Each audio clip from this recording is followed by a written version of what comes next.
Chapter 102. The more Klein thought about it, the more he felt that it was possible. Otherwise, who would borrow those journals for no reason? Yes, the study of the ancient ruins on the main peak of the Hornacis is an unpopular field. Apart from the corresponding lecturers and associate professors, ordinary enthusiasts probably wouldn't have heard of it. Even the original Klein, a history graduate, only learned about it from the Antigonus family's notebook. Although Tianjin is a university city, there shouldn't be too many people interested in it. Even if there is, it's mostly on the university campus. There's no need to specifically borrow it from Deweyville Library. The most important thing is that the time to borrow the books is during this period of time. Now that I think about it, there's really a problem. I wasn't sharp enough back then to not have thought of it.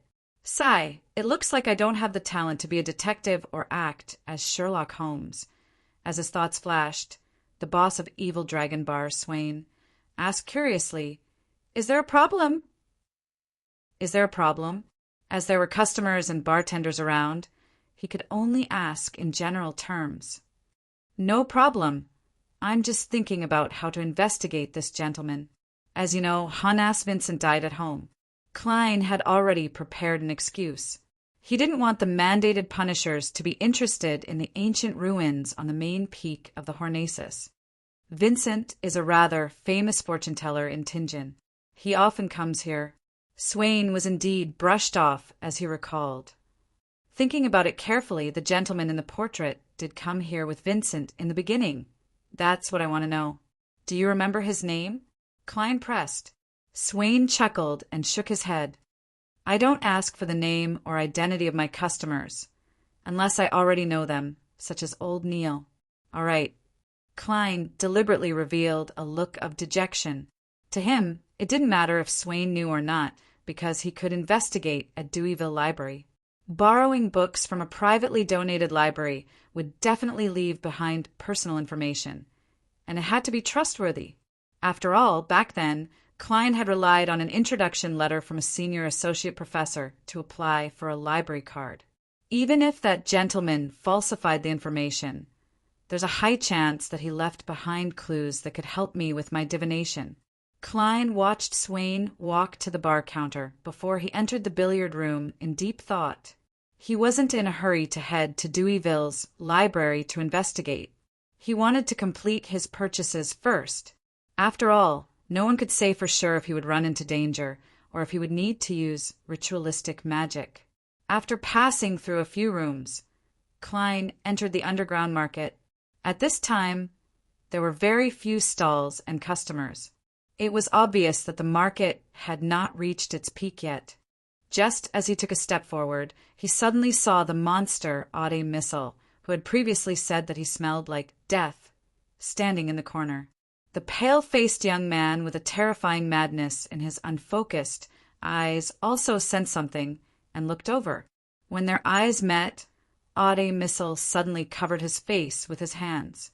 He panicked and leaned against the corner of the wall, moving step by step.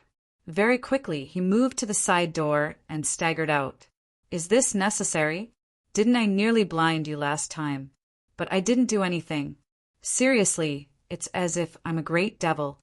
Klein's expression stiffened slightly. He shook his head with a smile and stopped thinking about the monster. He came to the stall that had been set up and began his selection and purchase. Half an hour later, Klein had used up most of his private stash of money, which amounted to a few pounds. Counting the remaining 3 pounds and 17 soldi on him, he touched the metal bottles in the inner pocket of his black trench coat with a pained and satisfied expression. "This is the amantha extract that Ma daily used. This is powder mixed with the bark and leaves of a dragon-pattern tree. Essential oil extracted from slumber flowers. Dried chamomile petals. This is the holy night powder that I concocted using my own ingredients." Klein repeatedly recalled the items in each pocket so that he wouldn't be flustered during an emergency and fail to find the ingredients he needed. With his uniqueness in mysticism, he quickly finished memorizing the items and walked towards the exit. Suddenly, he saw a familiar figure from the corner of his eye. It was a young lady dressed in a light green dress. Her black hair was soft and glossy, and her face was rather round. Her eyes were slender, and she had a sweet appearance and a gentle bearing. It's that lady whose body was trembling abnormally? She does look fine. I never expected her to be a mysticism enthusiast. Klein slowed down and thought for a few seconds before finally recalling who she was. He had to admit that other than Justice, whose looks he couldn't discern, this young lady was the prettiest lady he had seen ever since he transmigrated to this world. The sweet and gentle lady stood in front of a stall that sold mysticism books. In a slightly impolite manner, she half squatted down and caressed an ancient book with her fingers.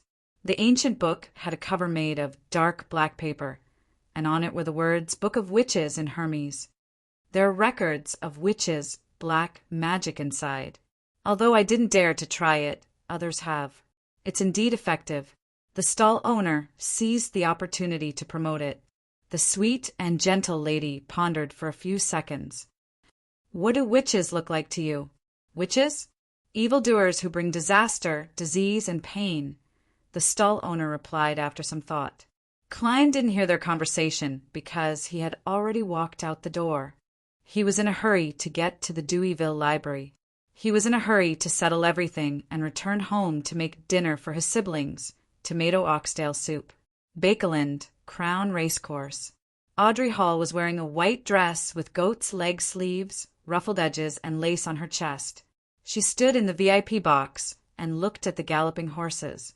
She wore a gauze hat with blue ribbons and silk flowers, and her hands were covered with light-colored tulle gloves. Her eyes were cold and distant, as though she couldn't join the bustling scene.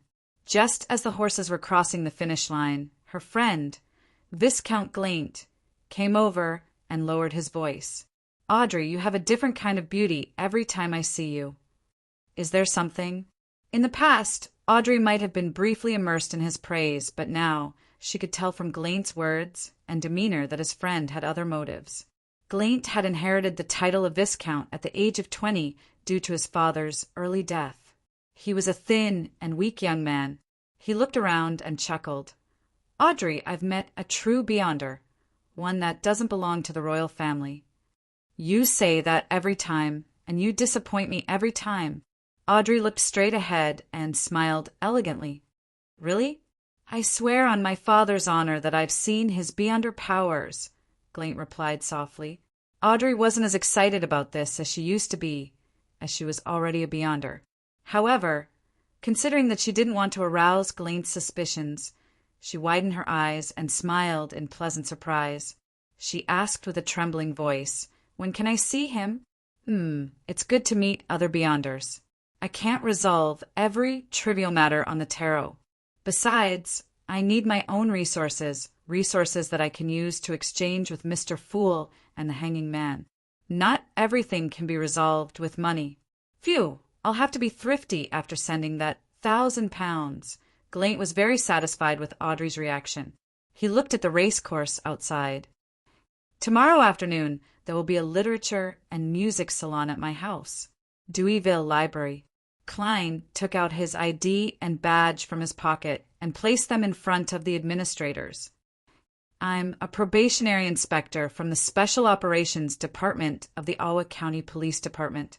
I need your cooperation in my investigation," he said in a deep voice as he recalled the police movies he had watched in the past. The administrators flipped through the documents and badges, looked at each other, and nodded. "Officer, please feel free to ask." Klein read out the names of the journals New Archaeology and finally, he said, "I want the borrowing records of these journals and magazines for the past 2 months." He realized that one of the librarians was someone who had served him previously, but the person clearly didn't recognize him. "All right, please wait a moment." The administrators began to get busy and quickly found the most recent borrowing records. Klein flipped through them seriously, searching for the names of the same journals that he had borrowed. There weren't many such names, only one. He had borrowed them a few times, and the journals he had borrowed basically contained the ones that Klein knew. The earliest borrowing record was at the end of May, and the most recent was last Saturday, the day before Hannes Vincent's death. Klein rubbed the borrower's information with his finger and memorized it. Chapter 103. He lives at 19 House Street. While memorizing the information, Klein acutely grasped a piece of information. Yes, Welch lives in House Street. The Divination Club is in House Street. This cloth merchant named Sirius Arpus also lives in House Street. From the looks of it, it's not strange that Welch knows Hannes Vincent. In fact, he might have gotten to know Hannes Vincent through Sirius Arpus. Suddenly, Klein felt the clues connect, and his thoughts became clear. He was originally filled with questions as to how Welch knew Hannes Vincent. This was because the son of a banker wasn't someone who liked mysticism. To him, money was more useful than divination. But now, Klein felt that he could roughly deduce how the two of them got to know each other. According to the descriptions in various magazines, the middle class and the wealthy are very willing to visit neighbors of the same level to form a social circle that is beneficial to them. Welch and the cloth merchant, Sirius, who also lived on House Street, had the motivation to become friends. It's not too difficult to understand why Sirius knew Hannes Vincent, who often visited the Divination Club on House Street. Perhaps it was a chance encounter, or perhaps a favor, allowing people who have been in the same area for a long time to become familiar with each other. Hannes Vincent wanted to sell the ancient books in his possession, so through Sirius's introduction, he found the history department student, Welch. In Hannes's dream, there was an image of the suspected evil god, the true creator. He also had the correct incantation format. All of this means that he is very knowledgeable in mysticism. I can't eliminate the possibility that he is a member of a secret organization. I can't eliminate the possibility that he joined a secret organization because of Sirius's guidance. As these thoughts flashed through his mind, even without divination, Klein was almost certain that the information left behind by Welch was reliable. Even if his name isn't Sirius Arpus, he isn't a cloth merchant, and he doesn't live at 19, he definitely belongs to House Street or a nearby area. As Klein thought, he re-examined Welch's borrowing records. The last time he went to Deweyville's library was last Saturday, the day before Selena's birthday banquet. It was also the day before Hannes Vincent died. It's been a few days, but he still hasn't returned the magazines. According to the previous records, if he only borrowed 2 journals, he would usually come back the next day. Does this mean that Sirius knows about Hannes's death and is so frightened that he no longer dares to come to Deweyville Library? Yes, at first he borrowed a lot of irrelevant history books and periodicals. Later, he gradually became clear about his target, and the books I borrowed overlapped on a large scale. This means that he didn't have anyone to guide him. He didn't have a senior associate professor from a university's history department to consult him. What would a frightened target normally do? There are 2 choices. 1, when the information is basically complete, he will head straight for the main peak of the Hornacis mountain range. 2, when the main conditions are lacking, he will first hide and observe the situation. After confirming that Hannes's death doesn't implicate him, he will appear again. Thinking of this, Klein closed the borrowing record and pushed it back to the librarians. He then took out the portrait and asked them if they had seen the target. Unfortunately, there were many people who came to borrow books every day, and it was difficult for the librarians to have an impression of someone with no obvious characteristics. All right, sorry for the trouble. Klein put away his identification and badge. He didn't plan on continuing the investigation alone. Not only was it dangerous, but it was also troublesome. He planned on heading to Zutland Street again and leaving the rest to his captain and teammates. He would then return home to make tomato oxtail soup for his siblings. He would also use the mysterious space above the gray fog to divine the target situation and whereabouts. "Officer, is there anything else?" A librarian heaved a sigh of relief as he asked earnestly. Klein nodded slightly and said no. "If there are any new clues, I'll come again." He held his black, silver-inlaid cane in his left hand and quickly walked to the door. At that moment, he saw a man wearing a black, double-breasted suit with a high collar walk in with his head lowered. At the instant they brushed past each other, Klein caught a glimpse of the man's thick and messy eyebrows, as well as a pair of grayish-blue eyes. These were areas that a high collar couldn't hide. Cirrus? Cirrus Arpus? What a coincidence! Klein was taken aback. He never expected to meet the target directly. What kind of luck is this? Isn't this too much of a coincidence? He weighed his body and felt the soreness in his muscles. He pretended that nothing had happened and continued walking to the door. Yes, as a person, I have to follow my heart's wishes and be steady. As long as Cirrus hasn't left Tinjin, it doesn't matter if I miss this opportunity. At that moment, the man in the black, double-breasted suit walked to the reception desk and handed the journal in his hand to one of the librarians. "Return it," he said vaguely with a suppressed voice. The librarian casually took the journal and glanced at it. Suddenly he froze. He subconsciously raised his head and looked across as his body began to tremble uncontrollably. "Is there a problem?" the man with the high collar asked in a deep voice. His words were like a spark that ignited a barrel of explosives, causing the administrator to lose control in an instant. He ran to the side and shouted. As he ran to the side, he shouted, "Officer! That criminal is here." At that moment, Klein, who hadn't even stepped out of the door, only had the word F*** reverberating in his heart. He instinctively reached his right hand into his armpit and took out his revolver. The man was stunned at first, but he immediately turned around and started running. However, he didn't run towards the door. Instead, he ran towards the oriel window at the side, as if he wanted to break through the glass and jump out. Klein, who was panicking, turned around and saw this scene. His heart suddenly calmed down. He realized that although he was afraid of the target was even more afraid of him. In such a hasty encounter, the other party definitely won't be able to determine my strength. He won't know what I'm good at. Therefore, the guilty him will definitely subconsciously avoid a direct confrontation and seek other means of escape. With his mind made up, Klein raised his revolver and pulled the trigger. At that moment, the man in the black, double-breasted suit suddenly rolled in an attempt to avoid the bullet. Immediately after, he pressed his right hand and leaped into the air, pouncing towards the glass of the oriel window. Poof! Klein's first shot was a blank. However, this was something he had expected. Taking advantage of the fact that Cirrus couldn't dodge in midair, he aimed at the most convenient part of his torso and pulled the trigger again. Bang! The silver demon hunting bullet pierced through the air and stabbed into Cirrus's back. Clang! The glass shattered as Cirrus flew out, leaving drops of crimson blood and crystalline shards on the windowsill. Seeing that the other party was injured, Klein was no longer afraid. He ran over, jumped onto the windowsill with the help of a chair, and leaped out. Behind the first floor of Deweyville Library, rows of tall trees separated a lush green lawn. Cirrus, who had been shot, was running to the side in an attempt to enter the alley between two buildings. Klein hadn't practiced his accuracy when running, so he didn't dare to shoot blindly. He could only hold his cane in one hand and his gun in the other as he chased after the man in the black suit. Tap! Tap!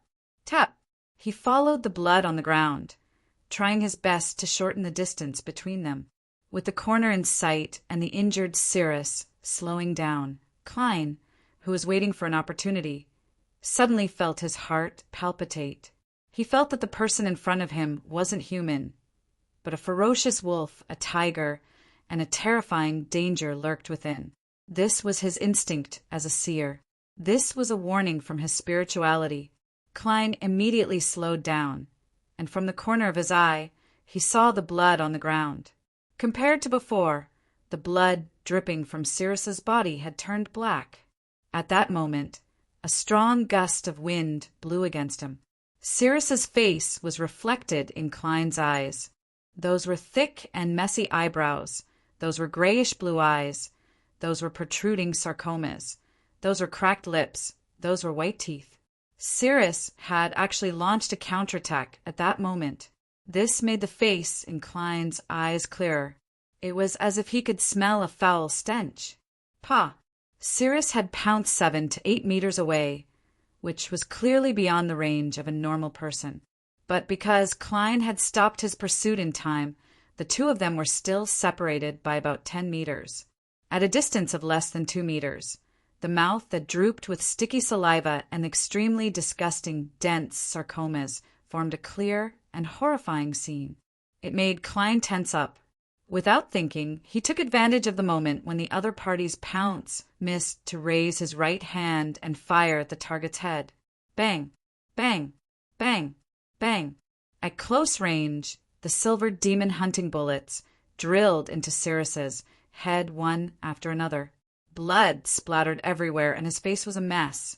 He was hit so hard that he staggered backward. After emptying the bullets in his revolver, Klein subconsciously wanted to retreat to confirm the outcome of the battle. But at that moment, Cyrus, who was trying his best to stand straight, gave him a huge fright. He suddenly swung the cane in his left hand. Pa! The sturdy black cane struck Cyrus's neck, drawing out a deep red mark. Pa, pa, pa! Klein instinctively whipped his opponent until Cyrus swayed and fell to the ground. Whoosh! Whoosh! Whoosh! Klein used his cane to support himself as he panted. He stared at his target, afraid that the other party would suddenly come back to life. At that moment, Cyrus's head was like a smashed ripe watermelon. The remaining sarcomas began to recede, and his body convulsed a few times before returning to normal. Klein was not in a hurry to examine the corpse. Instead, he threw down his cane, took out the demon hunting bullets that he carried with him, and stuffed them into his revolver one by one. Chapter 104. 1 pocket, 2 pockets, 3 pockets. Klein quickly found a blood-stained wallet, a library card for Deweyville Library, 2 brass keys hanging together, an unstuffed pipe, a sheathed dagger, and a few neatly folded letters. After placing everything aside from the letters on the ground, he stood up and glanced at the wallet. He confirmed that there were only about 10 soldi and a few copper pennies in it. The workmanship of this wallet is quite exquisite. What a pity! Klein sighed silently as his thoughts wandered. If he hadn't spent so much of his private money today, buying a wallet would have been on his agenda. Shaking his head, Klein unfolded the letter and skimmed through it quickly. Dear Mr. Z, please allow me to defend myself. Han-ass, and I didn't sell the Antigonus family's notebook out of stupidity, nor was it a betrayal. When it was in our hands, it didn't appear special at all. I suspect that it's still alive. I suspect that it's an evil object with a certain level of life and intelligence. It's a dangerous object that needs to be sealed. At different stages, and in front of different people, the content it presents is different. I've obtained confirmation from the lambs in the police station. Although the content presented in the notebook is sufficiently authentic and has plenty of supporting evidence, I believe that only in the hands of a descendant of the Antigonus family would it reveal its complete form.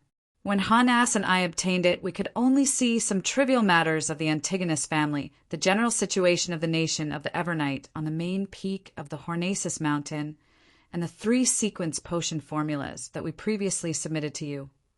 As you know, the Secret Order is in control of the Seer pathway and has extremely powerful tracking abilities. Therefore, Han-ass and I believe that it was an extremely risky move to continue keeping the notebook. And back then, the value it presented wasn't enough for us to take the risk. We didn't have time to wait for your reply. After some discussion, we sold the notebook to Welch, who lived on the same street as us. He liked to collect cultural relics and ancient books, so he could afford to pay a high price. What happened next is what you know. This is the first thing I want to explain. When I wrote this, Han-ass died. The cause of death was a heart attack in his sleep. This must have been a gift from the Lord, allowing him to avoid the fate of falling into the hands of the pagans. I had no choice but to move to a safe and secluded place. I didn't even dare to go out. Fortunately, that lamb told me that Han-ass was targeted by the heretics, not because of the Antigonus family's notebook, nor was it because he exposed his identity, but because he foolishly took in a female apprentice and wanted to slowly develop her into one of us. His female apprentice peeked at his secret incantation. Under the watchful eyes of the night watchman, she attempted a magic mirror divination.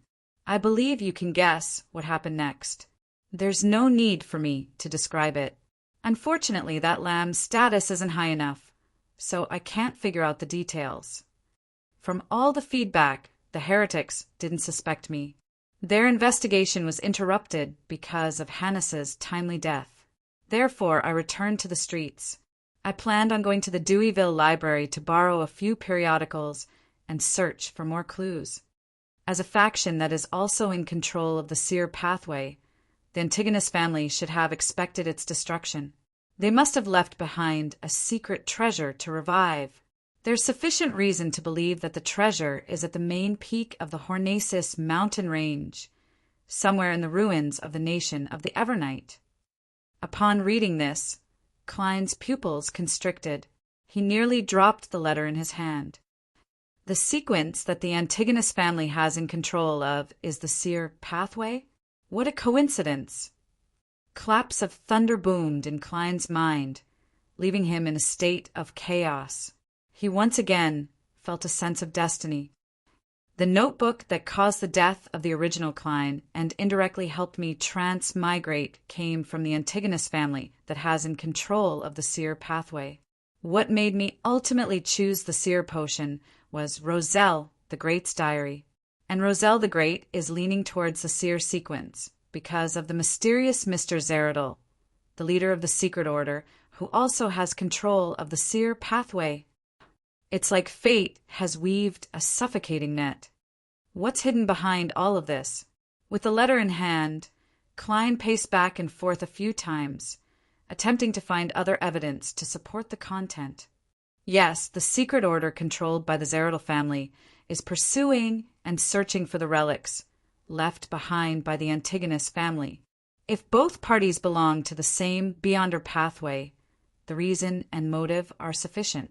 Perhaps it's to complete a sequence. Perhaps it's to obtain rare ingredients for advancing to a high-sequence Beyonder. Or perhaps it's because they covet the experience that the other party has accumulated to avoid losing control. Thinking about it this way, it's rather reasonable that the Antigonus family has control over a portion of the sequence chain of the seer pathway. Right, when I divined for clues regarding the clown potion, the scenes that appeared were mostly related to the Antigonus family. The only exception was the suited clown from the secret order. Therefore, the true meaning of those symbols is that every scene represents a possibility of obtaining the clown potion. There's a clue hidden in each scene, but I didn't understand the crux of it. Regrettably, I missed it.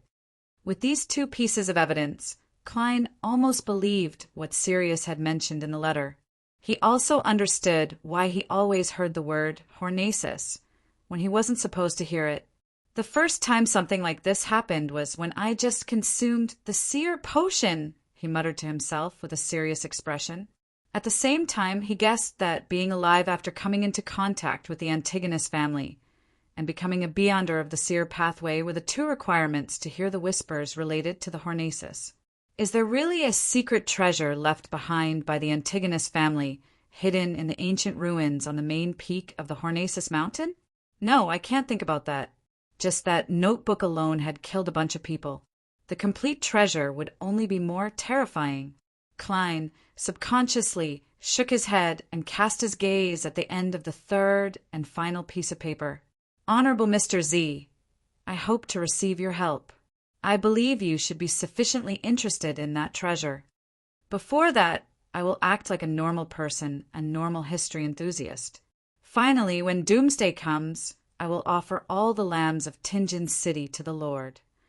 Lord, the lowly Sirius Arpus. After reading Sirius's letter, Klein suddenly felt like laughing. Why do I feel like I've saved Tingen City? What is this guy trying to do?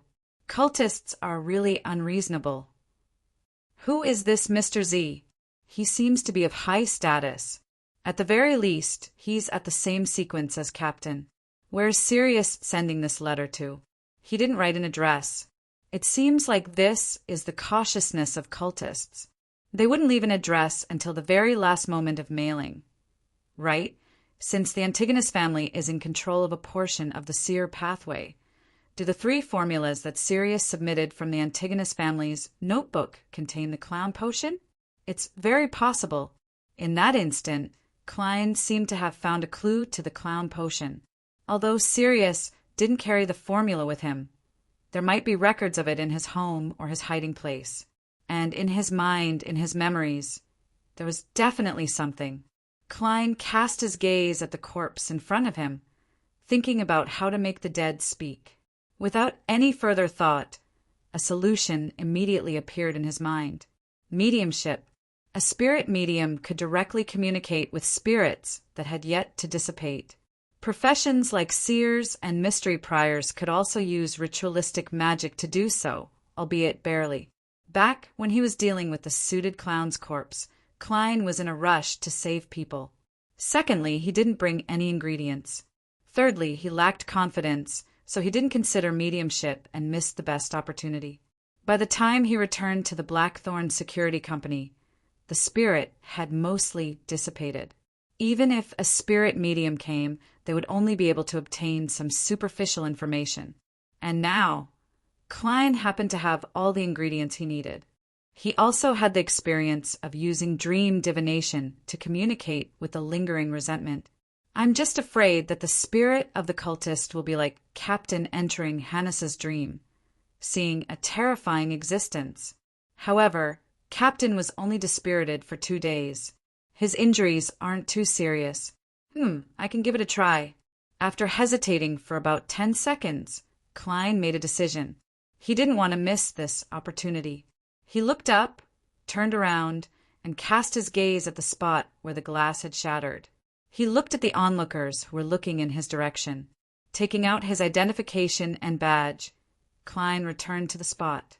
Through the jagged oriel window, he said to the onlookers, "I'm a probationary inspector from the Ottawa County Police Department's Special Operations Department.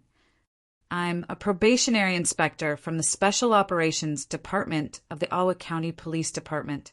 I've already killed the criminal. Please find someone to bring this badge to the nearest police station and ask them to send someone over to handle the aftermath. The rest of you help me seal off this area. Don't let anyone come close and destroy the evidence at the scene." "Yes, officer." The administrator who had tricked Klein immediately took the badge. After the scene was sealed off and no one else entered the lawn, Klein returned to the corner and stood beside the corpse. While he was glad that the innocent onlookers couldn't see the corpse that looked like a monster, he put down his cane and revolver. He reached into the inner pocket of his black windbreaker and took out a small metal bottle. Chapter 105. Klein unscrewed the lid of the metal bottle and brought it to his nose. He caught a whiff of a slightly stimulating but invigorating scent. This was holy night powder concocted from herbs such as slumber flower, dragon bloodgrass, crimson sandalwood, and peppermint. As it was easy to make, Klein had found an opportunity to obtain a bottle after replenishing his ingredients at the underground market. Now it came in handy. He poured a portion of the holy night powder into his palm, calmed his mind, and deepened his eyes. Then Klein put away the metal bottle, picked up the powder, injected his spirituality into it, and sprinkled it on the ground. As he sprinkled it, he circled around Sirius's corpse. An invisible wall was erected, isolating the area from the outside world. Klein shook off the remaining holy night powder, took out another metal bottle, and dripped the amantha extract and other liquids around him. The sequence of the ritual he set up was different from the one old Neil used at Ray Bieber's house. This was because the matter he wished to pray for was different, and the goal he wished to achieve was also different. For example, old Neil sprinkled the liquid first, followed by holy night powder. This could create a tranquility and holiness that was second only to a formal altar. As for Klein, he first used holy night powder before sprinkling the liquid. This was because his goal was to prevent Sirius's spirituality from being disturbed by the surrounding objects, and to create an environment that barely satisfied the requirements of the ritual. If he had used old Neil's method, Sirius's spirituality would have been expelled, and there would be no way to communicate with him. After doing all of this, Klein put away the ingredients and maintained his cogitation state. He softly chanted the incantation written in Hermes. I pray for the power of the Evernight. I pray for the power of concealment. I pray for the goddess's blessings. I pray for you to allow me to communicate with the cultist spirituality within the altar. As the incantation echoed in the sealed environment, Klein suddenly felt a majestic, terrifying, and mysterious power descend upon him. His eyes turned completely black, as though he had lost his pupils and the whites of his eyes. Seizing this opportunity, Klein silently recited the divination statement. The clown potion formula. The clown potion formula. With the help of meditation, he allowed himself to enter a dream for a short period of time. He entered the dream standing. In the dusky world without sky or earth, Klein stared at a transparent, illusory figure with abnormal clarity. He reached out his right hand and touched the lingering spirit of Sirius. With a boom, the scene in front of him suddenly changed. It was a dark, red, lacquered desk on which stood a silver candlestick with 3 candles, and on which was a blank sheet of paper. Sirius was holding a fountain pen and writing in the common loan language. This is the second formula. The name recorded in the notebook is Clown. 80 milliliters of pure water, 5 drops of datura juice, 7 grams of black edge sunflower powder, 10 grams of golden cloak grass powder, 3 drops of poison hemlock juice. These are the supplementary ingredients. The main Beyonder ingredients are an adult hornaceous gray goat's horn crystal and a complete human-faced rose. Sirius didn't seem to need to think about it as he finished writing down the clown potion formula. At this moment, he paused for a moment and drank a mouthful of coffee. Then, he untied the silver pendant around his wrist. He held the pendant, half closed his eyes, and muttered to himself, Doomsday, tranquility of the heart, may the Lord bless me, I repent to you, and other words and phrases. After Sirius finished his prayer, Klein finally saw the pendant clearly. Beneath the silver bracelet was a thumb-sized sculpture of a human. The sculpture had the unique vertical eye of a giant. Its head was facing down, and its legs were bound by chains that connected it to the top. At this moment, the giant's vertical eye suddenly flashed with a faint, blood-red light. Kacha! The scene Klein saw instantly shattered. His legs went limp, and he nearly knelt to the ground. A sharp pain came from his head as though he had been struck by a club. Klein's vision was filled with blood, and he couldn't help but place his hands on his knees. After a few seconds, he recovered and stood up straight again. He felt that his spirituality was abnormally weak, as though he had heard a whisper that pierced through his mind again. However, thanks to the progress of his digesting the potion, the abnormal reactions quickly calmed down. The hanging giant, the true creator, Sirius and Hanas are members of the Aurora Order? But what the captain saw in Hanas Vincent's dream was a huge cross, a terrifying existence that was nailed to the cross. It's not the hanging giant of the Aurora Order. Klein took 2 deep breaths, waiting for his spirituality to slowly recover. The Aurora Order was a secret organization that had only appeared in the past 200 to 300 years. They worshipped the true creator, and they used the hanging giant as a symbol of that existence. They believed that everyone had divinity, and as long as one's mind was resilient enough to withstand repeated tests, one would be able to accumulate sufficient divinity to become an angel. According to the internal records of the Nighthawks, the sequence 9 of the Aurora Order was known as Secret Suppliant. These Beyonders could sense certain mysterious and terrifying existences, and they had a certain level of knowledge regarding sacrifices and a small amount of ritualistic magic. There was sufficient evidence to prove that senior secret suppliants would more or less have distorted views, and they would easily lose control. The sequence 7 of the Aurora Order was unknown, but the sequence 8 was listener. This was a rather terrifying Beyonder job. Every listener could directly hear the whispers of the corresponding hidden existence, so they could often obtain powerful, distorted, and unique abilities. But Correspondingly, if a listener was unable to advance, it would be difficult for them to survive for more than 5 years. In addition, the evaluation given by the Nighthawks was that all listeners were lunatics. Even if they appeared normal, they were definitely a hidden lunatic. Klein quickly went through the information on the Aurora order in his mind, and his preliminary judgment was that Sirius was a secret suppliant. From the description, secret suppliant and seers were equally bad at encounters. This does match Sirius's performance. Did he lose control due to his severe injuries? Fry said before that every Beyonder would have some strange changes after death. Klein thought as he tapped his chest 4 times. Praise the lady.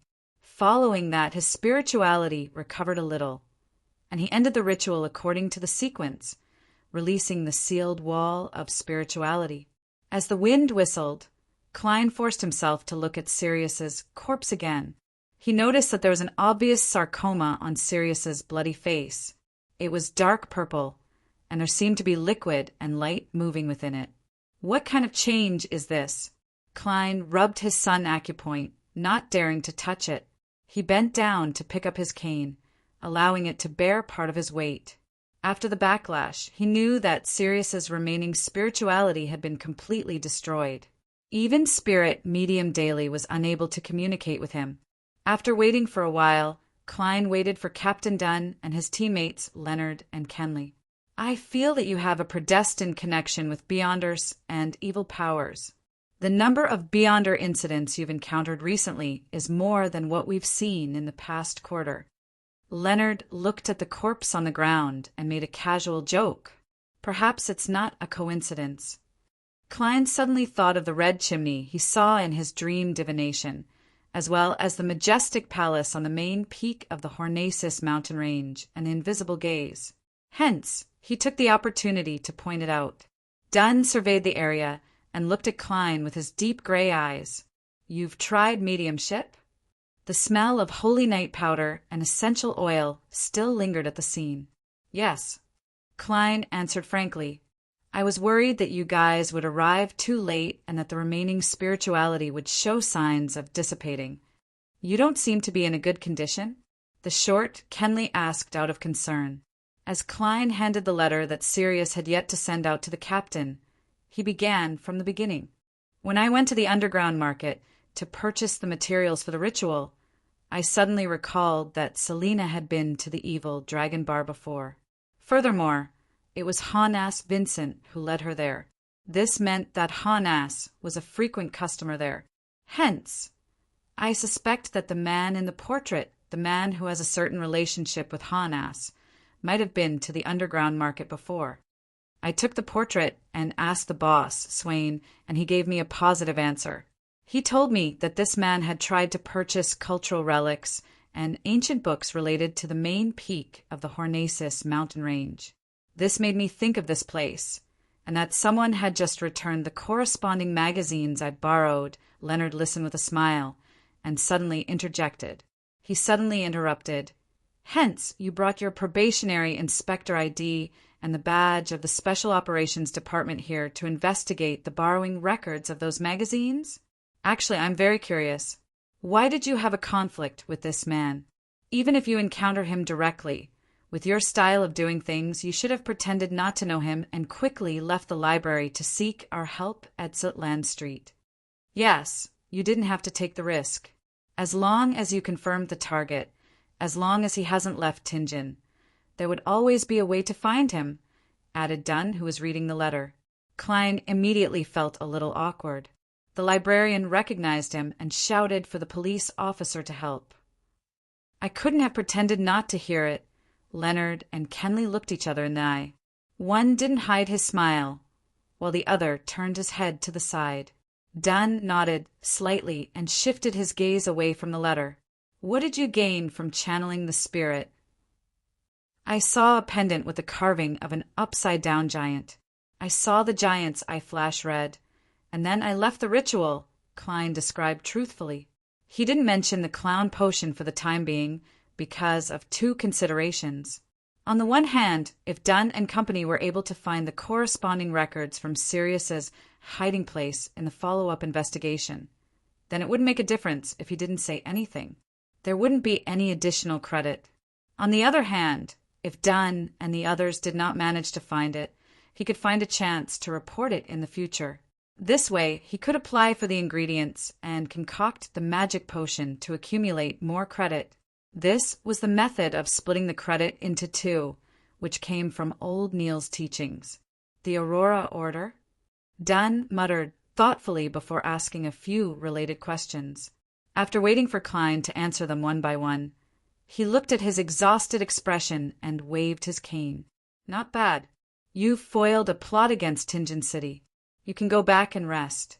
Kenley, get old Neil here. After giving the instructions, Dunn shook his head and smiled bitterly. Before Sequence 6, Beyonders of the Sleepless Pathway lack many supplementary powers.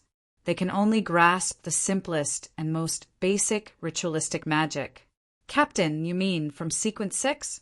In the beginning, Beyonders of the Sleepless Pathway will receive corresponding enhancements. Klein asked curiously. Yes. Dunn gave an affirmative answer. After leaving Deweyville Library, Klein, who was riding the public carriage back to Daffodil Street, nearly fell asleep on the way.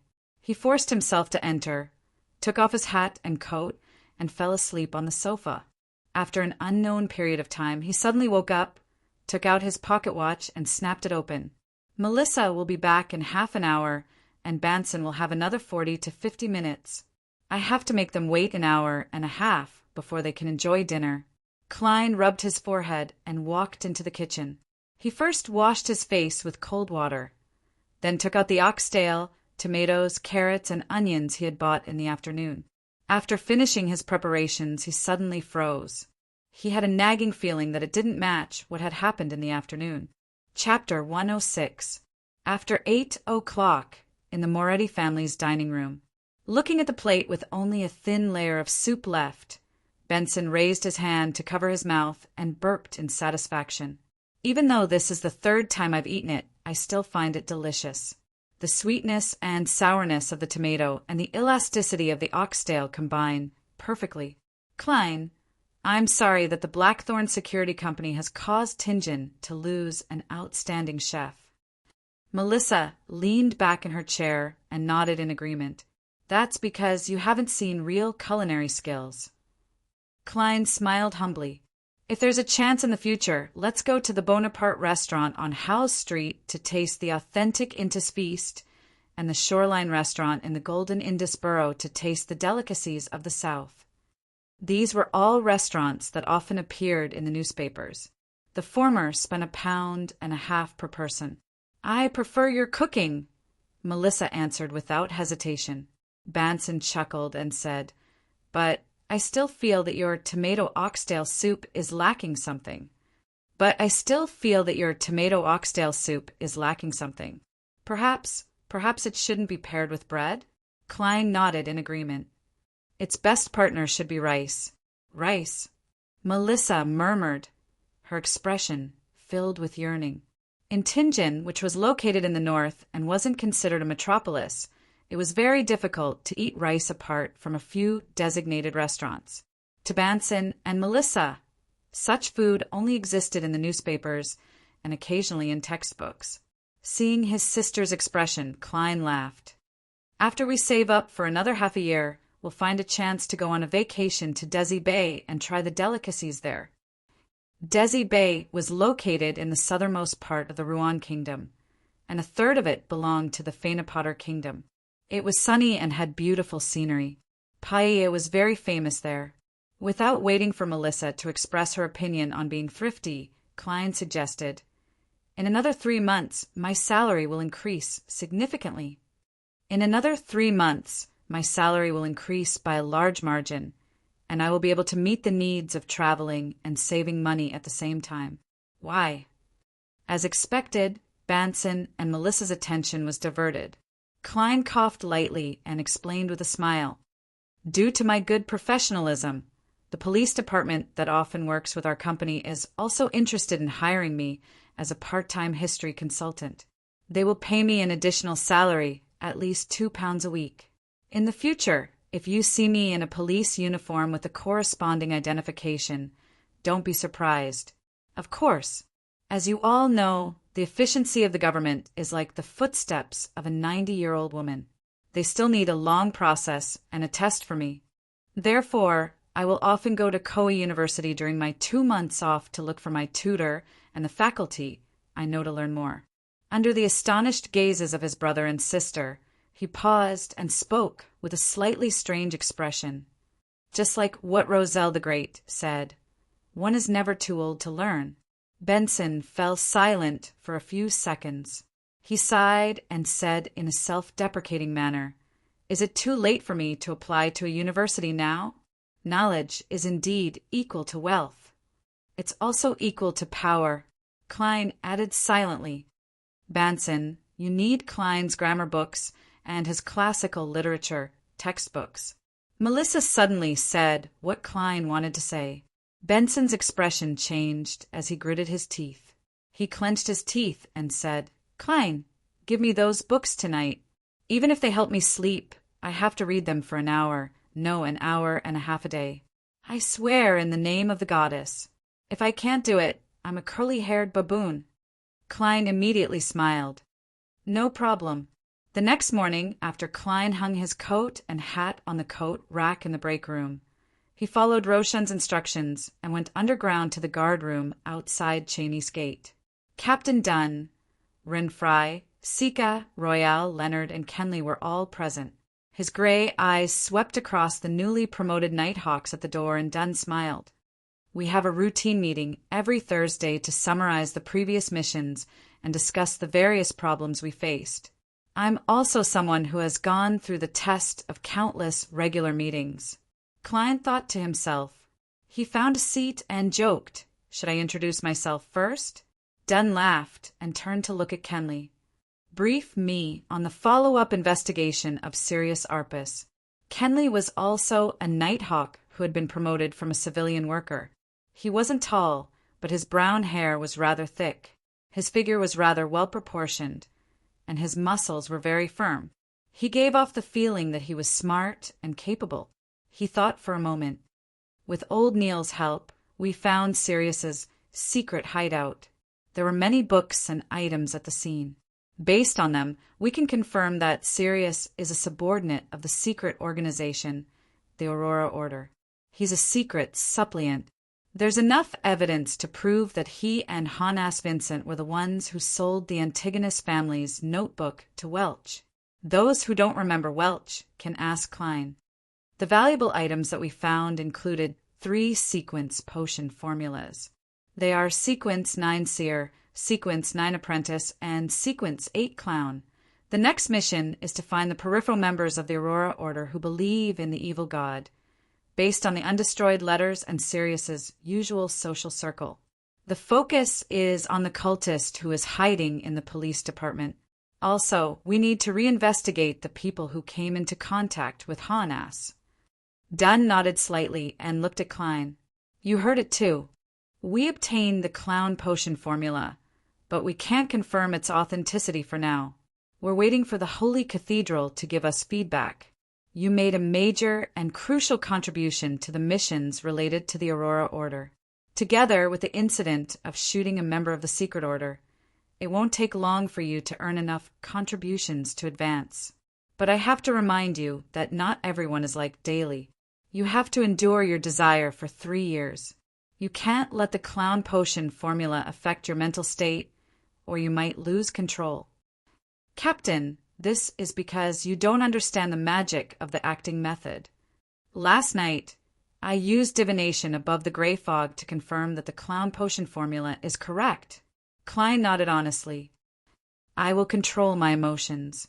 Following that, the white-haired, black-eyed midnight poet, Sikatron, said, "We still haven't found any clues about Instigator Therese. We still haven't found any leads on Instigator Therese. I suspect that he has already escaped Tingen." After discussing the various matters, Klein left the duty room and looked for old Neil to continue his mysticism lessons. In the afternoon, he went to his combat teacher, Gawain, to do basic strength endurance and overall coordination training. The sun was still shining brightly at 5 o'clock. Klein took off his training clothes, took a quick shower, changed into his original clothes, and took a public carriage to Basic Street. He didn't forget the red chimney he saw in his dream divination. Nor did he forget the man who bought the supplementary ingredients for the Spectator potion at the underground market and was suspected to be a member of the psychological alchemy. However, it wasn't convenient for him to use the power of the Nighthawks to investigate. Number 27, Henry Private Detective Agency. Yes, it's here. According to the description in the newspaper, Klein found a private detective agency that was said to be trustworthy. He put on his mask, pulled down his top hat, and straightened his collar. He walked up the stairs and arrived at the agency on the second floor. Knock, knock, knock. He knocked on the half-closed door. Please come in. A voice that sounded like it was filled with phlegm was heard. Klein held his cane and pushed the door open. He saw that the detective agency had a semi-open layout. There were a total of 4 employees, each sitting on a seat separated by a partition. Hello, I'm Detective Henry. May I know how I can help you? A man in a white shirt and black vest came over. He held a pipe in his hand, and his face was chiseled. His eyebrows were like sharp swords, and his dark blue eyes were sizing up his employer professionally. Klein used the collar of his trench coat to cover half his face and said, I have 2 matters to entrust to you. I have 2 requests. How are you going to charge me? It depends on the difficulty of the matter. Detective Henry retracted his gaze and pointed to the guest area with a sofa. Let's talk there. Klein followed him to the semi-partitioned area and sat on the single-seater sofa. He didn't take off his coat, hat, or mask. He deliberately said in a deep and hoarse voice, The first matter is that I need you to help me investigate which houses in Tingen have chimneys that look like this. Also, I need you to find out who the landlord is and who the current occupant is. As he spoke, he took out a folded piece of paper and unfolded it to reveal the red chimney and the surrounding scenery. This was a drawing that Klein had once again used the uniqueness of the world above the gray fog and the method of self-prayer. This drawing is really well done. Detective Henry subconsciously praised. He frowned slightly and said, This commission isn't complicated, but it's very cumbersome. It requires a long period of time and a large number of helpers. I understand. Klein nodded slightly. Detective Henry pondered for a moment and said, £7. The price of this commission is £7. Also, you have to give me at least 2 weeks. Yes, the second matter is to help me find this gentleman and figure out his identity. The only information I know is that he occasionally appears at the Evil Dragon Bar in the dock area. Also, don't let him notice you. He's a very sharp and observant person. Klein took out a second drawing. He attempted to get in touch with members of psychological alchemy to see if he could obtain valuable information and materials, such as formulas that could be exchanged with justice. £3. Similar missions cost £3 to £4, and your outstanding drawing skills can effectively help me and my assistant save time. Detective Henry answered skillfully. That's a total of £10. Klein felt his teeth ache at the price. Detective Henry took a puff from his pipe and said, Yes, you need to pay £2 in advance, pay another £3 to £5 when the matter progresses, and pay me the rest after it's all done. Then I'll confirm the progress next week. Klein didn't bargain, lest the observant detective remembered his traits. After signing the standard contract, he took out 2 £1 notes and handed them to the detective. He only had £1 and 17 solely left in his stash.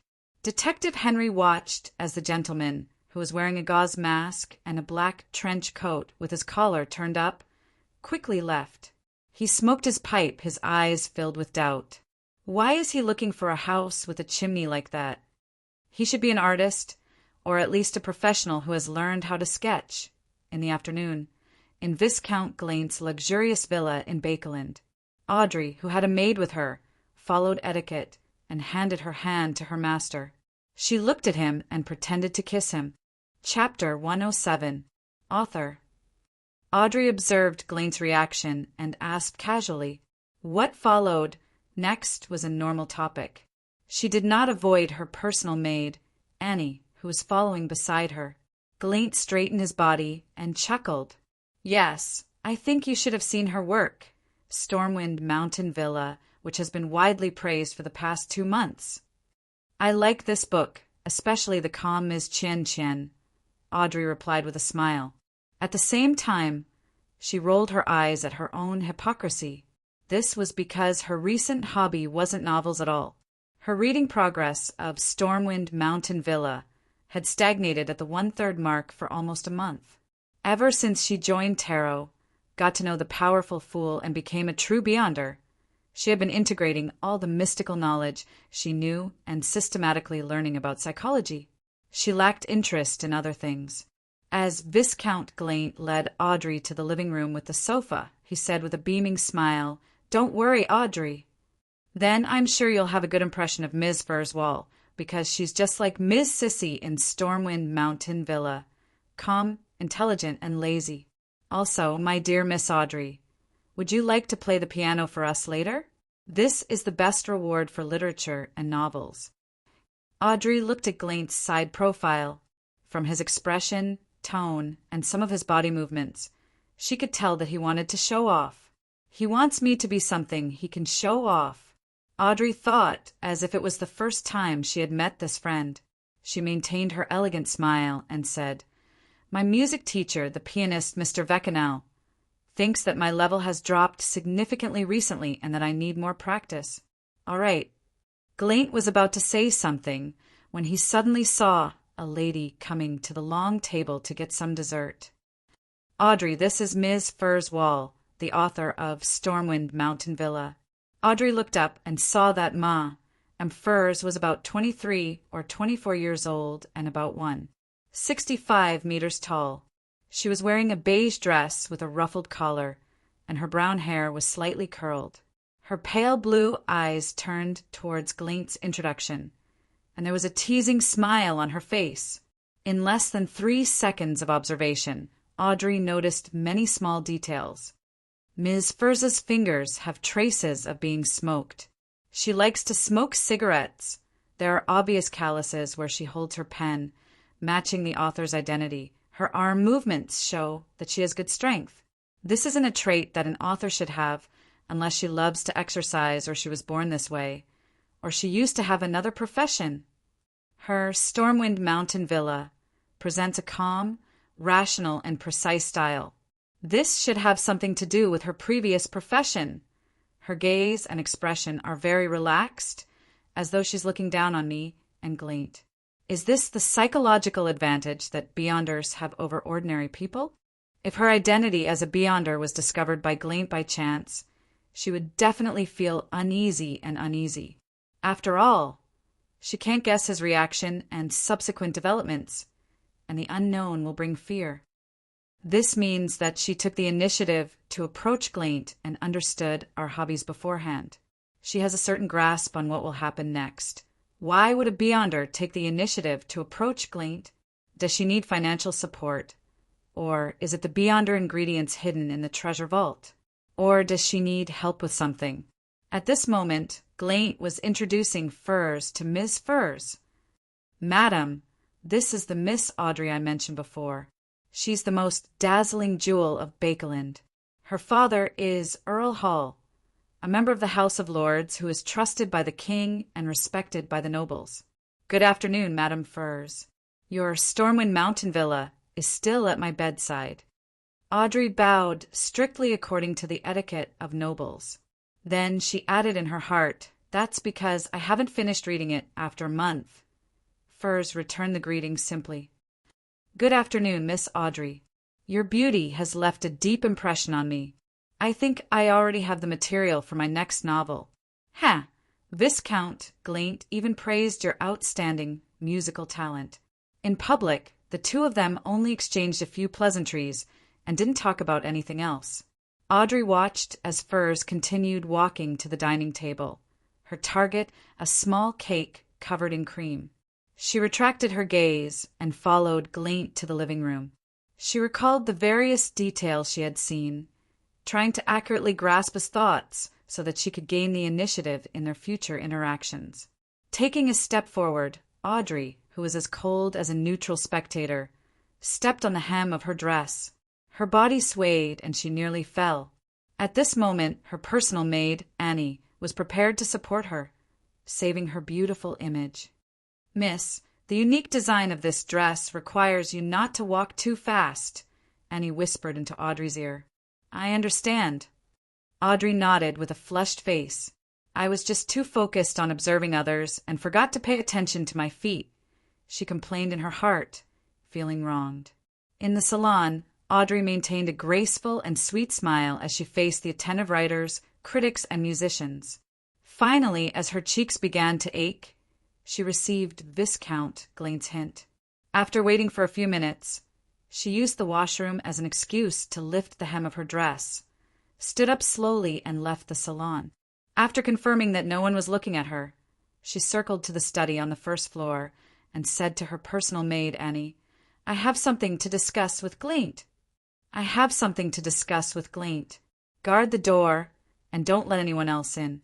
"All right." Annie didn't find it strange, because she knew that her Miss and Viscount Glaine had the same hobbies. They often discussed mysticism in private. After entering the study and locking the door, Audrey saw Glaine sitting behind the table, playing with a fountain pen. Meanwhile, Furze Wall was standing in front of the bookshelf, casually flipping through her collection of books. "Let me reintroduce Madame Furze, a true beyonder." Glaine put down his fountain pen and came forward. "Is that so?" Audrey deliberately expressed her suspicion. Furze stuffed the book back into its original spot, turned her head and smiled. "Looks like I need to prove myself." She walked slowly to the door, stretched out her right palm, and pressed it on the handle. Suddenly, Audrey's vision blurred. She seemed to see Madame Furze turn into a phantom and pass through the door. She was horrified. When she looked again, she realized that Furze was no longer in her original spot. A few seconds later, the doorknob turned and the locked door was opened. Furze Wall walked in with a smile. Not far from the door, the maid, Annie, didn't notice what was happening behind her. "What a miraculous ability," Glaine praised. Audrey took a light breath. "I have no more doubts." At the same time, the ability Furze displayed also confirmed her opponent's true intentions. Be it money or materials, nothing could stump a beyonder like her. Glaine's house doesn't have a beyonder guarding it. Does Furze wish to use my and Glaine's identities and resources to accomplish something? Audrey tried her best to be like a spectator. Furze chuckled. "Let's be honest. We don't have much time. I was once a doctor in a clinic, and I became a beyonder by chance. It's been more than 2 years since then. I hope that you can help me do something, and the reward I'll give you is to lead you into the circle of true beyonders. I'll sell you the formulas and corresponding ingredients of certain sequence potions." Upon hearing such a promise, Glaine couldn't wait to ask, "What is it?" "I have a companion who has been imprisoned and is awaiting her final trial. I hope that you can rescue her, no matter what it takes," Furze succinctly explained. Audrey frowned slightly.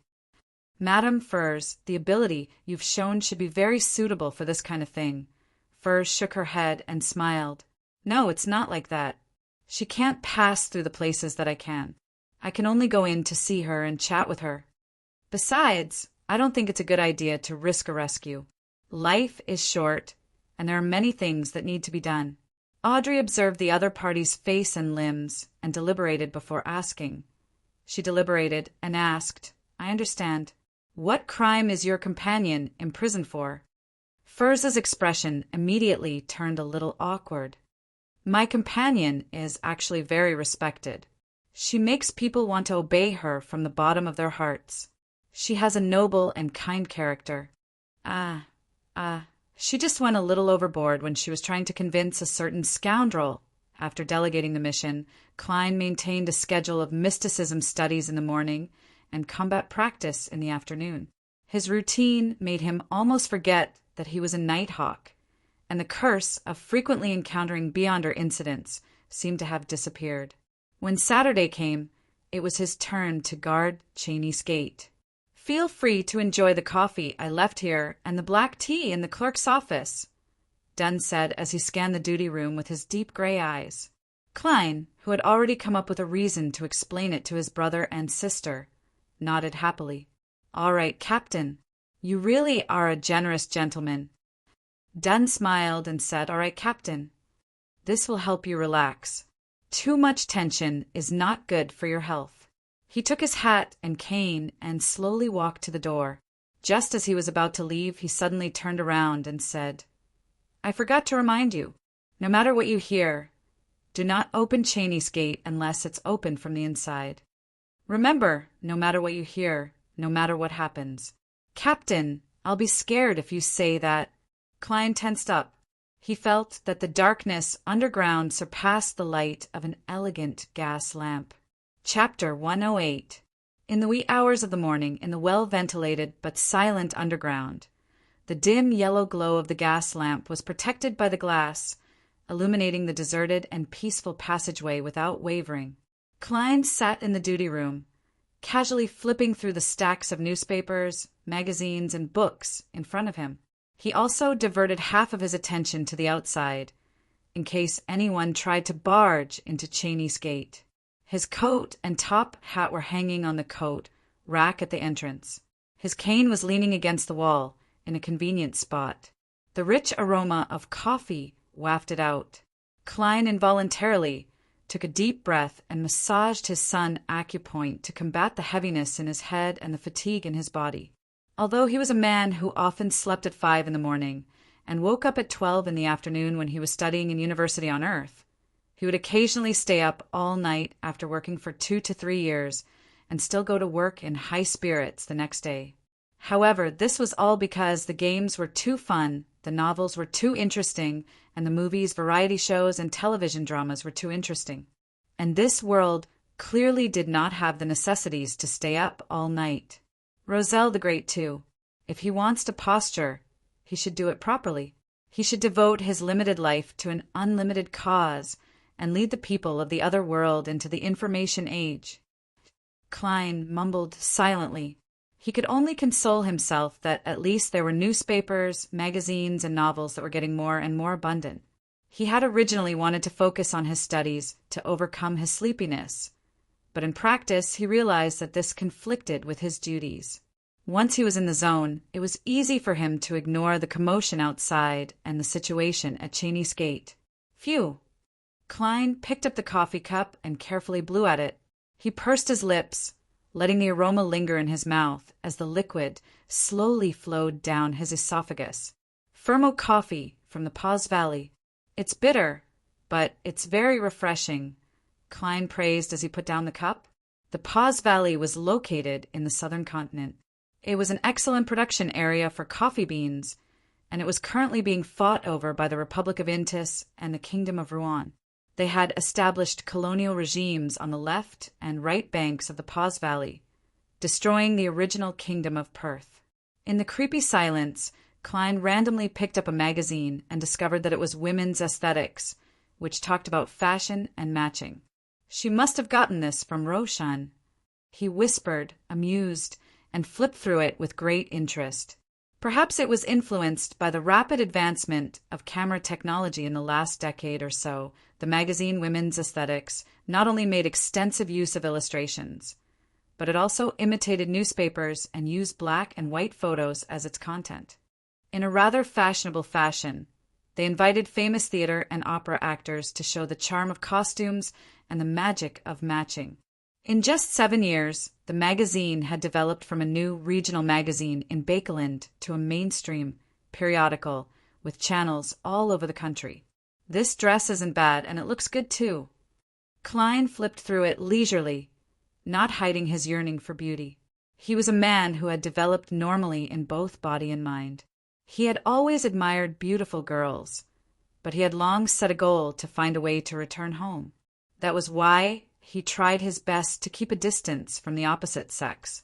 He did not want to delay the other party and leave behind emotional debts. As for finding prostitutes, he was a little obsessed with cleanliness in this aspect. Banson and Melissa were already fetters that could not be removed. He could only find a way to make up for it in the future. Klein suddenly felt a heavy weight on him and could not help but sigh. The longer he was away from home, the more he could feel the melancholy in the dead of night. He instantly lost interest in admiring beautiful ladies. He put down the magazine in his hand and picked up a novel. Stormwind Mountain Villa, author Furs Wall. Klein read out the main content of the cover. In the peaceful night under the dim yellow light, a book with a cover reminded him of the days when he rented books to read as a child. Thus he read on with nostalgia. The novel Stormwind Mountain Villa was about the story of Lady Sissy, who was 65 meters tall and weighed 98 pounds, who entered Frias Mountain Villa as a home tutor. 1 pound is about half a kilogram. Is this the other world's version of Jane Eyre? Klein caressed the comfortable paper with his fingers and had a guess about the subsequent content. However, just as he thought it was a romance novel, evil spirits appeared at the end. When he believed that it was a supernatural novel, Lady Sissy revealed her identity as a detective and gave him a beautiful inference. Just as Klein felt that it was indeed a detective novel, the male protagonist suffered a heavy blow to the head and lost his memory. A tear-jerking plot began. In the end, it's still a romance novel. Klein closed the book and drank a mouthful of coffee with a headache. Thump, thump, thump, thump.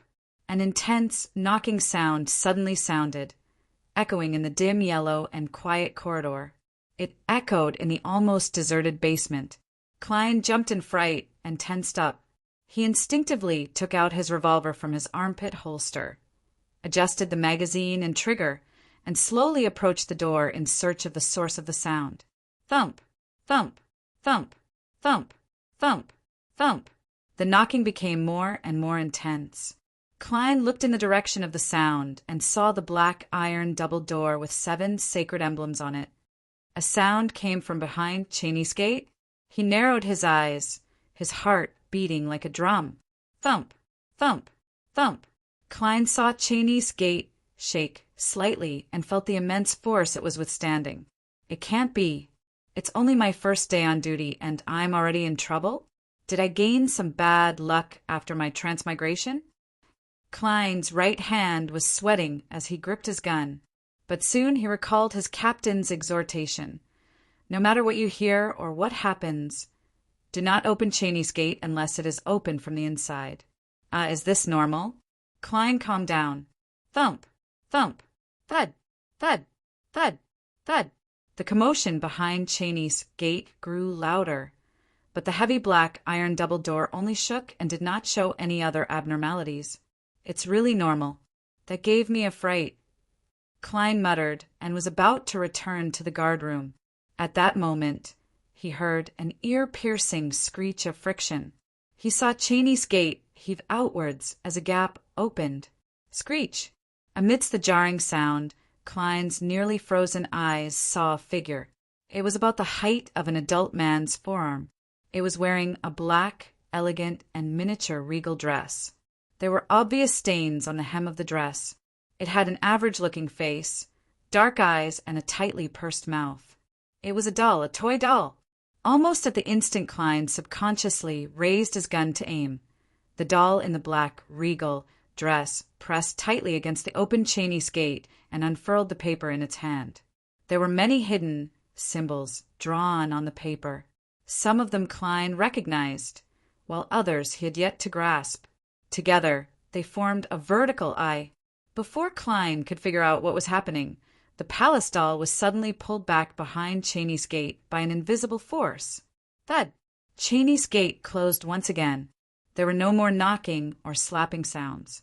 The underground world returned to its usual tranquility and silence, as if nothing had happened. Cheney's gate was opened from the inside. I have to report it to Captain. But it closed again. At that moment, Klein finally recovered his train of thought. He was shocked, afraid, and confused. A few seconds later, he recalled what the doll in the black regal dress was. As an official member of the Nighthawks, he had the right to know about the grade 3 item sealed behind Tinjin City's Chinese Gate. Number 0625. Name Misfortune, Cloth Puppet. Danger level 3. There is a certain level of danger. Use with caution. Can only be applied for operations involving 3 or more people. Security clearance, official Nighthawks, and above. Sealing method. Only needs to be isolated from humans. Description: this doll is wearing a regal dress that was popular around 1300. There are traces of stains on the hem of the dress that are difficult to wash away. It is impossible to confirm if they were there from the beginning. In a few tragic cases in Tinjin City, due to financial crises, the police noticed the existence of this doll. It was always placed in a child's bedroom, on the cabinet by the bedside. A few Nighthawks accepted the request and began an investigation on this doll. It has been preliminarily confirmed that it brings misfortune. It causes the people around it to gradually fall into danger and eventually die one by one. The subject only took 2 weeks to be on the brink of bankruptcy. This doll does not possess the characteristics of being alive. It does not have any tendency to escape the seal. After a long period of experimentation, we discovered that as long as one is within 10 meters of it for less than half an hour every day, one will not be tainted by misfortune. If one is already plagued by misfortune, as long as it is transferred to another owner, the situation will turn for the better. Appendix: this doll first appeared in West Borough's Iron Cross Street's Lower Street. She was an artisan who made toys. Due to her old age, her husband's serious illness, and the early death of her 2 children, she had no choice but to move to Iron Cross Street's Lower Street. This was the last toy she sold. She used this doll to exchange for some poison hemlock juice, ending her and her husband's 3 days of starvation. Klein recalled the information on sealed artifact 3-0625. He felt even more puzzled and shocked. Wasn't it said that this doll does not possess the characteristics of being alive? Wasn't it said that it does not have any tendency to escape the seal? Then what did I see just now? What was the thing that pulled it back in at the end? What did the picture on the paper it unfolded represent? That scene just now really looked like a psychopathic murder was dealing with the victim. The victim tried his best to bang on the door, tried his best to call for help, but was pulled back in amidst his thoughts. Klein decided not to act on his own. He returned to the duty room and pulled a rope. As the rope was pulled and the gears turned, an urgent bell suddenly rang in the Blackthorn Security Company on the 2nd floor. Leonard Mitchell and the rest of the sleepless, who were playing cards in the entertainment room, immediately put down their cards and rushed underground. Chapter 109. The sound of running footsteps traveled into Klein's ears, calming him down as he stood at the door of the guard room. What happened? Leonard, who was the first to arrive, asked in a deep voice with his revolver in hand. Seeing that he couldn't stop in time, Klein immediately recalled what Roshan had mentioned. 3 years ago, Leonard, who had just become a sleepless, had attempted to sprint down the stairs without getting used to the potion's powers. In the end, he ended up turning into a wheel. With a light cough, Klein pointed at Cheney's gate and said, "There was a loud knocking sound coming from inside." Just now, there was a loud knocking sound coming from inside, and then it turned into slapping. Then the door was pushed open a little. "Cheney's gate has been pushed open?" the short Kenley asked in shock. Yes, it was pushed open a little. Klein was about to continue describing when he saw that Leonard, Kenley, and Royale didn't approach the guard room. They stopped a few steps away and formed an arc, as though they were guarding against him. He paused for a moment. "Are you suspecting me?" "No, it's not suspicion. This is normal procedure." Kenley shook his head and denied it. In such a tense atmosphere, Leonard continued with an indecent smile and added, In other dioceses there were similar cases. The Beyonder on duty at Cheney's gate lost control and rang the bell. Then, while his teammates who rushed to help weren't paying attention, he killed 2 people. All right, Klein no longer felt aggrieved and angry at being targeted. He asked, then, "How can I prove that I didn't lose control?" Leonard wiped away his cheeky expression and tapped his chest 4 times. He chanted in a deep voice, "You're the Lord of the Abyss." He chanted in a deep voice. They were naked, without food or clothes. They had no cover in the cold. They were drenched by the rain, and because they had nowhere to hide, they hugged the rock tightly. They were mothers whose children were taken away. They were orphans who had lost hope. They were poor people who were forced to leave the path of righteousness. The night did not give up on them. It blessed them. The holy and compassionate prayer echoed underground, allowing everyone's body, heart, and soul to feel a sense of relief. Seeing that there was no abnormal reaction from Klein, Leonard stopped chanting and smiled. "There's no problem. You're still our trustworthy companion." Royale, who had been silent all this while, looked at Cheney's gate and took the initiative to ask. After the door was pushed open, "What did you see?" "I saw the misfortune cloth puppet, the one in the classic black dress, 3-0625. Klein answered with some lingering fear. But in less than 3 seconds, it was pulled back by an invisible force. Cheney's gate closed once again. What exactly happened? Leonard, Kenley, and Royale looked at each other. "Haha, we are the same as you. We don't know the reason behind all this. Since Cheney's gate has been closed again and there are no longer any abnormalities, we shouldn't enter at this time. We have to wait for daybreak and wait for Captain." At this time, Royale added coldly, "I'll stay here and keep watch with you." "All right." Leonard spread his hands and teased. "As the strongest person here, I'll stay too. Kenley, return to the 2nd floor, in case the police department can't open due to an urgent case." Kenley didn't say anything else. He nodded and turned to leave. At this moment, Leonard glanced at Klein and Royale. "Perhaps we can continue playing cards? Under such circumstances, we need some entertainment so that we won't be too tense." "No problem." Klein adjusted his revolver and placed it back into his armpit holster. Royale didn't agree or disagree. With her smooth black hair draped over her shoulders, she followed Klein into the guardroom. In the middle of Fight the Landlord, no, Fight Evil, Klein said casually, "The misfortune cloth puppet, 3-0625. Misfortune cloth puppet, 3-0625. According to the description of the data, it shouldn't have the characteristics of being alive. Haha, 3 as." Leonard pressed his hand down and said casually, "In the past 40 years, 3-0625 hasn't shown any characteristics of being alive. We can first assume that the information is correct and use it as a premise for deduction." "Yes. You have an idea?" Royale asked succinctly, as Klein was hesitating if he should throw down 3 twos. Leonard took a sip of his freshly brewed coffee and said, "Yes. Yes. Since 3-0625 doesn't have the characteristics of being alive, its performance today must have been influenced by other factors, and it must be a factor that appeared recently.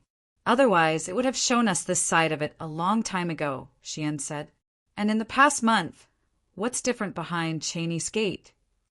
Royale looked at the 3 twos that Klein had thrown down and pondered for a few seconds. She pondered for a few seconds and said, "There's only one thing that's different.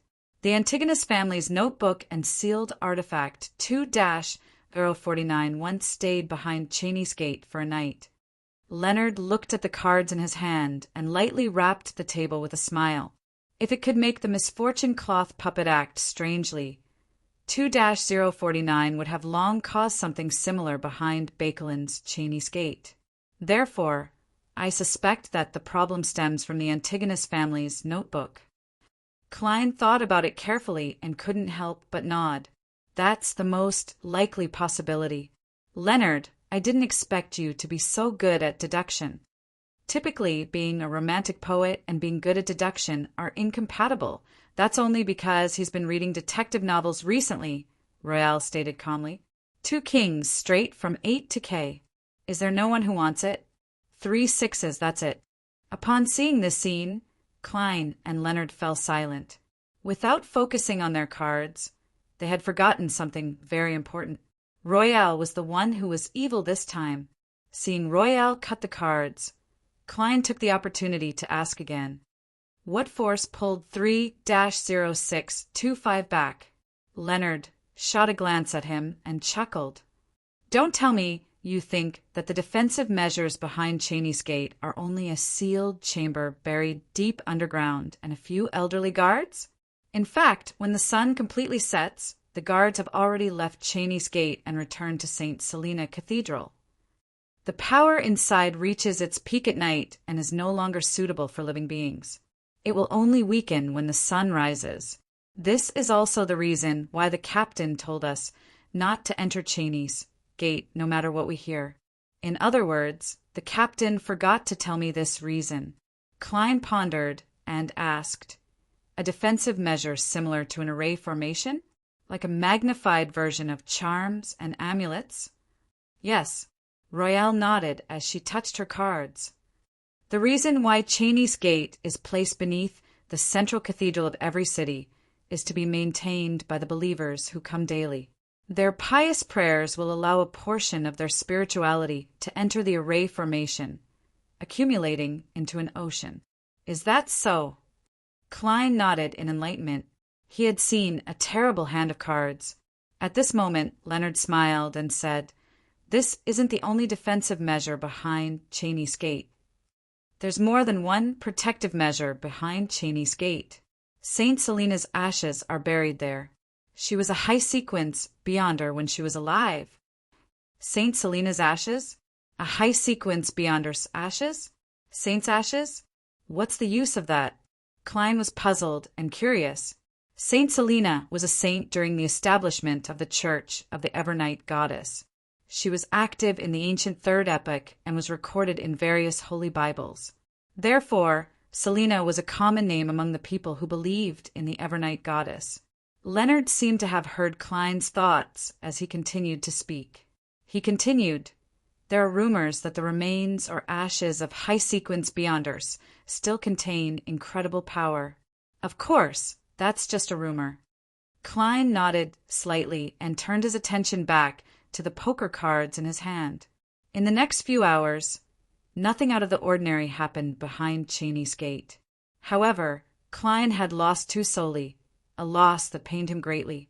As for Leonard, who had the air of a romantic poet when it came to cards, he had lost 4 soldi and 5 pence. Only the silent Royale was the winner. The sun has just risen. It's my turn next. The quiet author, Sikatron, entered the guardroom at 6 o'clock. Klein wrote down his encounter last night in his notebook and returned to the Blackthorn Security Company with Leonard and Royale. At that moment, he looked extremely exhausted, but the midnight poet and Sleepless beside him were still in high spirits. This is the difference between different sequences. Klein was about to pass through the partition and head home to catch up on his sleep when he saw the captain enter. Good morning, Captain. He couldn't help but yawn as he greeted him. Dunn, who was wearing a black trench coat, took off his hat and glanced at him with his gray eyes. Good morning. You should go back and get some rest. Did anything happen last night? Klein immediately explained the matter regarding the misfortune cloth puppet and Leonard's deduction. Okay. Dunn didn't express his opinion as he walked to his office with a solemn expression. I'll send a telegram to the Holy Cathedral. Klein didn't stay any longer. He slowly walked out of 36 Zutland Street and breathed in the cool morning air. His spirits were lifted, and he suddenly remembered something that he had forgotten all along. I forgot to tell the captain and Leonard that the misfortune cloth puppet had a piece of paper in its hands. How could I forget? There seems to be a subtle force affecting me, preventing me from telling the other Nighthawks about this. The Antigonus family's notebook was stored behind Tingen City's Cheney's Gate many days ago. The misfortune cloth puppet 3-0625 should have been affected a long time ago. Why did it only show signs of abnormality last night? Because last night was the first time I was on duty at Cheney's Gate. It used all its strength just to let me see the picture on the piece of paper. Is this the goal of the Antigonus family's notebook? Because I survived after coming into contact with it and even became a seer? Questions flashed through Klein's mind as he stood rooted to the ground. He didn't know if he should pretend that he didn't remember anything and go home to sleep, or go upstairs to report to the captain. Chapter 110. After some thought, Klein decided to go home first to confirm something. Furthermore, he believed that if the misfortune cloth puppet's actions last night weren't to let him see the pattern on the paper, then the captain and the others would definitely find some clues during their subsequent investigations. It wouldn't affect the overall situation even if he didn't report it. Otherwise, it would be worth considering. This was what Klein wanted to confirm next. He took the trackless carriage back to Daffodil Street. When he returned home, his brother, Banson, and sister, Melissa, were still asleep. The living room was dark and quiet. Klein boiled a pot of water, threw some tea leaves, and ate a piece of oatmeal bread. Then he took his coat, hat, and cane to the stairs. He subconsciously lightened his footsteps so as not to make any obvious noise. Just as he reached the second floor, he saw the bathroom door suddenly open. Melissa, who was wearing an old dress, came out with a sleepy look. "You're back." Melissa rubbed her eyes in a daze. Klein covered his mouth and yawned. "Yes, I need a beautiful dream. Don't wake me up before lunch." Melissa hummed in acknowledgement. Suddenly, she recalled something and said, "That's right. Banson and I are going to St. Selena Cathedral in the morning to pray and participate in Massachusetts. Lunch might be a little late." As a not-so-devout believer of the Evernight goddess, she and Banson went to the cathedral once every 2 weeks. As for Klein, who was a nighthawk, he hadn't entered the cathedral other than the time he was followed by the members of the secret order. "No, I'm in the cathedral every day. It's just that it's underground." Klein subconsciously defended himself. He was very worried that the goddess would abandon him, a false believer. If he didn't get a response from the ritualistic magic at the critical moment, it would be a huge joke. But thinking about old Neil, the goddess was quite tolerant of the Nighthawks. Yes, that's right. Klein encouraged himself. These thoughts flashed past his mind. He looked at Melissa and nodded with a smile. "No problem. I can sleep longer."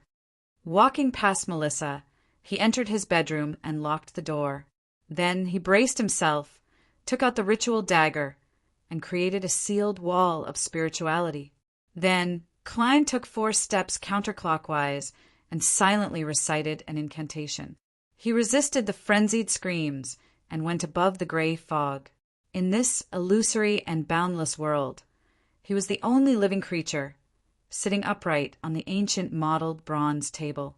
After a few seconds of silence, Klein conjured a goatskin parchment and wrote a divination incantation, the pattern that the misfortune cloth puppet displayed. At that moment last night, although Klein had clearly seen the mysterious picture on the piece of paper, he could only vaguely remember it due to his nervousness and haste. He was unable to recall the exact details, but that wasn't a problem. For a seer, as long as he had seen it and remembered it, he could reproduce it. According to mysticism theory, spirituality would remember everything it saw. As long as it was done in the right way, it could reproduce the scene at a particular moment. On this point, Klein even believed that Spirit Medium Daly's description of psychological alchemy made sense. A human's memory was just an island exposed on the surface of the sea. It couldn't hold too much, so most of the information that spirituality remembered became subconscious, becoming the main body of the island underwater. And spirituality itself, even if it wasn't the entire ocean, it included all the sea around the island. After silently reciting the divination incantation, Klein leaned back and entered sleep through cogitation. In the blurry, distorted, and fragmented world, he once again saw Cheney's Gate open and heard a heavy, grinding sound. The puppet in the classic black regal dress stuck close to the half-open door and unfolded the paper in its hand. There were many mysterious symbols on the paper, and together they formed a vertical eye. Klein looked deeply at the picture and voluntarily exited the dream. Then, using the uniqueness of the world above the gray fog, he expressed the memories that had yet to fade. On the brown goatskin, the vertical eye looked upwards, looking sinister and mysterious. Klein thought for a moment and wrote below the eye, "This is the key to the treasure left behind by the Antigonus family." Putting down the fountain pen, he untied the silver chain in his sleeve and held it with his left hand until the topaz dangled steadily above the divination statement and the mysterious vertical eye. There was no longer any obvious shaking. Klein closed his eyes and calmly recited the statement. After 7 times, he opened his eyes and saw that the topaz pendant was spinning clockwise with the silver chain, and this represented confirmation in spirit dowsing. The vertical eye picture is really the key to the treasure left behind by the Antigonus family. Klein nodded, slightly as though he was in thought. He rapped the edge of the long bronze table with his fingers and muttered to himself. Because of Ray Bieber's death, the Antigonus family's descendants were severed. Therefore, that notebook views me, a seer who came into contact with it and is still alive as its inheritor? It influenced 3-0625 to leave behind the key to the treasure so that it could show me during my shift at Cheney's Gate? There's no problem with this logic, but it still doesn't convince me. How does that notebook confirm that the Antigonus family's descendants are extinct? And I'm a completely unrelated person. If I had the Antigonus family's bloodline, the original owner wouldn't have committed suicide in the first place. It doesn't matter if I tell Captain and the others about this. I'll do some more research. Following that, Klein divined the location of the Antigonus family's treasure, but without a doubt, he did not obtain any detailed information. The only thing he could be sure of was that, just as Sirius had guessed in his letter to Mr. Z, the treasure was related to the main peak of the Hornacis mountain range and the ancient nation of the Evernight. After divining these matters, Klein discovered that the crimson star with the prayers had produced a weak fluctuation again. He touched the illusory star in response to the prayers, and once again saw the brownish-haired youth dressed in unique black, tight-fitting clothes. The youth was still kneeling on the ground, still facing the crystal ball of pure water as he continued, muttering something.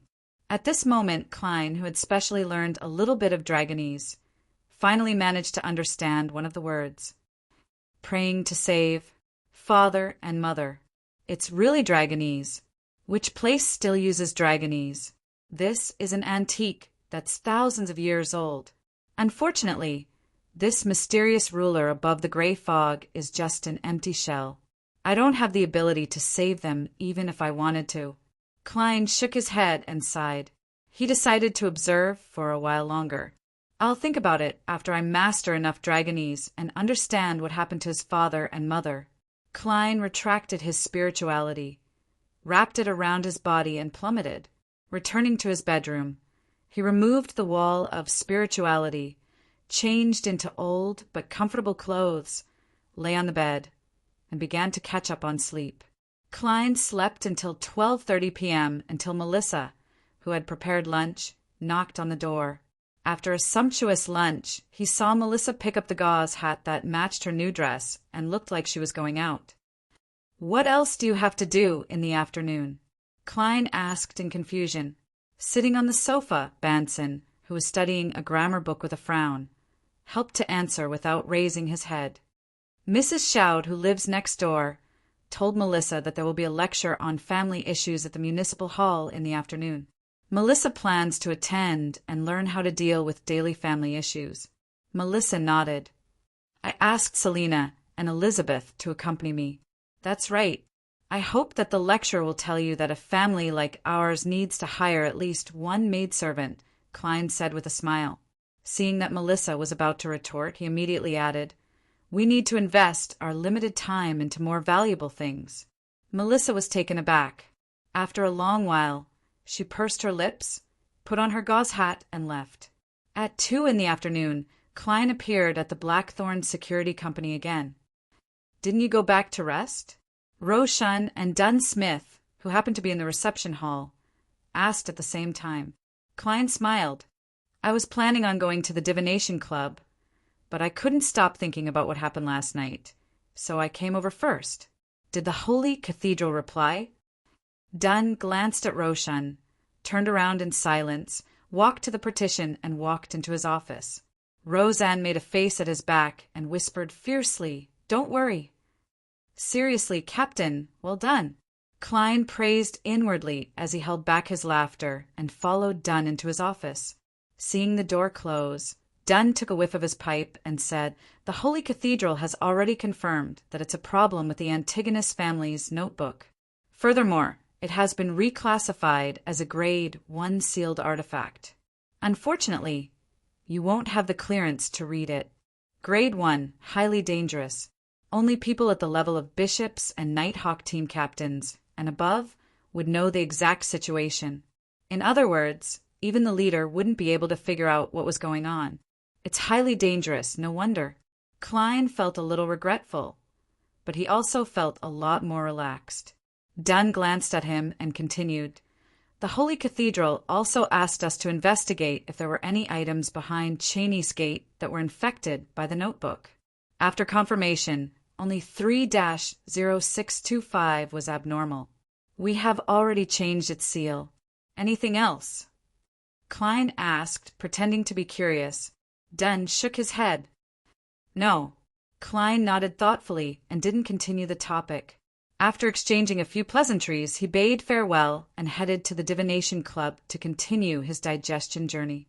In the municipal hall, the three good friends, Melissa, Selina, and Elizabeth, sat near the door, waiting for the lecture to begin. If she doesn't do well, we'll sneak out, Selina suggested excitedly. Elizabeth immediately agreed.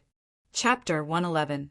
Not long after, the lecturer with high cheekbones stepped onto the half-raised wooden platform in front of the auditorium. Good morning, kind and benevolent ladies. I'm Sevilla Gita. Today, I'm going to share with you my experience in arranging household expenses. It's divided into 3 parts. The first is how a family with an annual income of around £100 should balance the expenses of food, housing, clothes, and hiring servants. The second is how a family with an annual income of £200 should increase their expenses to make themselves look more presentable. Melissa listened carefully. She didn't need to calculate in her head to remember the total annual income of her 2 brothers. More than £200, she thought, half relieved and half frightened. She was both happy and content with her present life, and afraid that it would soon disappear. At this moment, Selina, who had burgundy hair, covered her mouth and said to her 2 friends in a hushed voice, She seems to be a follower of the Storm Lord. She's wearing the Storm Badge. Melissa looked over, and sure enough, she saw that Saviara was wearing an emblem depicting a gale and a wave on the left side of her chest. She hurriedly explained, Mrs. Shoud, who told me about this lecture, is a follower of the Lord of Storms. I don't think it's strange, teacher. Yeah, I don't think there's any problem. We're here to hear the specific bill plan. Elizabeth comforted Melissa. But apart from Melissa, we don't need or have the right to plan our family's expenses, the wine-red-haired Selina mumbled. Elizabeth retorted without hesitation. But we will eventually get married and have our own family. After the magic mirror divination incident, Selina had always been afraid of Elizabeth. All she could do was nod in embarrassment and pretend to be listening attentively. The lecturer, Sevilla, raised her right hand. The premise of all these expenditure plans is that we must respect the opinions of the male hosts. They are the source of income and the pillars of the family. They face anxiety, stress, trouble, and chaos in this turbid society and win everything for us. Therefore, we must create a peaceful environment where they will not be disturbed by external affairs. We must let them relax when they return home and let their souls be baptized so that they can face all kinds of challenges in a better state. Therefore, the famous philosopher, sociologist, humanist, and economist Mr. Lurd once said that women are the angels of the family. Selina propped her cheeks with her hands, revealing her dimples as she asked in a low voice with excitement. "Lumi, the gentleman who said man is born free." "Yes, but he is a believer of the Lord of Storms," Elizabeth replied hesitantly. At this moment, the lecturer, Sevilla, continued speaking. "Mr. Lurmy also told us that women are born deficient in wisdom and logic. Since this is the case, we, who have no ability to judge, should accept the words of our fathers and husbands as religious beliefs." Note 1. Melissa, Selina, and Elizabeth looked at each other speechlessly for a long time. "Let's go?" Selina finally suggested. Melissa and Elizabeth nodded at the same time. All right. They took their veils, lowered their backs, and slipped toward the side door, trying to leave without attracting attention. When they carefully arrived outside and stood up straight, they suddenly heard a burst of enthusiastic applause from the small auditorium. Melissa subconsciously turned her head and looked through the hole in the door. She saw Mrs. Shoud clapping. She saw the ladies applauding. Phew, praise the lady. Melissa exhaled and left the place that made her uncomfortable with Selina and Elizabeth. "Shall we go to Herod's department store?" Standing under a tree by the roadside, Selina had forgotten what had just happened and suggested happily. Melissa fell silent for a few seconds. "I want to go back and study." "Study." Selina stroked her burgundy hair in a daze, as though she had returned to her usual life. "And I still have to buy bread, beef, potatoes, and fruits. Klein has to work today, and Banson went to the city library. Yes, I have to go back." Melissa suddenly felt how much she loved textbooks, loved clockwork, and loved gears. Selina decided to maintain a distance from Melissa, who was acting abnormally today. She turned to look at Elizabeth and smiled obsequiously. "Shall the two of us go to Herod's department store? Although I've already spent all my private money, it's nice to shop around and take a look." "Okay." Elizabeth agreed to her friend's suggestion and asked in a seemingly casual manner, "Melissa, does your brother, Klein, have to work on Sundays as well?" "Yes, he's off on Mondays. It's different from ordinary work." Melissa subconsciously raised her head. After leaving the Blackthorn Security Company, Klein took a tracked public carriage to House Street. He tried his best to rein in his thoughts and stop thinking about the Antigonus family's treasure. He focused his attention back on acting. It was important to digest the potion as soon as possible and improve himself no matter what. Acting as a seer? I'm still not professional enough. The fortune tellers of the foodie nation have to look at the almanac before they do anything. Klein held his cane and sat in the carriage's interior. He decided to divine if it was a good day for him to go out and head to the divination club.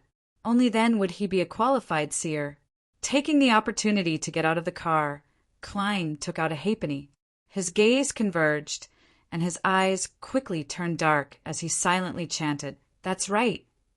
Today is a good day to go to the divination club. Today is a good day to go to the divination club." Dang! Klein flicked the coin upwards. He didn't watch it roll, but instead stretched out his palm. Patter! The halfpenny fell steadily into his palm.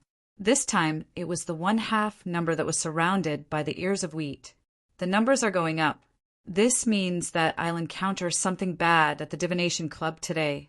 Klein thought for a moment before turning around and walking across the street. He waited for the public carriage to take off in the direction of Daffodil Street. He felt that he was becoming more and more like a fraud. House Street, in front of Harold's department store. Selina was about to enter when she suddenly froze and turned to look to the side. "Did something happen?" Elizabeth asked curiously. Selina puffed up her cheeks. "Why, Elizabeth, I'm reminded of my mysticism teacher, Mr. Vincent. He passed away just like that on the second morning of my birthday. Is this because I peeked and used his secret incantation?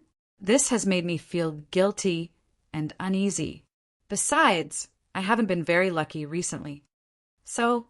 Elizabeth asked in a tacit manner. Selina bit her lips. "I wish to head to the divination club next door to do a divination." I want to see if Mr. Vincent's matter is really related to me, to see what happened on the birthday banquet. I have a nagging feeling that Elizabeth is hiding something from me. I remember the back view of a man in a tuxedo. Don't you know divination? Elizabeth asked in surprise. Selina deliberately mimicked her father's sigh.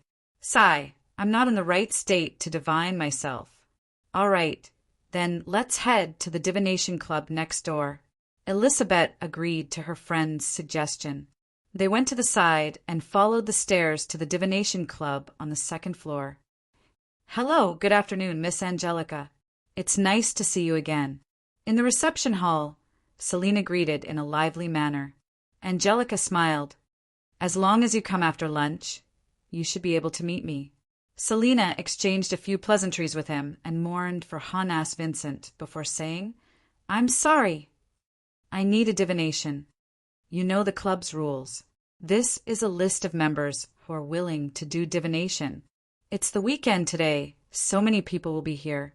Angelica went through the process with great familiarity. Selina and Elizabeth's heads were together as they quickly flipped through the list and the corresponding introduction. I've always approached my teacher directly in the past. I never expected the club to have so many members willing to do divination compared to last year, Selina said with interest. Suddenly, she paused for a few seconds and muttered in puzzlement. Klein Moretti? Isn't that the same name as Brother Melissa? Elizabeth was taken aback. She looked at the two words Klein Moretti a few times before nodding in thought. That's right, Miss Angelica. Is Mr. Klein Moretti here? Selina asked with bright eyes. Angelica shook her head. I'm sorry, Mr. Klein Moretti isn't here today. All right, let's get someone else. Selina didn't have any intention of getting to know him.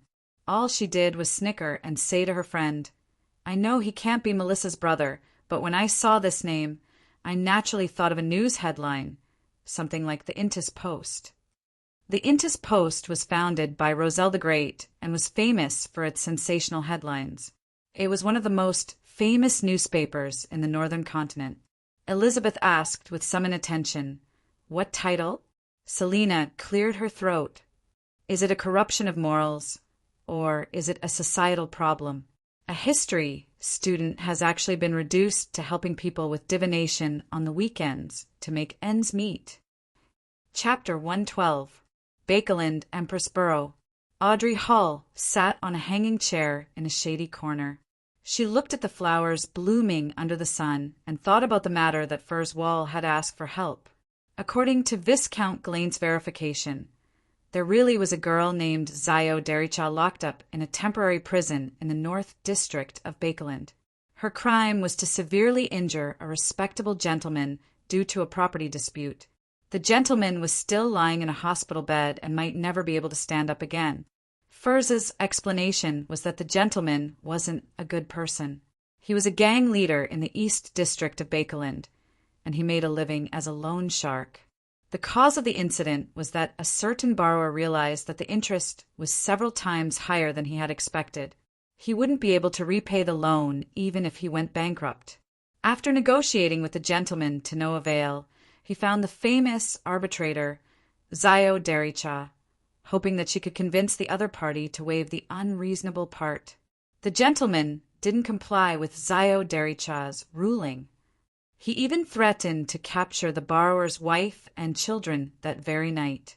Hence, Zio Dericha changed her persuasion techniques and used physical methods. She accidentally caused serious injury. Viscount Gleint investigated the incident and confirmed that Furs Wall's description was true. He also confirmed that the gang leader had lost control of his underlings. After a visit in the middle of the night, he had waived the borrower's debt and issued a statement to the prosecutor that he had forgiven Zio Dericha. However, serious injury cases didn't mean that the victim wouldn't be prosecuted just because they didn't want to pursue the matter. Gleint hopes to resolve this through normal means. He sent someone to consult a lawyer he's familiar with. The lawyer said that he was confident that it would only be a light sentence. However, It would be very difficult to plead not guilty unless the client could obtain a medical certificate stating that they had mental problems or were mentally undeveloped. Audrey muttered to herself, leaning towards her friend's opinion. To her, the most important thing was not to have any open relationship with Furs Wall and Zyodericha. After the tarot incident, Audrey felt that she was no longer a naive and ignorant girl. There will be a ball at Earl Wolf's place tomorrow night. Tell Gelaint to act according to the lawyer's advice. Audrey nodded slightly and made her decision. In the Kingdom of Rouen, lawyers were divided into barristers and solicitors. The latter was responsible for matters that did not need to go to court, such as gathering evidence, talking to clients, helping people draw up wills, supervising the distribution of property, and providing legal consulting services. Of course, they could also represent clients in the most basic security court and defend simple cases. Barristers were lawyers who studied evidence and defended their clients in court. According to the laws of the Kingdom of Rouen, they had to maintain an objective attitude, so they could not directly contact the client. They could only gather information through their assistants, which were solicitors. Each of them was a true legal expert with outstanding eloquence and a high level of debating. Audrey, who had regained her relaxed state, hid in the darkness and peeped at the colorful flowers outside. She suddenly thought of something. Medical proof of mental problems or mental retardation. Psychiatrist, if psychological alchemy has mastered the acting method, does that mean I can look for them in the psychiatrist community? At this thought, Audrey felt that her train of thought was on the right track. Her eyes were as bright as resplendent gems. At that moment, she saw the golden retriever, Susie, sneaking behind the cluster of flowers in a sneaky manner to a place where only the gardener could reach. Susie, what is she doing? Audrey hid in the shadows and watched in a daze. The golden retriever's sense of smell seemed to be confused by the fragrance of the flowers. She did not notice her master behind her. She opened her mouth and let out a throaty ah and ah.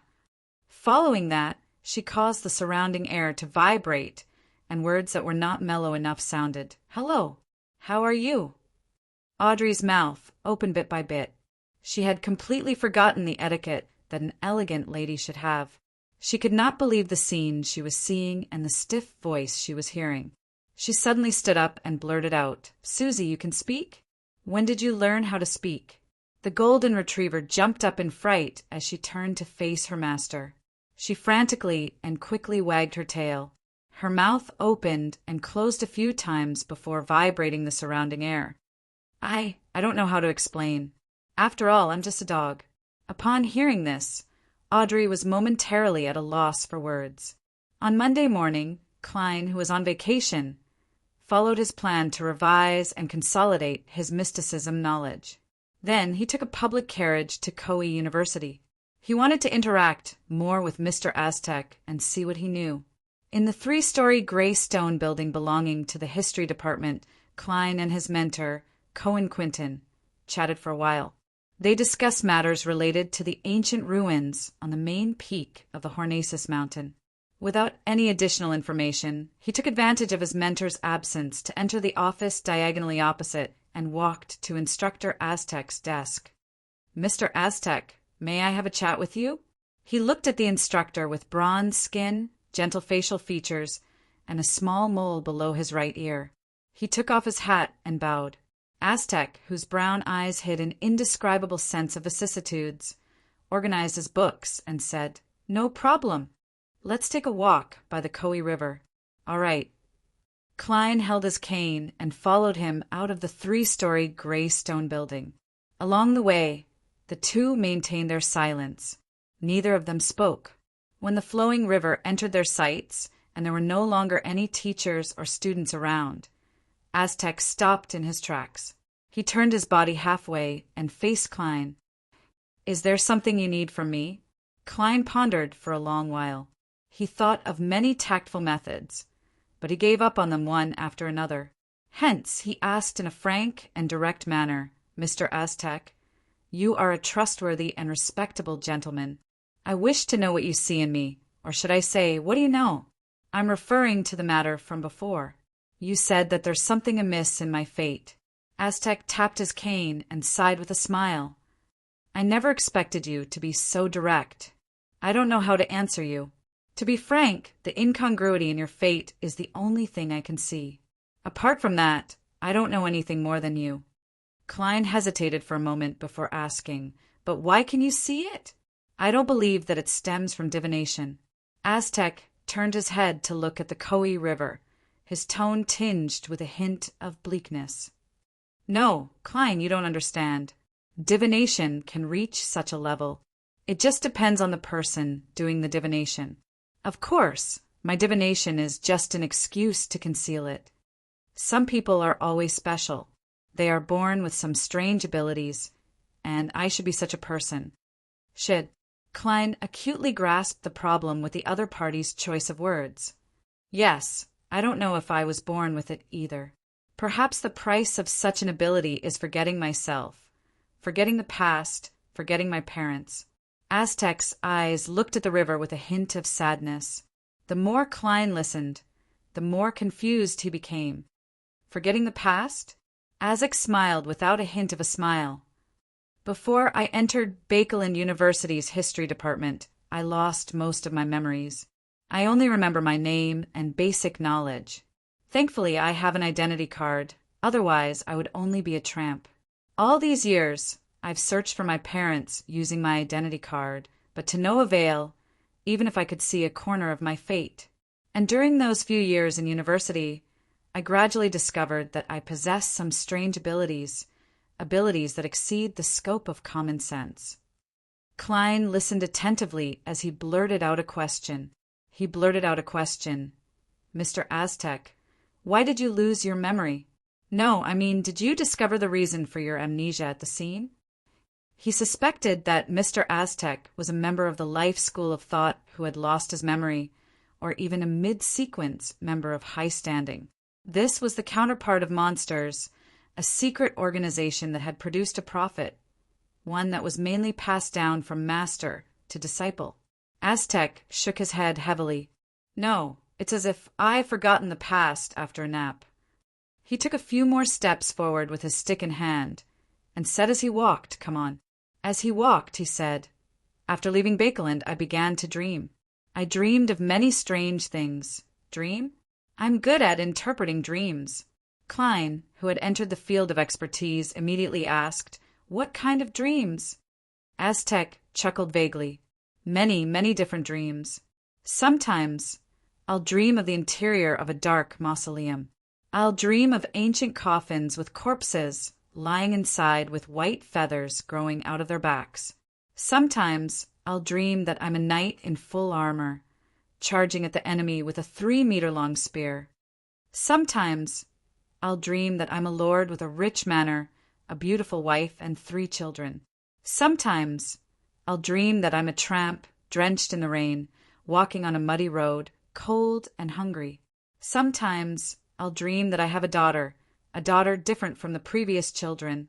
She has soft black hair, likes to sit on the swing I made myself, and always asks me for sweets. Sometimes I'll dream that I'm standing beside the gallows, coldly looking up at the floating corpses above. As he listened to Aztec's ravings, Klein realized that he was unable to interpret his dreams. This was because the symbols of different dreams were opposite and contradictory. Aztec retracted his gaze, and his voice no longer drifted. The Feynapotter Kingdom in the south believes in Mother Earth, and the Church of Mother Earth promotes a concept. They believe that every life is a plant that absorbs nutrients from the earth, slowly growing, flourishing, and declining. When they wither, these lives will fall to the earth and return to their mother's embrace. And the next year they will grow again. Flowers bloom and wither year after year. It's the same for life, one life after another. Sometimes I'm very willing to believe this theory. I believe that because of my uniqueness, I can dream of my previous life as well as fragments of the previous life. Having said that, he looked at Klein and sighed. I haven't even told Cohen about these things. The reason why I'm telling you is because Aztec paused and smiled. I'm sorry, my description wasn't accurate enough. The incongruity in your fate isn't the only thing I can see. I've also seen something else. Chapter 113. Mr. Aztec can tell that I'm a Beyonder? His ability is really powerful. Klein was startled for a moment before he calmly replied, yes. He thought for a moment, then added, don't worry. Because of Welch and Naya. Just as I guessed. Aztec sighed. Among the policemen who came to the school to question me and Cohen, there were 2 people with supernatural powers. That should be Captain and Leonard. They took over Welch's case. Klein nodded slightly and didn't interrupt. Aztec raised his cane, slightly. You should have already entered that circle. I hope you can help me find clues about my origins. You don't have to do it on purpose. Just remember when you meet them. At this point, a bitter smile appeared on his face. Apart from you, I don't know anyone else with supernatural powers. You can never imagine what kind of emotions a person without a past would have. It's like a ship drifting in the sea. The scariest thing isn't encountering a storm, but not being able to find a port or a route to land. You can only welcome disaster after disaster, never to end, never to feel calm and safe. No, Mr. Aztec, I can understand your feelings very well, because I'm the same person. Fortunately, I have the original Klein's memory fragments. I have Banson and Melissa. Klein silently replied before asking, Mr. Aztec, with such an amazing ability, why don't you enter a similar circle and look for useful clues yourself? Aztec looked into Klein's eyes and laughed self-deprecatingly. Because I am afraid of danger, afraid of death. He sighed. I'm used to my current life and I like it. I don't want to, and I don't have the courage to take risks. I can only rely on you. Klein didn't say anything else. If I can find any relevant clues, I will pay special attention. All right, it's time for us to return to the office. When Cohen is done with his work, we'll have lunch together. Do you still remember? The school's East Balham restaurant is pretty good. Hey, it's my treat. Aztec raised his cane and pointed in the direction he had come from. Sorry, I really don't remember. How could the original Klein have the money to go to an East Balham restaurant when I was in college? Even if Welch and company were to treat him, he would reject such a relatively extravagant place. Klein pressed down on his hat and followed Aztec back to the 3-story gray stone building of the history department. After taking a few steps, Aztec suddenly spoke again. Now that I'm done with school, I'm going to welcome my summer vacation. You can visit me at home or write to me. Klein nodded and casually made a casual remark. Mr. Aztec, I thought you would go to Desi Bay for a vacation. No, it's too hot in the south now. I don't like sunbathing. Look at my skin, I get tanned easily. In comparison, I'd rather go to Winter County, to the north of the Fasek Empire, to ski, enjoy the scenery, and fish for seals, the bronze-skinned Aztec replied with a smile. I want that too. The newly hired Nighthawk, Klein, revealed an envious look. After lunch, he returned home and took a short nap. He began to review and research the advanced knowledge of charms and amulets, hoping to grasp them as soon as possible and create a product that could barely be used in battle and help him in the preliminary stages. A few minutes before 3 in the afternoon, Klein packed his belongings and sealed his bedroom with a wall of spirituality. Above the gray fog, in the majestic temple, an ancient and mottled bronze table sat quietly. Shrouded in a thick, grayish-white fog, Klein sat at the seat of honor, watching the blurry justice and the hanging man appear at their designated seats. Miss Justice's emotions aren't too stable. Worried, uneasy, and confused, Klein, who had already activated his spirit vision, noticed the abnormality of the only female member of the tarot with just a glance. Audrey Hall's current feelings were indescribable. The fact that Susie could suddenly speak had a strong impact on her. In her imagination, the future development would be a great detective or a famous psychiatrist, Miss Audrey, with her assistant, the big dog, Susie. But if it turned out to be the big dog detective, Susie, with her assistant, Miss Audrey, then it would be no, not a little, it would be very strange, and she would be at a loss. Audrey suddenly sat up straight, wanting to ask Mr. Fool and the hanging man for advice. She swallowed the words that were on the tip of her tongue. How should I ask? What should I do if my pet is abnormal? How do I get along with a pet that has good intelligence and can speak? No, no, no. This is the Tarot Club, not a pet-rearing experience sharing session. I'm willing to bet that if I were to really ask that question, my good image in the eyes of Mr. Fool and the hanged man would be shattered. Audrey's thoughts raced, and she finally organized her words. Honorable Mr. Fool, Mr. the Hanging Man, who always helps me, I have a question to ask. What can a pet with extraordinary powers help its owner with?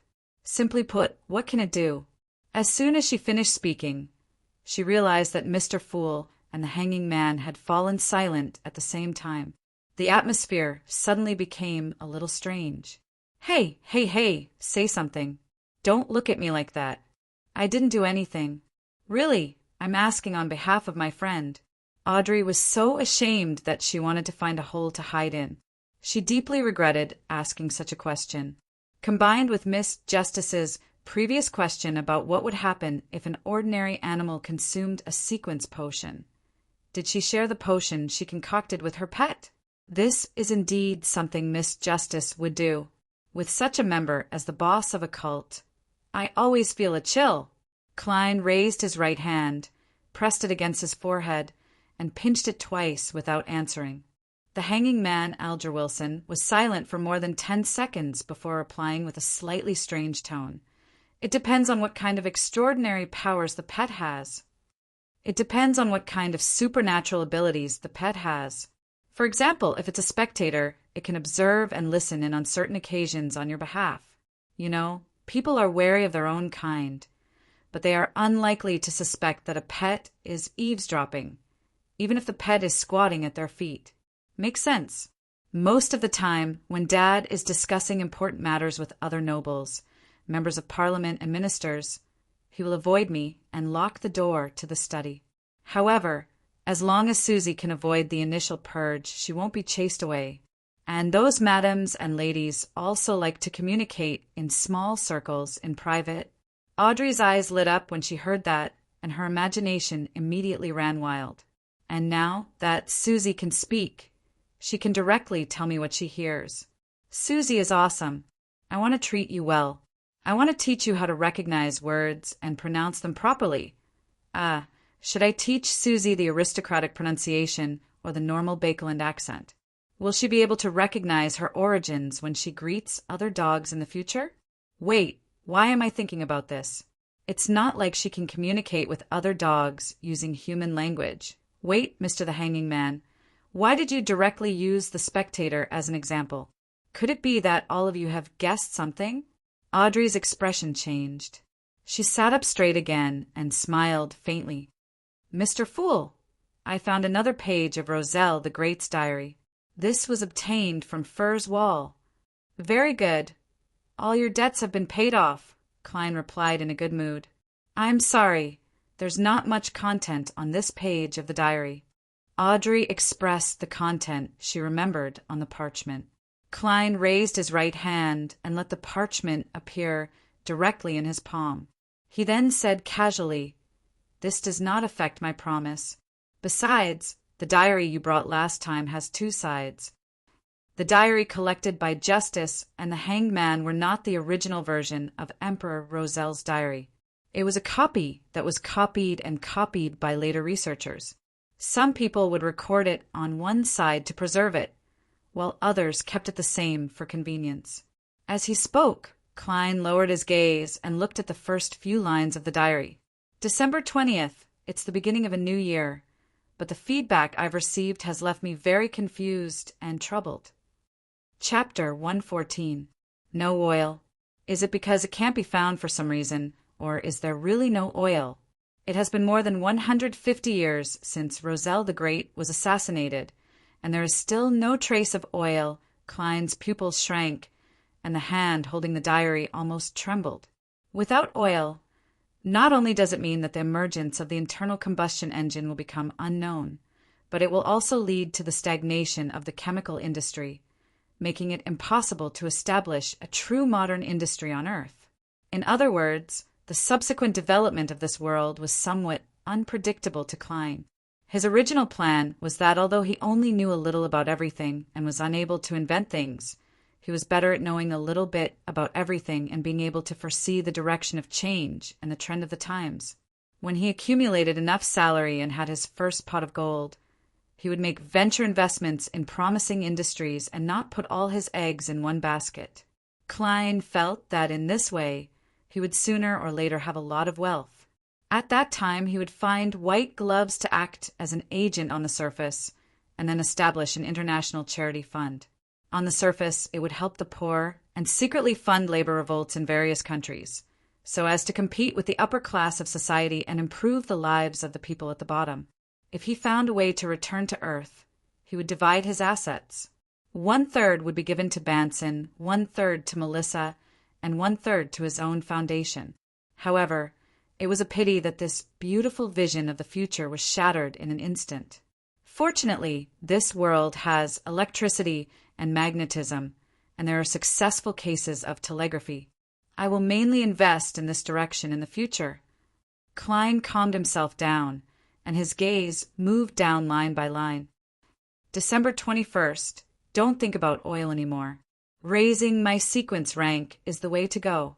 December 22nd. The environment of the old town of Leisha is so dirty that it is unacceptable.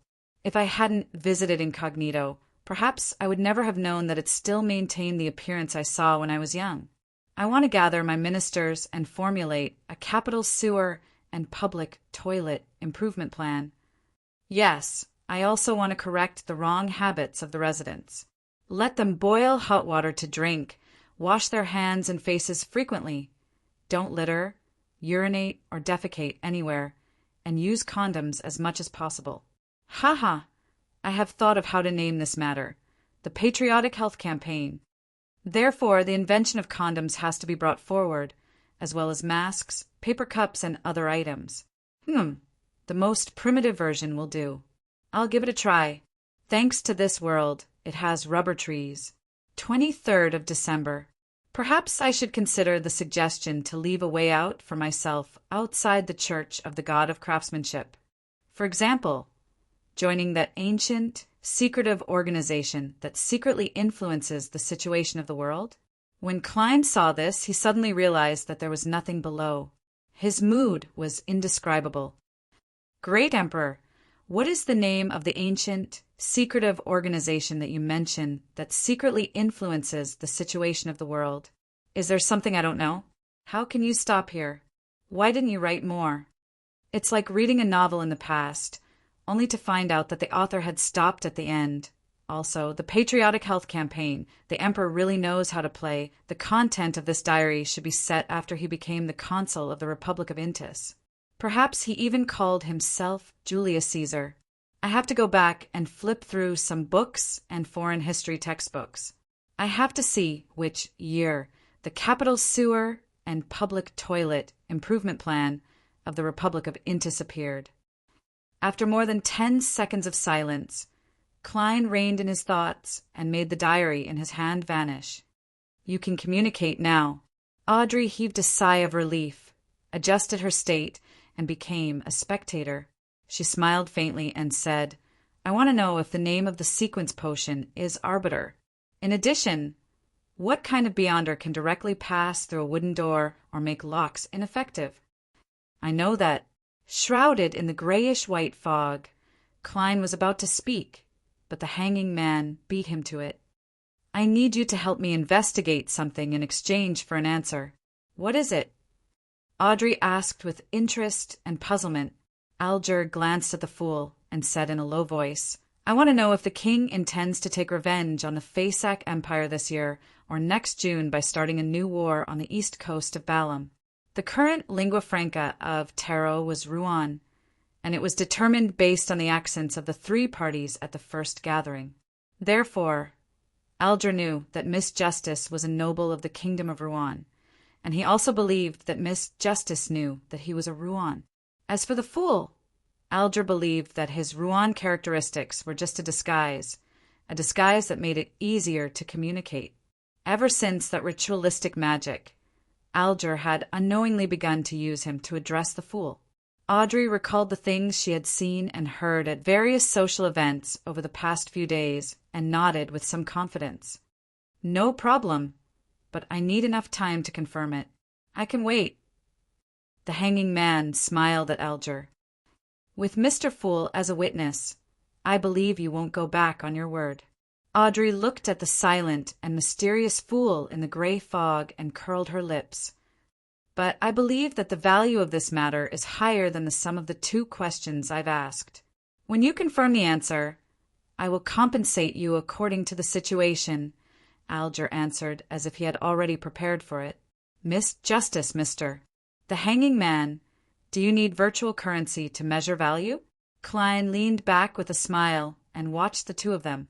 Audrey heaved a sigh of relief and cheered for herself in her heart. That's great. Audrey, you've learned how to bargain. She was so excited that she almost left her spectator state. She quickly found a random question to ask. Yes, Mr. the Hanging Man. Did you receive the £1,000 in cash? I'm sorry. I'm still at sea and haven't returned to land. Alger didn't want to talk about this matter and directly answered her previous question. A beyonder who can pass through a wooden door and make the lock ineffective should be a Sequence 9 apprentice. The secret organization, the Theosophy Order, has its formula, but we can't rule out the possibility of obtaining it from other sources, such as an ancient tomb belonging to the 4th epoch. The Theosophy Order, the secret organization that is inextricably linked to the Demonist sect. Klein leisurely rubbed his chin with his fingers. Seeing that Mr. Fool didn't retort, Audrey couldn't help but sigh. If I had the apprentice formula in the past, I might not have chosen spectator. That kind of performance would be awesome. Alger ignored Miss Justice's words and continued. There is indeed a sequence potion with a name similar to Arbiter. There is indeed a sequence potion with a name similar to Arbiter. I believe you should be familiar with it, because the Augustus family and the Phaenopotter Kingdom's Castilla family both control the beginning of the sequence pathway. Of course, the low sequence formulas were rewarded in ancient times, and some nobles might have obtained them before. The Augustus family was the royal family of the Ruan Kingdom, while the Castilla family was the royal family of the Phaenopotter Kingdom. So the Augustus family's beginning is Arbiter. Audrey was enlightened, feeling that she had solved a question that had puzzled her for a long time. She sighed silently. It's no wonder I always want to follow their arrangements in front of them. I'm always uncomfortable and always willing to admit defeat. I'm always unlike myself. I thought it was because I was timid. The Arbiter has a convincing charm and sufficient authority, as well as outstanding combat ability to deal with unexpected situations. Alger described the corresponding situation succinctly. Audrey nodded slowly, leaned back slightly, and said elegantly, I have no more questions. Alger thought for a moment and turned his head to look at the seat of honor at the long bronze table. Honorable Mr. Fool, I would like to ask you something. Is the true Creator's holy residence promoted by the Aurora Order the legendary Forsaken Land of the Gods? Forsaken Land of the Gods? I've only seen this term once in Roselle's diary. It might be in the confidential information of the Nighthawks, but it's not something I can access now. How do you expect me to answer? The corners of Klein's mouth nearly twitched. He considered for a few seconds and replied in a calm tone. This isn't something you should know now. Alger's heart tightened as he immediately lowered his head. Please forgive me for overstepping my boundaries. Audrey originally wanted to ask what the Forsaken Land of the Gods was, but she gave up on the idea after hearing that. In the magnificent temple above the gray fog, silence suddenly took over. At this moment, Audrey felt that she should say something. Mr. Fool, and I'm saying if, I have the chance to join another organization, such as the Psychological Alchemy, is that possible? Klein maintained his posture of leaning back and chuckled. No problem. My only request is not to reveal the existence of the tarot. If you become a member of another organization, the materials and information you can exchange will definitely increase. After saying that, he suddenly recalled that he was also a member of another organization, a true Nighthawk, and that the Hanging Man was likely related to the Bishop of Storms. Could it be that my tarot was the so-called Traitors' Alliance, a gathering of snitches? Klein fell into deep thought. I understand. Audrey was excited once again as she thought of a question. Mr. Fool, if I find a man or woman suitable for tarot, can I guide them to join us? How should I guide it? Alger thought for a moment and asked, Mr. Fool, what are the criteria for future members of our gathering? How should we judge? Idealistic, moral, cultured, disciplined. These 4 phrases instantly popped up in Klein's mind. He remained silent for a few seconds, and when Justice and the Hanging Man began to feel a little uneasy, he said, If you think it's suitable, you can tell me here. If you think it's suitable, you can tell me here. I'll decide whether or not to let them join. Before that, you can't give any hints. That will cause the secret of the Tarot Club's existence to be leaked. You have to remember, for non-members, Klein paused and said in a deep voice, Chapter 115. Without my permission, you are not to recite my name. A few minutes after the gathering ended, Audrey and Alger, who had returned to their own bedroom and the captain's cabin, could still hear the fool's words echoing in their ears. Their impression of the mysterious and powerful Mr. Fool was either relaxed, calm, or unpredictable. He rarely displayed such a dignified and condescending attitude, and it was precisely because of this that the 2 of them were terrified and willing to obey. They were no strangers to such words, but they were all recorded in the Revelation of Evernight and the Book of Storms. West Borough of Tingen City, Daffodil Street. Klein pulled open the curtains, allowing the golden sunlight to shine into his bedroom. After Justice and the Hanging Man left, he examined the star from which the prayers came, but this time he didn't receive any information. According to the Crimson Star's ability to save prayers, which was similar to offline information, Klein believed that the youth who spoke Jotun hadn't prayed again in the 2 times he had entered the world above the gray fog. This made him suspect that the youth's parents were hopeless, so they chose to give up. With his back facing the sunlight, Klein walked to the side of the bed and slumped down. He didn't want to move at all. He knew that he had to hurry to the divination club and continue the digestion process, but he was unwilling to move. All he wanted was to lie there quietly and enjoy his rare rest day. From Tuesday to Friday, his daily schedule was very packed. In the morning, he had mysticism lessons and corresponding practice. In the afternoon, he had shooting practice and combat practice. He was so tired that he didn't have much energy at night. On Saturday, the morning didn't change. In the afternoon, he would be on duty at Cheney's Gate. He would eat, drink, and defecate underground until Sunday morning. Sunday morning was Klein's time to catch up on his sleep. In the afternoon, he would decide if he wanted to go to the divination club. On Monday morning, he had just made a trip to Koei University. In the afternoon, he had to gather the tarot members and consider acting as a seer. In short, he had been busy all week without any chance to rest or relax. Therefore, at this moment, Klein just wanted to be dispirited for once. He wanted to stay at home like a salted fish, do nothing, think nothing, and just be in a daze. Klein buried his face in the blanket and encouraged himself. No, as the boss of a cult, how can I be so pathetic? If Miss Justice and Mr. the Hanging Man were to find out about this, their worldview would be shattered. I have the formula for the clown potion. I'm just waiting for the seer potion to be completely digested. I have the formula for the clown potion. I'm just waiting for the seer potion to be completely digested. He muttered a few words to himself, then suddenly flipped over and sat up, taking out a brass coin from his pocket. Klein quickly divined if it was a good day to go to the club and received a positive answer. 5, 4, 3, 2, 1.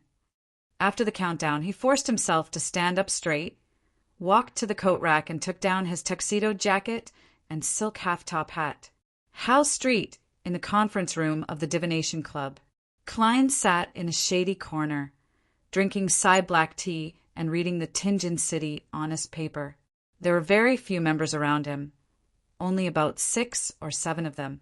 Just as he was amused by the incorrect grammar of a recruitment notice, Glassy, who was wearing a monocle and holding a silk top hat, walked in. Beside him was a lady in her 30s who was wearing a blue-collared dress. The lady's eyebrows were arched, and her eyes were large but lifeless.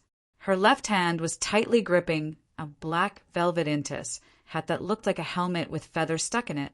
What an exaggerated hat! Doesn't it hurt to wear it? Klein sensed something and looked over.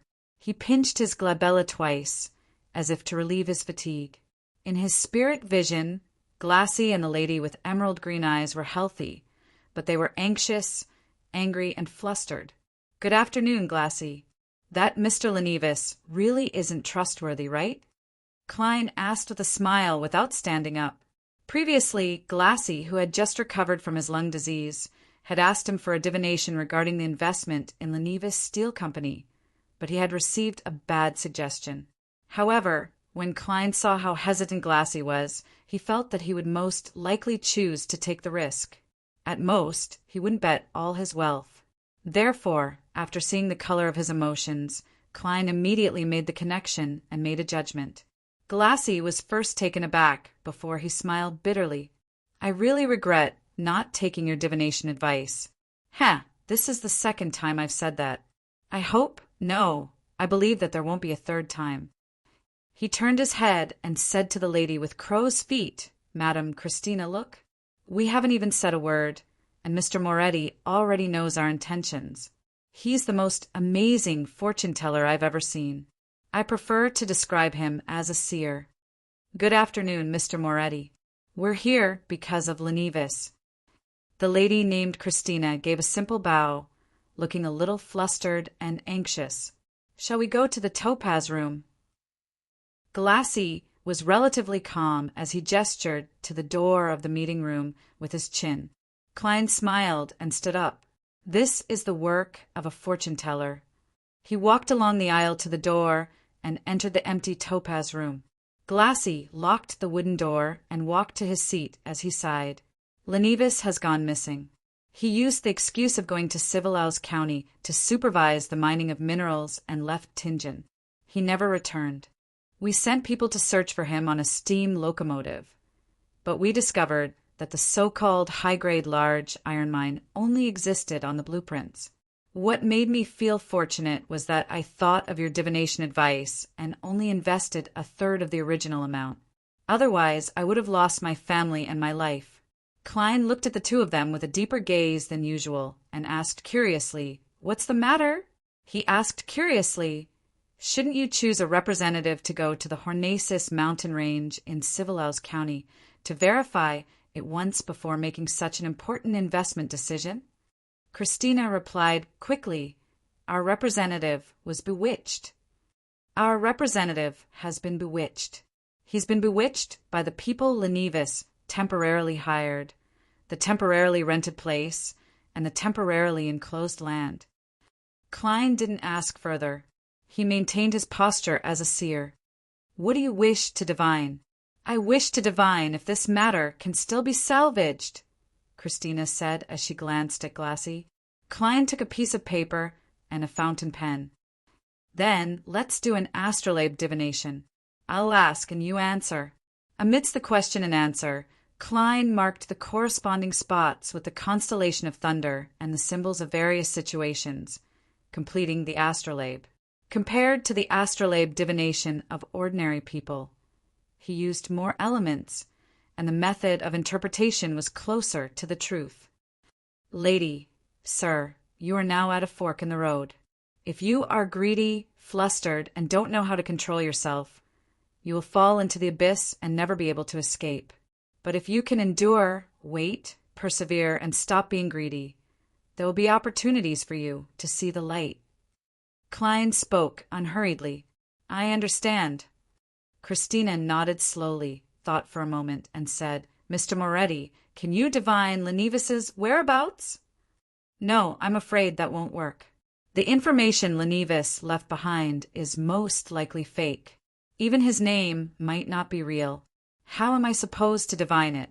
Unless you can get very detailed information about him or provide him with personal items, Klein answered truthfully. Christina was silent for a moment.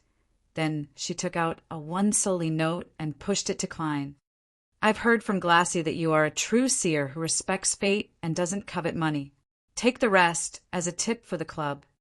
Thank you for giving me confidence. She stood up, politely bade farewell, and quickly left. Doesn't covet money. No, I'm very vulgar. Klein regretted pretending to be a charlatan. After watching Christina leave, Glassy closed the door and turned around to ask again. Is there really no other way? What I said just now was the solution. Klein smiled and leaned back. Sigh. Glassy sighed. Lenevis took away more than 10,000 pounds, and there were more than 100 victims. Fortunately, I only lost 50 pounds. I only lost my savings, so I don't have any debts. As for Madame Christina, she invested 150 pounds. That's not an easy amount for her to bear. Have you called the police? When Klein heard the figure of 10,000 pounds, he was suddenly filled with indignation towards the swindler. Such an amount of money would make him a tycoon even in Bakeland. I wonder if the police will seek help from the Nighthawks, mandated punishers, or machinery hive mind if it's just a simple search. Klein's thoughts wandered. Glassy nodded heavily. We've already called the police, and the police are taking this seriously. After some discussion, we're willing to offer a portion of the money recovered as a reward. No matter who it is, as long as they can provide any clues to Lenevis's whereabouts, they will receive a reward of 10 pounds once it's verified. If they can provide accurate information about his whereabouts and help the police capture Lenevis, they will receive 100 pounds in cash. 10 pounds for clues? 100 pounds for the capture of Lenevis? Klein's eyes lit up when he heard that, and his breathing became heavy. At that moment, he was worried about the source of the subsequent investigation fees. His extra salary of 3 pounds for this week, along with his remaining stash, was just enough for the second payment. However, if Detective Henry was able to complete 2 commissions next week, his extra weekly salary wouldn't be enough for the remaining payment. He was short by a few soldi. Of course, that was on the premise that he didn't need to use his stash for anything else during this period of time. Perhaps I can get Lenevis's belongings from the police, but if he really left Tingen, it would be useless. Klein sighed in anticipation. In the next hour and a half, due to Angelica's recommendation, 2 more people came to Klein for consultation. One of them was divining for a 1-year-old child. Klein directly drew a birth astrolabe, and the other party was convinced and satisfied. The other person was searching for items. Klein used tarot divination and dream divination to lock onto the general area. This surprised him, as he had never seen a fortune teller who could provide such precise information. Perhaps I'll be able to save up the remaining amount just by divining for others. After tipping Klein, he put on his hat, took his cane, and walked towards the entrance of the club while thinking. Just then, he saw Lady Christina come back in with a young lady in a flouncy hat beside her. When Christina saw Klein, she immediately came over and asked in a low voice, "What's wrong with you?" "Mr. Moretti, you previously mentioned that if we have items related to Lenevis, we can attempt to divine his whereabouts." "That's right." Klein nodded. Christina took a deep breath and asked in a deep voice, "Does his child count as a related item?" Chapter 116. Christina didn't notice the seer's confusion. She looked at Angelica, who was at the reception desk, and said with a suppressed voice, "I'm talking about Lenevis's children." She pointed at the young lady in the lotus leaf hat beside her and said, "This is my niece Megos." "This is my niece Megos. Her mother is my elder sister. I'm very sorry and regretful for thinking that Lenevis was an outstanding young man. Hence, I introduced Megos to the unmarried Lenevis and watched them become lovers. Megos' parents were very pleased with Lenevis. They planned to invest all their savings in the steel company after their engagement. Fortunately, Lenivis escaped before this happened, so their family didn't suffer a fatal loss. Unfortunately, my sister and brother-in-law had to explain to their relatives and friends why the engagement ceremony was cancelled. They also had to worry about the child in Magos' womb. We all believe in the god of steam and machinery, not the lord of storms. We don't believe that lovers must remain chaste before marriage. We don't blame Magos, and we even sympathize with her. However, the child's survival is indeed difficult, especially when he has a father like that. This is a scam of money and sex. Klein looked at Magos, who was standing quietly at the side, and realized that she was an outstanding beauty. She had a smooth forehead, long blonde hair, and a pair of large eyes that were very similar to Christina's. At this moment, she was melancholic and quiet, and her lips were tightly pursed. What an infuriating swindler, and he even managed to escape. Klein cursed Lenivis and thought for a moment. After some thought, he said, "If it's a child that has already been born, I do have a way to use him to divine Lenivis's whereabouts. However, it's a pity that I'll need to wait for a few months. This might be the result of my previous divination. Endure, wait, persevere, and stop being greedy. Then I'll welcome an opportunity and see the light of day." A few months. Christina muttered as she shook her head.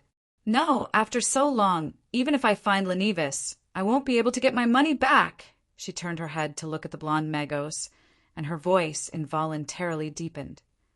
"Do you have any items that Lenivis carried with him?" "No," Magos replied softly. "Does the ring he gave me count?" "It has to be something that he's carried for a long time." Klein shook his head in denial. Christina was silent for a few seconds, then looked at Magos. "You have to make a decision. I believe that keeping this child will make the rest of your life difficult and full of thorns. Are you going to tell him that his father is a swindler who has deceived many people, including his mother? It's time to go to the clinic and the hospital. This can also help us find Lenivis and take back what we've lost." "Hey, I ascends this divination a little." It wasn't Klein's place to interfere in other people's family matters. All he could do was wait patiently by the side, lampooning from time to time. Magos lowered her head and lowered her gaze. She didn't speak for a long time. After a while, she touched her lower abdomen and revealed a gentle smile, saying, "He's different from his father. He's a very considerate and likable child. Every day, he would kick me gently to tell me how he was feeling. He would even hum and whistle, using music to help me sleep." As Klein listened, he suddenly felt that something wasn't right. The first half of Magos' words were a common reaction, but the latter half sounded like she was talking in her sleep. She was talking about something unrealistic. Did she suffer a huge blow and have a mental problem? Klein raised his right hand and reached for his glabella, pretending to massage it to relieve his fatigue. Just then, Magos turned around abruptly and walked quickly to the door, leaving behind only one sentence. She said, "Maybe his father will secretly return because of his birth and keep a portion of his wealth." Klein was stunned. He didn't have time to activate his spirit vision. He watched as Magos left the club and walked down the stairs. Christina took a deep breath and said after a few seconds, "I'm sorry, Mr. Moretti." "Sorry to disturb you, Mr. Moretti. We will try our best to find Lenivis' belongings."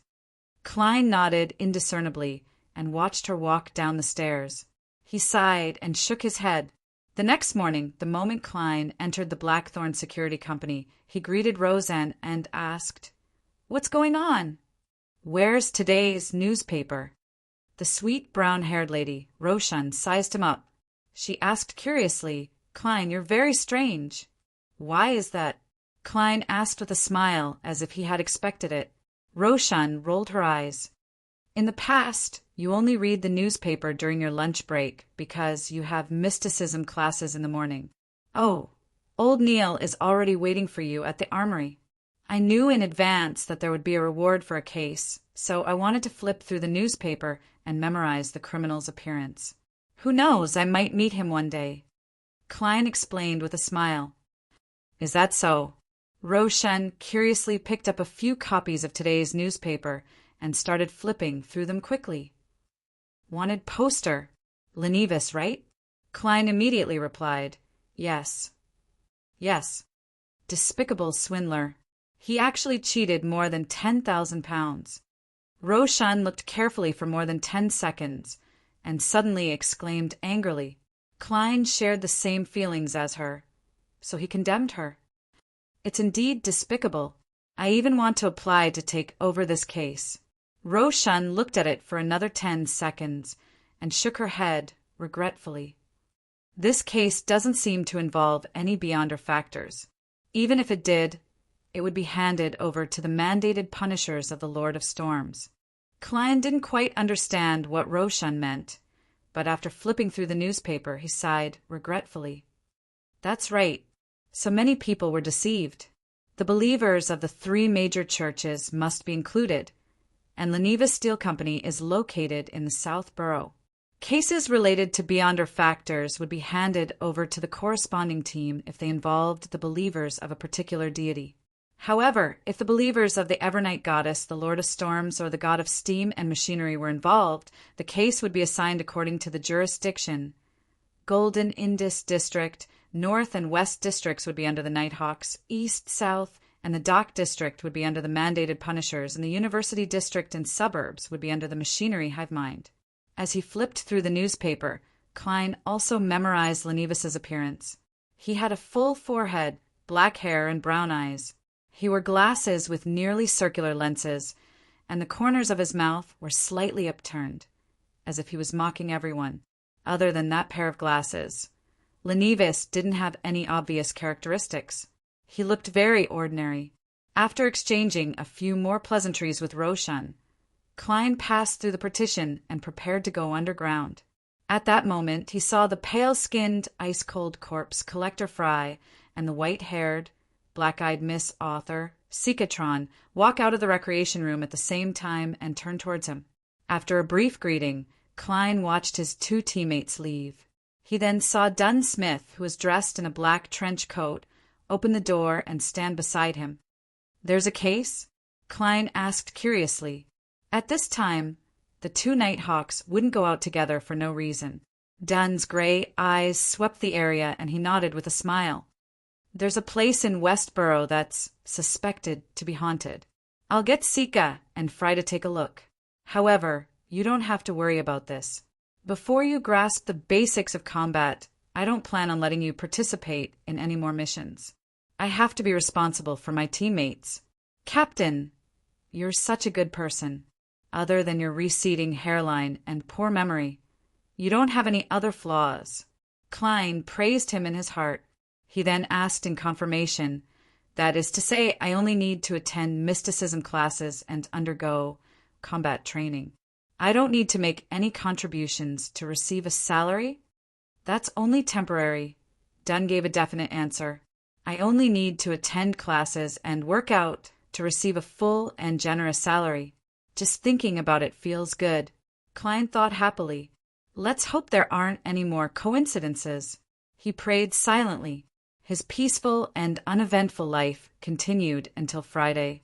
After completing his combat training, Klein arrived at Basic Street by car. Outside Henry's private detective firm, he looked to his left and right. After confirming that no one was paying attention to him, he put on his gauze mask, straightened his trench coat collar, and quickly entered the corridor. After knocking on the door, Klein once again saw the middle-aged, tough-looking Detective Henry. Good afternoon, sir. One of your commissions has come to fruition, the blue-eyed Detective Henry said in a drunken voice. Klein deliberately said in a hoarse voice, Good afternoon, sir. Is it about the gentleman who appeared at the Evil Dragon Bar? The gentleman who bought the supplementary ingredients for the Spectator potion, yes. Henry waved the pipe in his hand. Then he didn't say a word as he smiled at Klein. Klein understood what he meant. His heart ached as he took out 4 one-pound notes and handed them over. This is the second payment. He paused and added, Write me a receipt. He paused and added, Write me a receipt. He had less than £1 in his private stash, No problem. Henry coughed twice. As he checked the anti-counterfeiting mark on the notes, he instructed his employee to bring paper and a fountain pen. Following that, he invited Klein to take a seat on the sofa as he quickly wrote a receipt and stamped it. After doing all of this, Henry took a puff of his pipe. According to your description, my assistant and I waited at the Evil Dragon Bar for 3 days before we finally met that gentleman. He's indeed a rather vigilant gentleman, and he's also very observant. Thankfully, I'm a veteran in this field. Chapter 117. Daxter Guderian, a doctor at Greenhill Medical Asylum, Klein silently repeated Detective Henry's words. He began to think about how he could approach this doctor who was suspected of being a spectator and a member of psychological alchemy. He didn't want to take too many risks on this matter. He didn't want the Nighthawks to discover that there was something wrong with him. He didn't want to lose his current life for information and resources. Furthermore, that gentleman was likely a spectator. Without special training, it was almost impossible to hide one's true intentions and thoughts from him. Should I find someone to act as a middleman and be more mysterious? No, the more people are involved, the easier it is for problems to arise. Perhaps I can consider hiding the truth within the truth. Let the doctor see my expressions and body language. But not all of my thoughts as Klein listened to Detective Henry's introduction of Daxter Guderian's situation. He thought about how he could minimize the risk to the greatest extent while not affecting the achievement of his goal. Gradually, he found inspiration from the police and spy movies he had watched. I can give it a try, but I have to practice it repeatedly. Klein nodded in his heart and focused all his attention back on Detective Henry's words. Ahem. Henry cleared his throat and said, "We are still working on the Red Chimney's request. You should know that there are many similar buildings in Tingen. Of course, if you can provide us with other clues, things will be much simpler." Klein laughed hoarsely. "If I had other clues, I wouldn't have asked you." To be honest, the long investigation and search had made him pessimistic about the outcome of the matter. The mastermind had obviously noticed his divination and had sufficient time to move to another hiding place. Therefore, he could only hope to find more clues from the information of the tenants. And that's worth £7. Just thinking about it makes my heart ache. After Detective Henry finished his description, Klein picked up his cane and left. Saturday morning, in the doctor's office at the Greenhill Medical Asylum, Daxter Guderian, who wore gold-rimmed glasses and had an outstanding aura, took off his coat and hat and hung them on the coat rack. Just as he picked up the tin can of coffee powder, he heard knocking on the door. "Please come in," Daxter said nonchalantly. Then he saw the half-closed door open and saw a young man in a black windbreaker walk in. Daxter was puzzled by the stranger's unfamiliar face. "Good morning, and you are—" Klein closed the door behind him, took off his hat, pressed it against his chest, and bowed. "Good morning, Dr. Daxter. Please forgive my sudden visit. I am Probationary Inspector Klein Moretti of the Ottawa County Police Department. These are my credentials and badge." "Inspector?" Daxter muttered as he took the badge and ID. "Special Ops." He slowly raised his head. His gaze was so calm that there wasn't the slightest ripple in it. It was as if he were examining something. He had short black hair and pupils that were darker than brown. He had the temperament of a scholar and was calm and composed. For the time being, there was no sign of malice. Daxter returned the item in his hand and pointed at the chair opposite his desk. "Please sit down, officer. What can I do for you?" Klein sat down and put away his cane. He slowly put away his identification and badge and revealed a smile.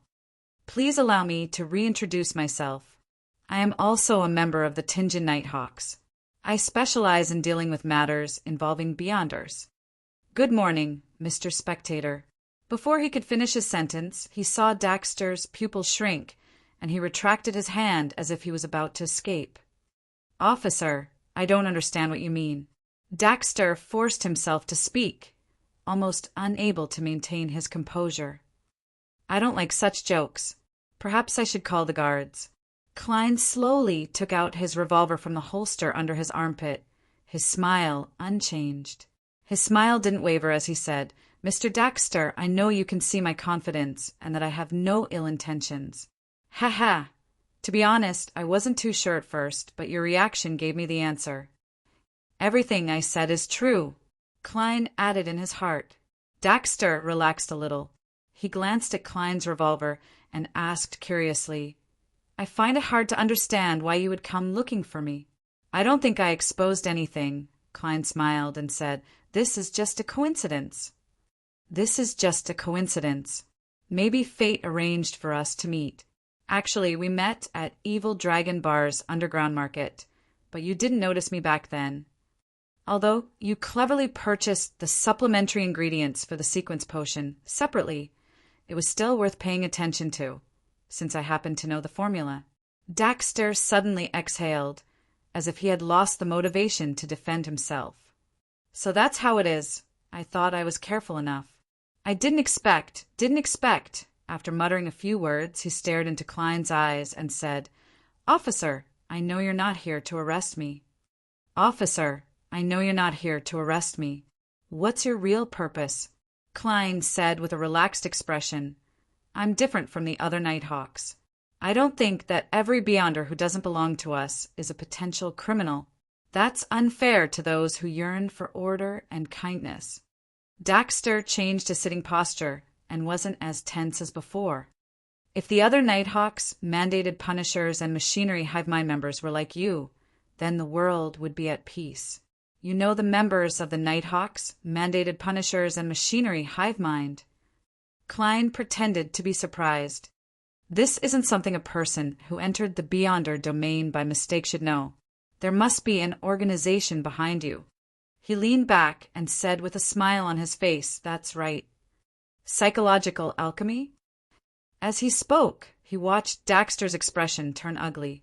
"I can tell that you're waiting for my answer, but I still overlooked something very normal and fell into your verbal trap." Daxter muttered in frustration. He began to realize that the spectator state wasn't omnipotent. He could tell what Klein's motive was, but that didn't mean he could figure out the details. Klein rubbed the revolver cylinder and said, "Doctor, we have to be honest with each other. Doctor, we have to be honest with each other. It starts with me.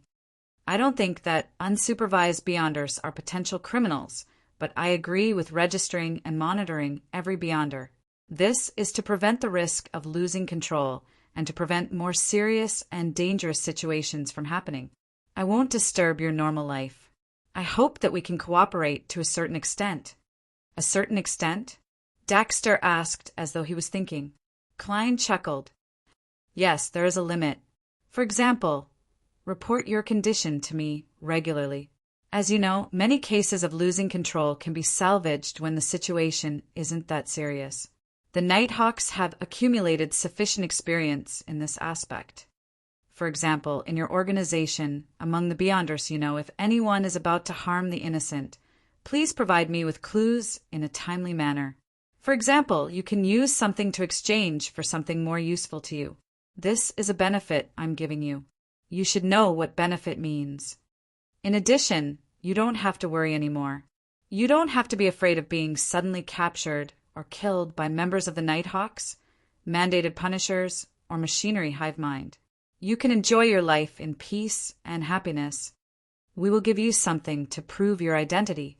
You can use it at the last moment when there's no other way." Daxter listened in silence. After a while he asked, "You wish for me to betray my organization?" After a while he asked, "No, it's not betrayal." Klein said sincerely, "This is the protection of justice, morality, and kindness. You are stopping some evil, cruel, and bloody cases. Other than that, I won't ask you to betray the secrets of your organization." Daxter thought about it carefully. He seemed to feel a little better because he had an excuse. After a few seconds of silence, he extended his right hand. "It's a pleasure working with you." Klein shook Daxter's hand with a hand that wasn't holding a gun. "It's a pleasure working with you." He paused for a moment and chuckled. Doctor, you can tell me if you're a member of psychological alchemy now. Yes. Daxter nodded. Klein, who had activated his spirit vision before entering the room, didn't notice any fluctuations in Daxter's emotions. He deliberated and asked, "How did you join psychological alchemy?" Daxter looked into Daxter's eyes. "Because there was a patient in this mental asylum. When I was treating him, I realized that he could see through me completely. He was so clear-headed and rational that he didn't seem like a lunatic. His name is Hodyujin." Klein committed this name to memory and chatted with Daxter for a while. They agreed on the secret method of sending the request and the location of the meeting. He didn't discuss potions, formulas, or rumors with Daxter for the time being. He would bid farewell at a suitable time, put away his revolver, and leave Daxter's office. Daxter let out a long sigh as he watched him disappear through the door. He leaned back in his chair weakly, feeling both pained and relaxed. 36 Zutland Street, Blackthorn Security Company. Dunn, who was sitting behind his desk, swept his gray eyes and asked, "What happened?" Klein, who was almost half an hour late, organized his words. "Captain, I found a Beyonder. He's confirmed to be a member of the psychological alchemy. He's a decent doctor, and he's willing to cooperate with us. I think it's best to maintain the current state of affairs. This will help us understand the latest developments in psychological alchemy." After pausing for a few seconds, Klein added, "I want to develop him into an informant for the Nighthawks, or a secret outer member." The term informant came from the language of Intis, from Roselle the Great. Dunn nodded slowly and said, "You handled it very well. But if there's anything like this in the future, it's best that you inform me first. Give me the doctor's information and the written report of your treatment process. I'll give him something to prove his identity. Also, don't tell Leonard and the others about this. Although they are trustworthy teammates, there are clear rules. You'll be in charge of contacting that doctor in the future." Klein exhaled silently as he beamed. Chapter 118. Time passed steadily, and Tingen sent off the tail end of summer. It was mid-August, and the temperature had stabilized at 26 degrees Celsius. Splash! Klein suddenly stood up from the bathtub and took a step forward, causing water droplets to splatter. He stood there naked and looked down at his abdomen. With a little effort, he could clearly see the contours of his muscles. This was the result of his persistent training. Other than that, he looked a lot more energetic. And today, his martial arts teacher, Gawain, had begun teaching him basic boxing footwork and force exertion techniques. Pa, pa, pa. Klein's bare feet stepped on the bathroom floor, sliding forward, retreating and dodging to the right, accompanied by punching and blocking. Phew! He stopped and exhaled happily. He grabbed the towel beside him and wiped himself. In the 2 weeks after coming into contact with the asylum's doctor, Daxter Guderian, Klein seemed to have escaped from the cycle of coincidences and Beyonder incidents. His life became stable. He received his salary step by step, delved into mysticism, practiced shooting in combat, and developed new dishes. He accumulated decent tableware and decorations with his brother, Banson, and sister, Melissa.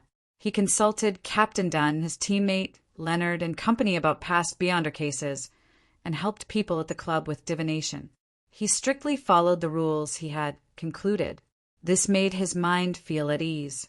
If it wasn't for the fact that he missed Earth in the dead of night, the fact that he had yet to figure out the red chimney, and the fact that the misfortune cloth puppet's images would occasionally appear in his dreams, he would have gotten used to his current life. During this period, Tarot summoned Klein 3 times, but he didn't receive any new Roselle's diary.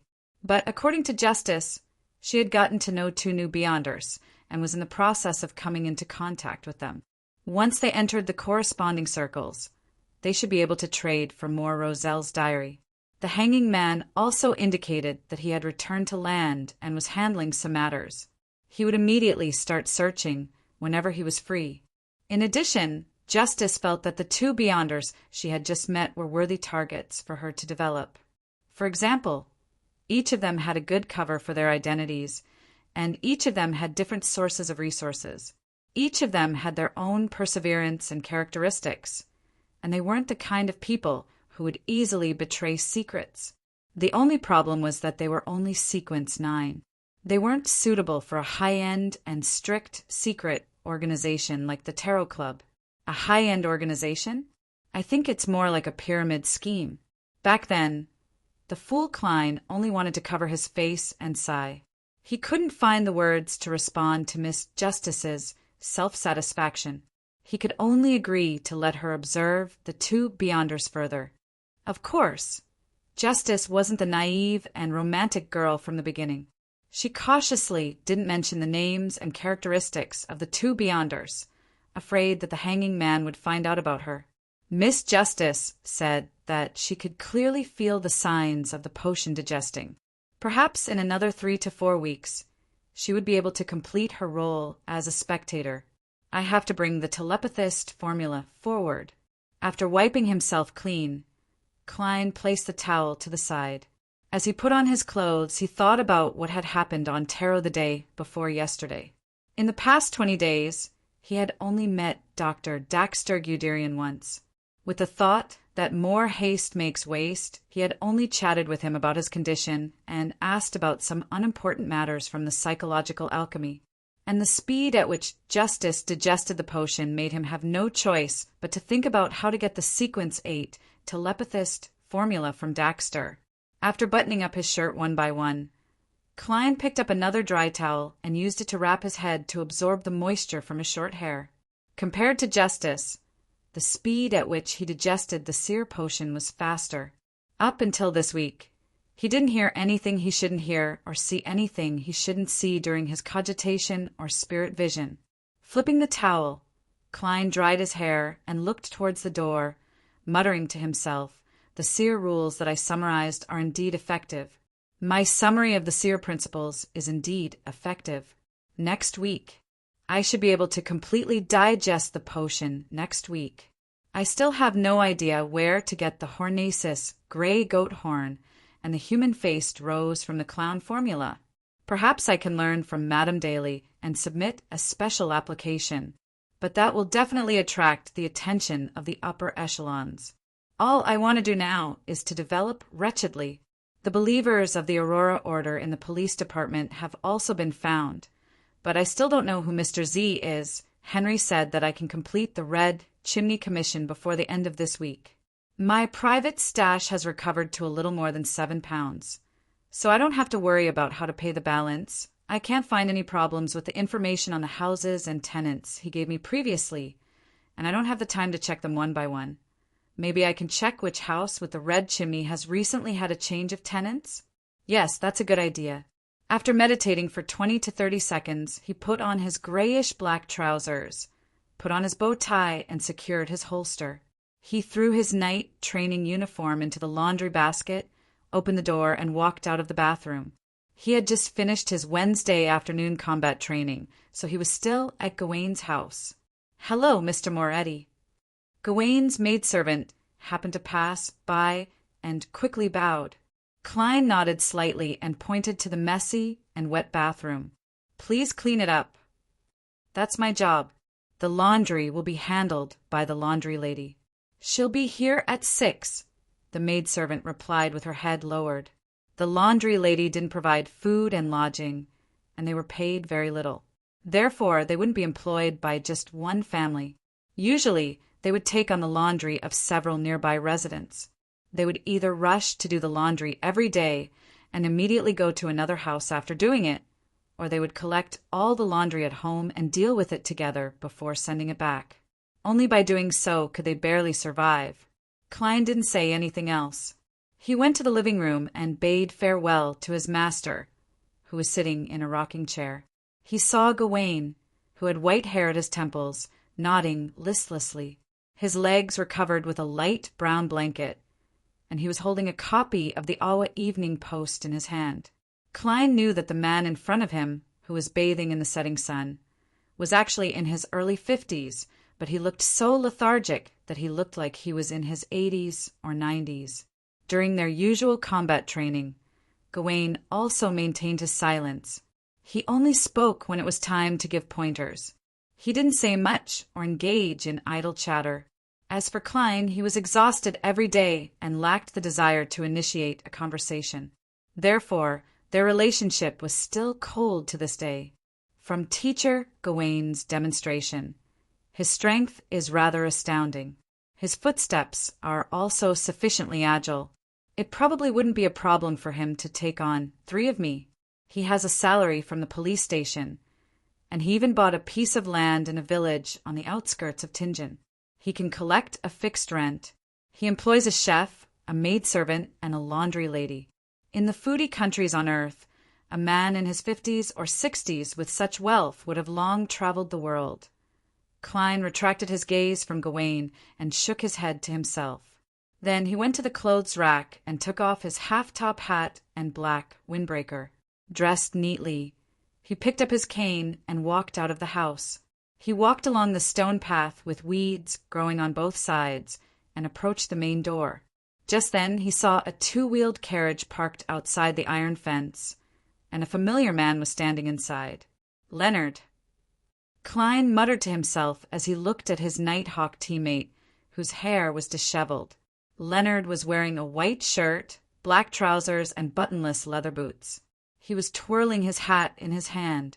When he saw Klein come out, he smiled and said, "Are you surprised? There's only shock, no joy."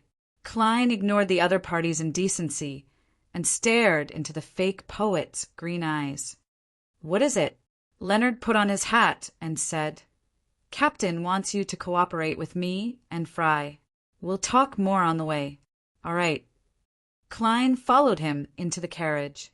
When the scenery on both sides passed by, Leonard picked up the briefcase beside him and threw it in the opposite direction. Klein caught it steadily, took out the document, and carefully read it. August 11th, 11 p.m., Westboro Workhouse. The bankrupt Sauls attempted to set it on fire, creating a tragedy. However, he ended up burning himself to death. August 11th, 10 p.m., dock worker Zid jumped into the Tussock River, ending his poor life. August 11th, 8 p.m., Iron Cross Street's Lower Street. Matchbox maker Mrs. Lau Weiss died of a sudden illness. When he saw the first 2 incidents, Klein was puzzled. He felt that such deaths were too common. Not only did they not attract the attention of the Nighthawks, but even the police department had to avoid wasting manpower. But as he continued reading, he gradually frowned. After flipping 2 pages, he suddenly raised his head and looked at Leonard. "Isn't this a little too much?" When the number of normal deaths reached a horrifying level, it was hard to call it normal. Leonard nodded in a rare, serious manner. "The number of deaths in the past 2 weeks is 5 times the normal number. The Tingen Police Headquarters discovered this problem when they were compiling the data. They quickly handed the matter over to us, the mandated punishers, and the machinery hive mind. Although these deaths were initially verified to be normal, the captain believes that we have to investigate again, and this might require the help of divination or ritualistic magic." Klein was enlightened. "I understand." Leonard snapped his fingers and said, "Me, you, and Fry will form a team. Me, you, and Fry will form a team. He'll be waiting for us at Iron Cross Street's Lower Street. Sika, Royale, and Old Neil will form a team to investigate the corresponding incident in Northborough.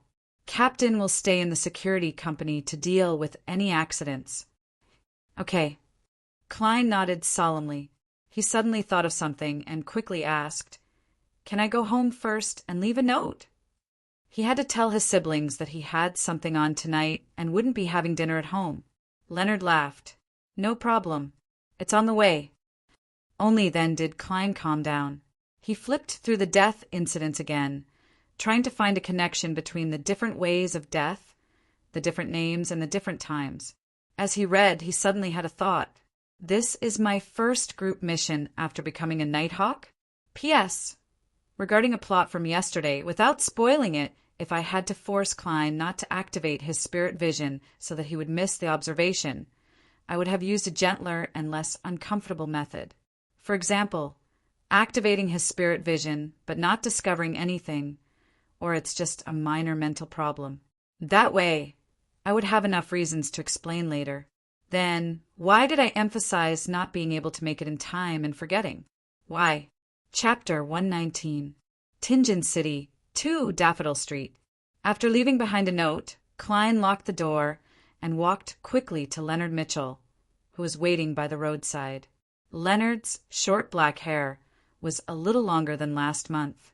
Due to the lack of care, it looked very messy.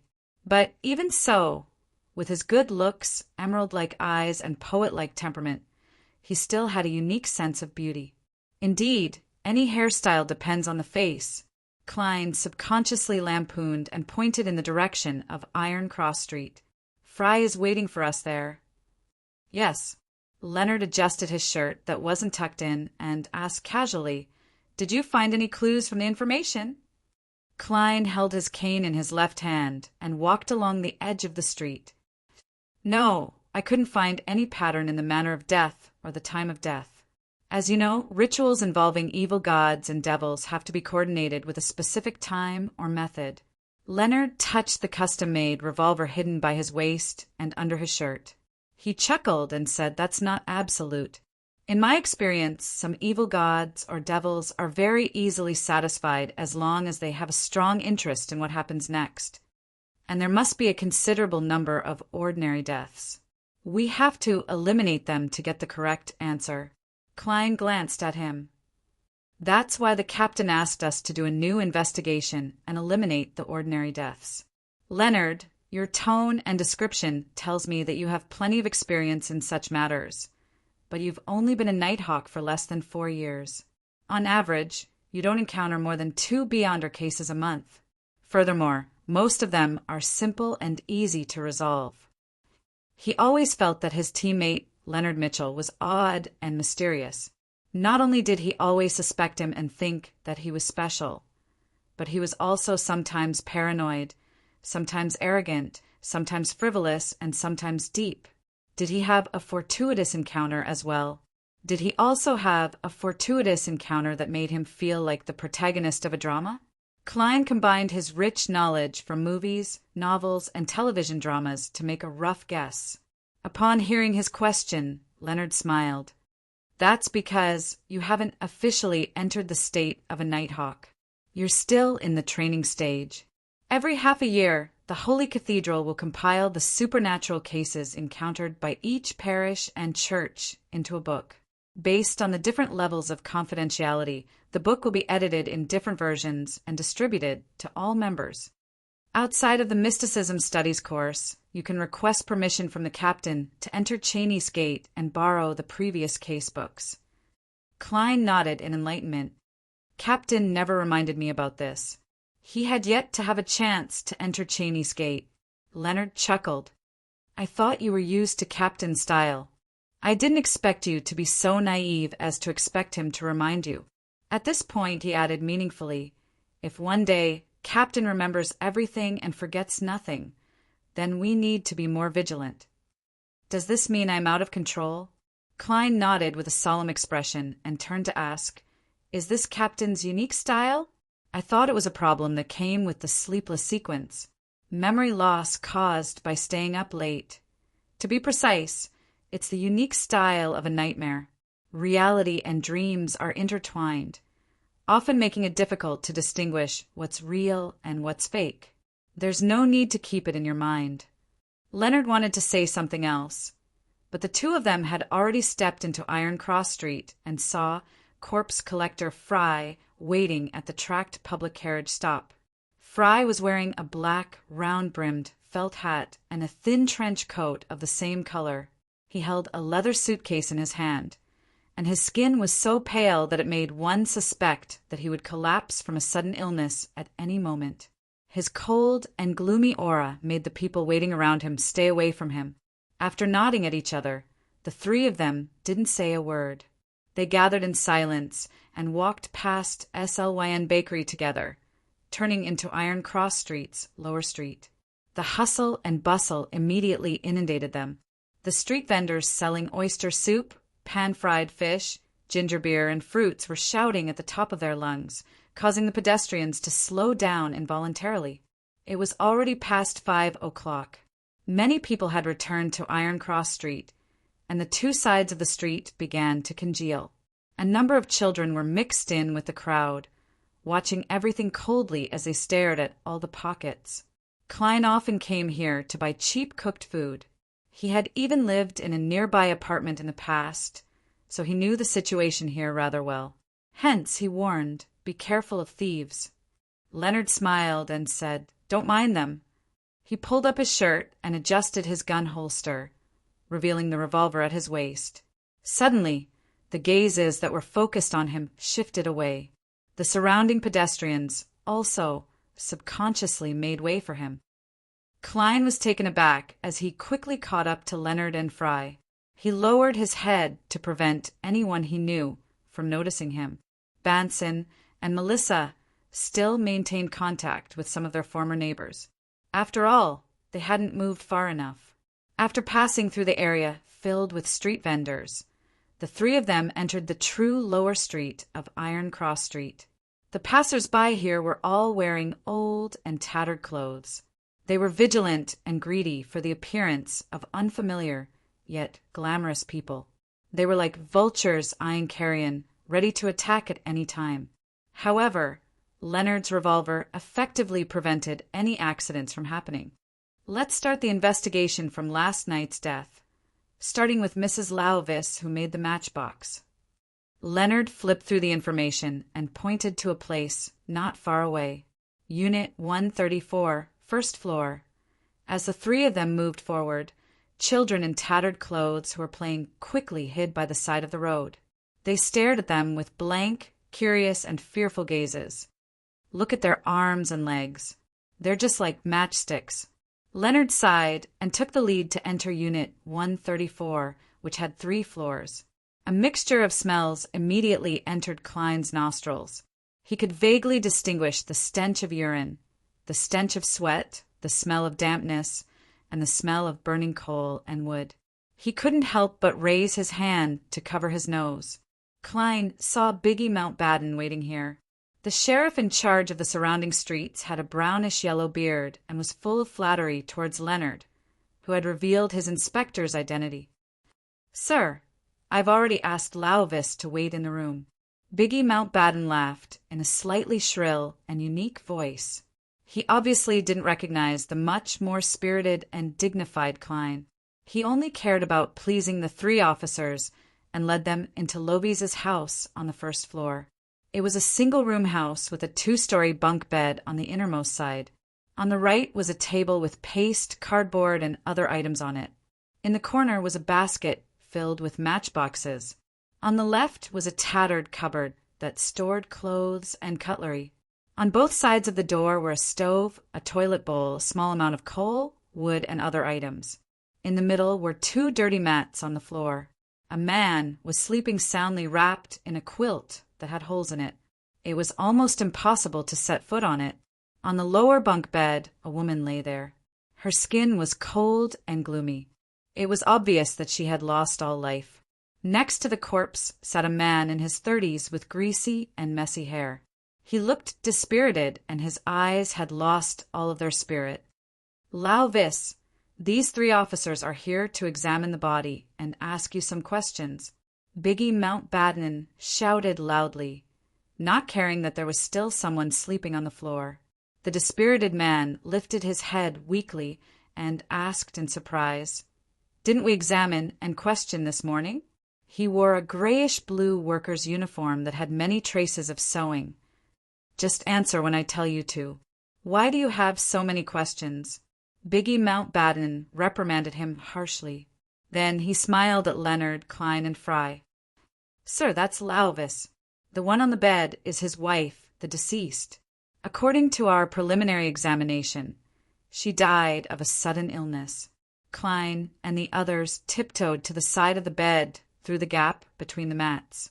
Fry, who had a high nose, thin lips, and a cold temperament, did not say anything.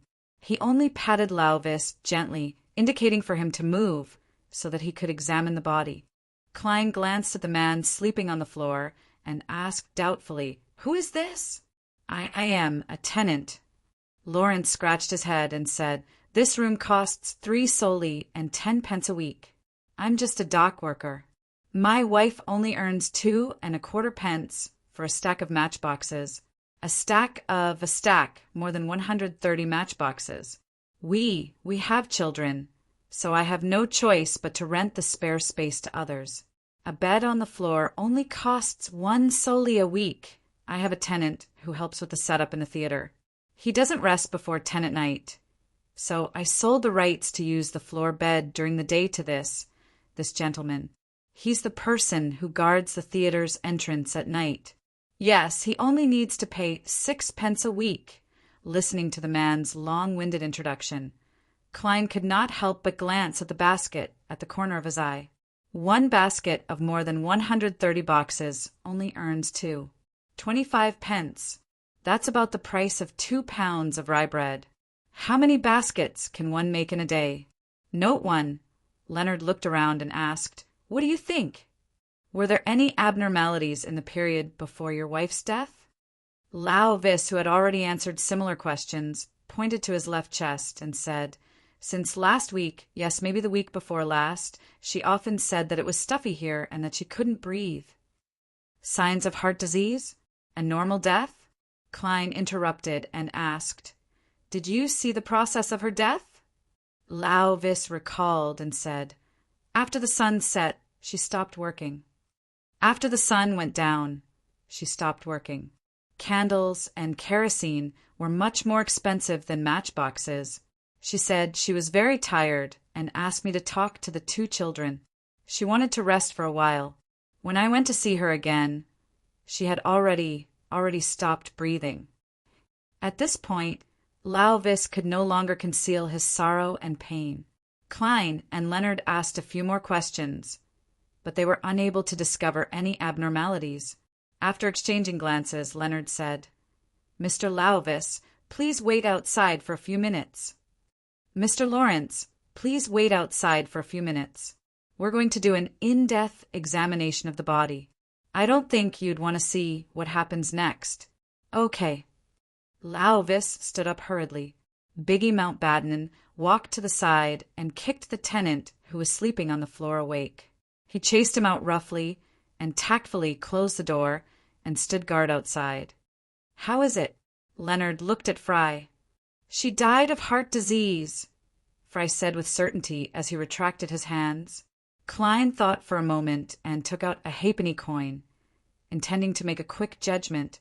"Mrs. Lovies's heart disease was influenced by supernatural factors?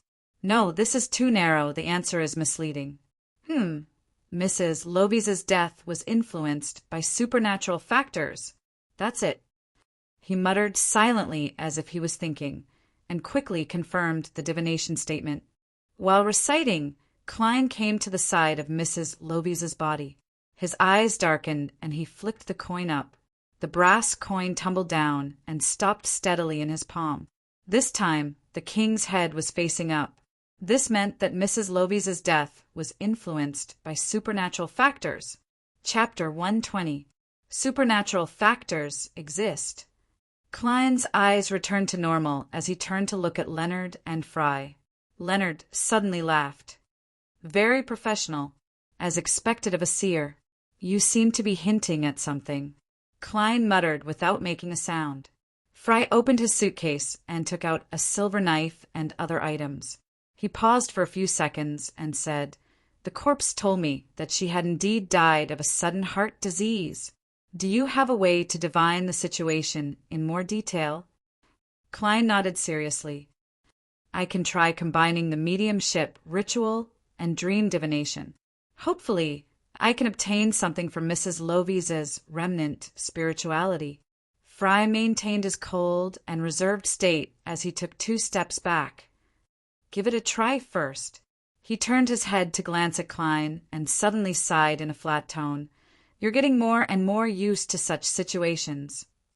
I didn't want to. Klein had the urge to cry. He took out the extract, essential oils, and herbal powders he needed and quickly completed the setup for the mediumship ritual. Standing in the middle of the wall of spirituality, he chanted the honorific name of the Evernight goddess and made a prayer in Hermes. Soon, wind swirled around him as the light dimmed. Klein, whose eyes were completely black, took the opportunity to repeatedly recite the divination statement. Mrs. Lovey's cause of death. Mrs. Lovey's cause of death. He stood and entered the dream. He saw the transparent spirit that lingered around the corpse in a blur. Then he reached out his illusory right hand and touched Mrs. Lovey's remnant spirituality. In an instant, light exploded in front of him as scenes flashed past. It was a sallow, emaciated woman, dressed in rags, busily pasting a matchbox. There was her suddenly pausing as she clutched her chest. There was her talking to her 2 children. There was her body swaying slightly as she panted heavily. There was her suddenly being patted by someone when she went to buy black bread. They were the signs that she had heart problems over and over again. There was her feeling very tired and lying in bed, but she never woke up. Klein carefully observed every detail, trying to find traces of supernatural factors. But when everything was over, he still did not obtain enough clear clues. The blurriness and haziness shattered as he exited the dream and returned to reality. He removed the wall of spirituality and said to the waiting Fry and Leonard who were watching the show, "There's no direct symbolism. Most of the images reveal that Mrs. Lauvis had suffered from a heart disease early on. Only one is different. Mrs. Lauvis is patted from behind. The hand is white and slender, and it seems to belong to a woman. For such a family, they won't easily go to the doctor unless it's the most serious situation. Even if it's just to line up at the free charity medical organization, they can't afford to lose time. If they don't work one day, they might not have food the next day." Leonard sighed in a sentimental tone like a poet. Fry glanced at the corpse on the bed and let out a soft sigh. Without waiting for Klein to speak, Leonard quickly changed his state and said, as though he was thinking, "Do you mean that the supernatural factor existed when Mrs. Lawis was patted, and that it came from the lady with the slender hands?" Klein nodded and answered, "Yes, but this is only my interpretation. Divination is often vague." He and Leonard did not discuss further. They each retreated to the other side of the mattress, allowing Fry to take out the auxiliary instruments and materials from the suitcase without interference for further inspection. They waited for a moment. Fry packed up his things, cleaned them up, and covered them up. The cause of death was a natural heart disease. There is no doubt about that. Upon hearing this conclusion, Leonard paced back and forth a few times and even walked to the door. "Let's stop here first. Let's go to the West Side workhouse to see if we can find other clues, and see if the 2 deaths can be connected. Yes, that's the only way." Klein, who was full of doubts, agreed. Fry carried his suitcase and skipped past 2 mattresses. He didn't step on other people's blankets. Leonard opened the door and walked out first. He said to Lawrence and the renter, "Don't worry. You can go home now." Klein thought for a moment and added, "Don't be in a hurry to bury the body. Let's wait for another day. There might be another thorough inspection." "All right, officer." Lauvis bowed slightly and answered hurriedly. He then said in a half-numb and half-dazed manner, Actually, I don't have the money to bury her at the moment. I have to save for a few more days. Fortunately, the weather has cooled off recently." Klein blurted out in surprise, "You plan to leave the body in the room for a few days?" Lauvis squeezed out a smile. "Yes, fortunately, the weather has cooled off recently. We can put the body on the table at night and carry her to bed when it's time to eat." Before he could finish his sentence, Fry suddenly interrupted, "I've left the burial fees beside your wife."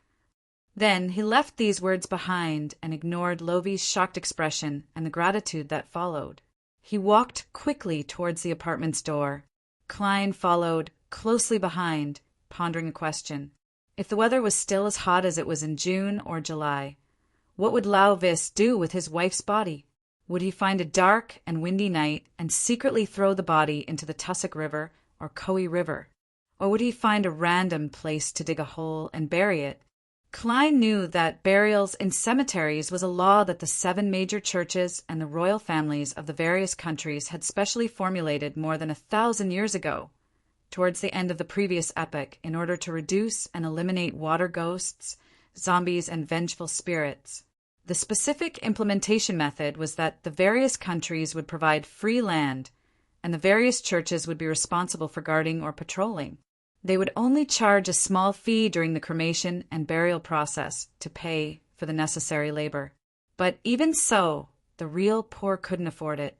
After leaving Iron Cross Street's 134 Lower Street, the 3 Nighthawks separated from Biggie Mountbatten and silently turned towards the Westboro Workhouse on a nearby street. Just as they approached, Klein saw a long queue coming towards them.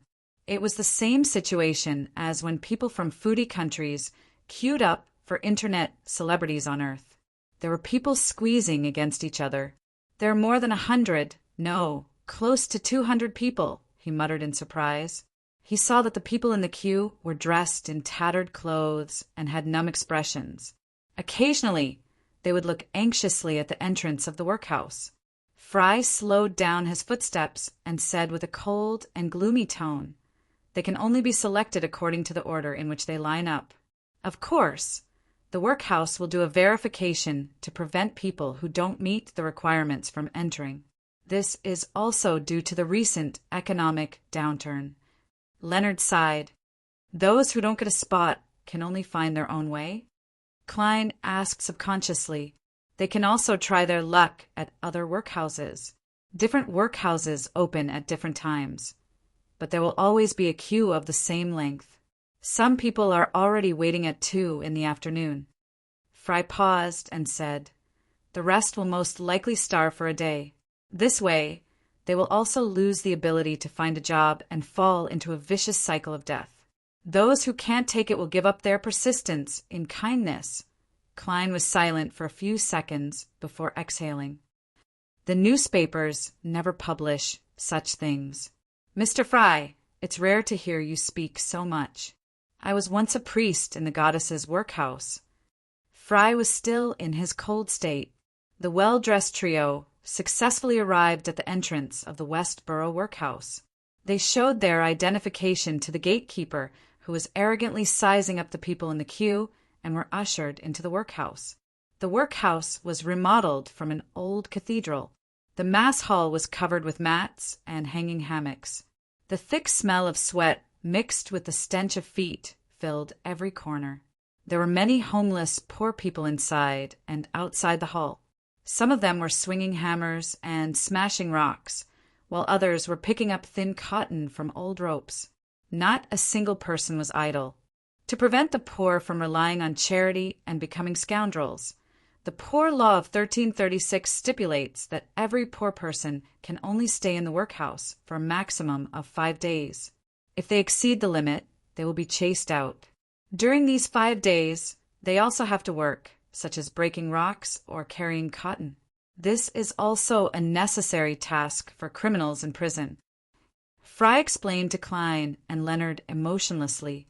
Leonard opened his mouth, but in the end he said, sarcastically, "After leaving this workhouse, they can still go to another one. Of course, they might not be able to stay there again. Perhaps in the eyes of some people, the poor are equivalent to criminals." Carrying cotton? Klein was silent for a moment, not knowing what to ask. The fibers in old ropes are a good material to fill in the cracks of ships. Fry stopped in his tracks and found the traces of the blackened ground. They waited for a few minutes before the director of the workhouse and the priest rushed over. They were both men in their 40s. "Saul set the fire here, but he only burned himself to death?" Leonard pointed at the marks on the ground. The director of the workhouse was a man with a wide and slightly protruding forehead. He swept his blue eyes in the direction that Inspector Mitchell was pointing at and nodded affirmatively. "Yes.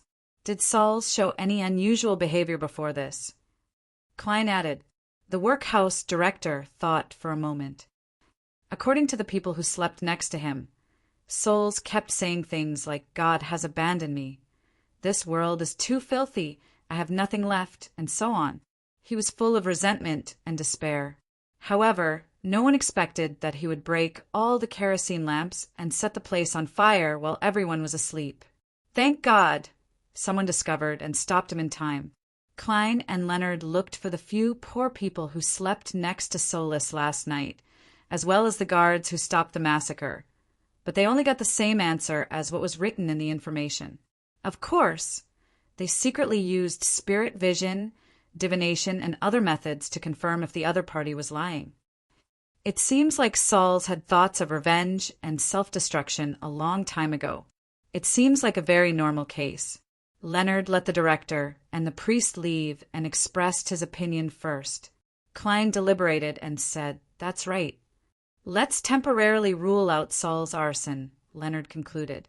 At that moment, Fry suddenly said, "My divination also tells me that this case isn't influenced by beyonder factors." Just then, Fry suddenly said, "No, there might be other possibilities. For example, Saul's was instigated by someone else. That person is a beyonder, but he didn't use any beyonder means." Klein's eyes lit up when he heard that. He immediately echoed, "It's possible. For example, the instigator from before." Instigator Triss. Chapter 121. Hearing Klein and Fry's guesses, Leonard tugged at his collar and paced back and forth. "Then we'll have to investigate everyone Sauls came into contact with in the workhouse, as well as everyone he met after he was chased out of his house. This is very troublesome.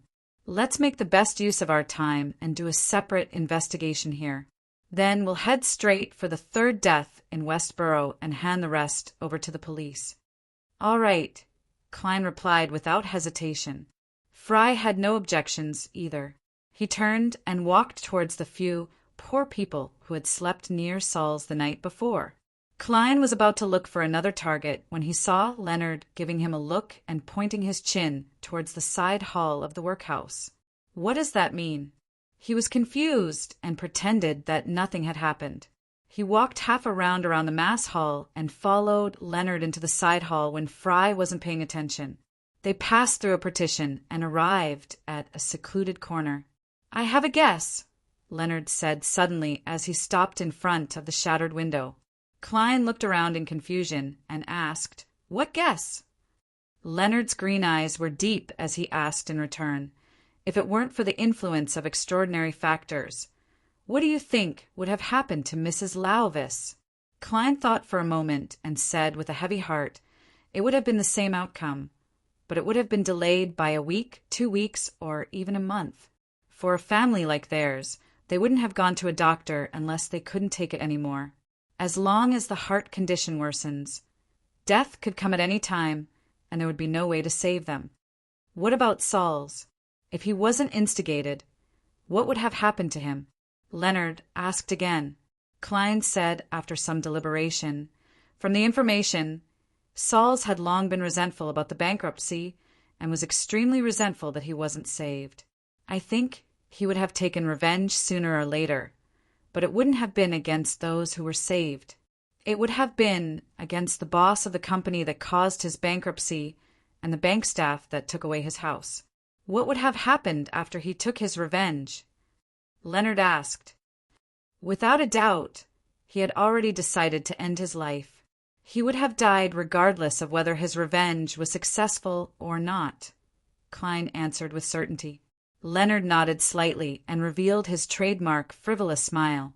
"Then can I say that both Mrs. Lauvis and Sauls are destined to die soon?" Klein was a knowledgeable keyboard warrior. After hearing this question, he immediately had a guess. "Are you saying that their deaths were brought forward by supernatural factors? Why is that?" "A more accurate description is that the life they should have has been artificially shortened by beyonder factors and stolen away. And life has always been the best material for summoning evil gods and devils to carry out terrifying curses." The corners of Leonard's mouth curled up as he corrected Klein's guess. Summoning evil gods and demons to carry out terrifying curses. Klein stared into Roland's green eyes and said, half doubtfully and half speculating, "You seem to be very sure? But we only have 2 samples for the investigation. Leonard smiled cynically and said, "Klein, there's no need to pretend between us. I've seen you escape the control of sealed artifact 2-049, so I know how special you are. You should also be able to vaguely sense that I'm different from ordinary Beyonders." He retracted his smile and looked into Klein's eyes. "I once told you that there are many special people in this world who can always do things that others can't. For example, you, and for example, me. This world has a long history. There are all kinds of mystical items, and there will always be people who obtain them, master them, and become the main characters of different dramas. There won't be many such people, but there definitely won't be only one or two. I don't think that Beyonders with secrets are necessarily bad guys or villains. I don't think it's necessary to figure out the source of their uniqueness or why it manifests itself. As long as your actions don't endanger me, the Nighthawks, or the entire Tinjin City, then you are still my teammate. Similarly, I hope that you will treat me with the same attitude. Of course, it's best not to tell the higher-ups about this. They are all conservative and inflexible. They always believe that special people like us will definitely lose control and fall under the temptation of evil gods and demons. But I'm afraid I have more secrets than you can imagine." Klein muttered to himself and said, "Frankly, that's indeed my attitude. I only look at your actions and goals. I don't care about your uniqueness, and I don't try to pry into your secrets." After saying that, he added in his heart, "No, actually I do care about it and am rather curious, but I can only forcefully endure it." Does Leonard think he's the main character of a drama? What fortuitous encounter did he have, and what kind of mystical item does he have? Leonard unbuttoned his shirt and nodded with a smile. "I'm glad that we have come to a consensus.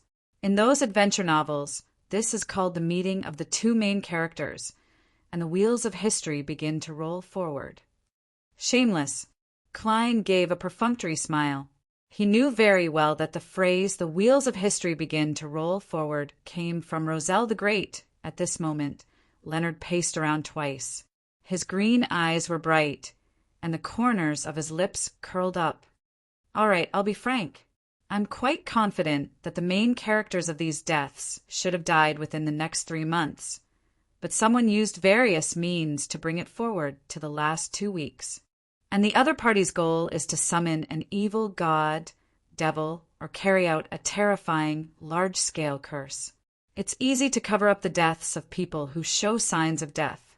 It won't quickly attract the attention of the police department, and it won't be destroyed by the Nighthawks, mandated punishers, and machinery hive mind during the preparatory stages."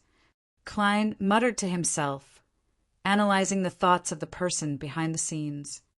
Yes, if a healthy, normal person suddenly dies for no apparent reason, as long as it happens more than 3 times, it will definitely be noticed and will be subject to routine investigations. Then, how do we find the altar to hold the ritual? Be it summoning an evil god, devil, or creating a terrifying curse, they all require an altar and a ritual. And the lives that are harvested in advance also need a similar place to store them. Klein believed him for the time being. After all, he hadn't found any other clues, so he couldn't make any other conclusions. What's the harm in trying?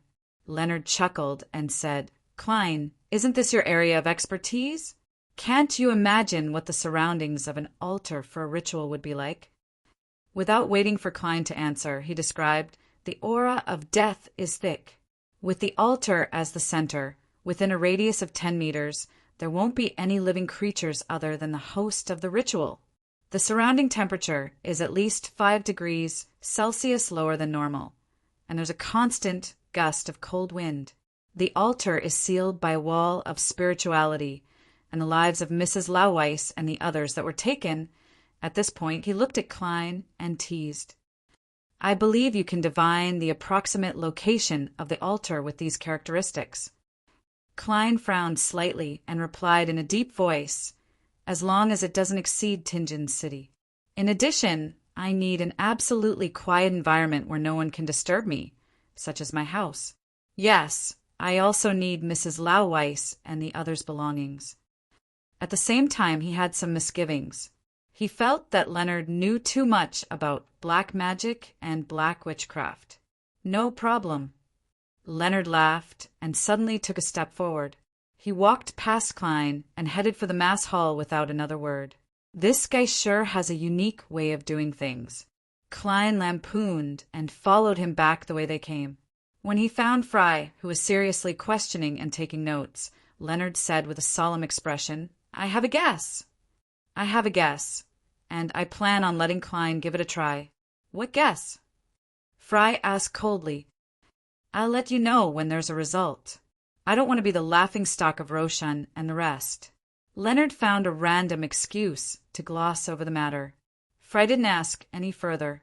He followed Klein's instructions and borrowed Souls and Mrs. Lawye's belongings from the nearby police station before meeting up with his teammates at Klein's house. "Wait in the living room. Don't let anyone disturb me." Klein took out his pocket watch and opened it to take a look.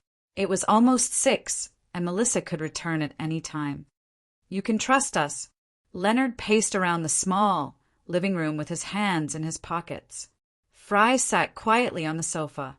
Is this guy an ADHD patient? Klein curled his lips and returned to the bedroom on the second floor. He locked the wooden door and sealed the room with a wall of spirituality. Following that, he set up the altar and prayed to the goddess to eliminate any interference. Then, Klein wrote the corresponding divination statement on a piece of paper. The location of the altar. He gave a very broad limit to prevent any mistakes. With the piece of paper and the belongings of the deceased, Klein lay on the bed and recalled the scene described by Leonard. Then he recited the divination statement 7 times. He didn't attempt to use the uniqueness of the world above the gray fog. Firstly, the strange and mysterious Leonard was downstairs. No one knew if he would notice anything amiss. Secondly, he was a seer who was about to finish digesting his potion. With the help of the ritual, it should be enough.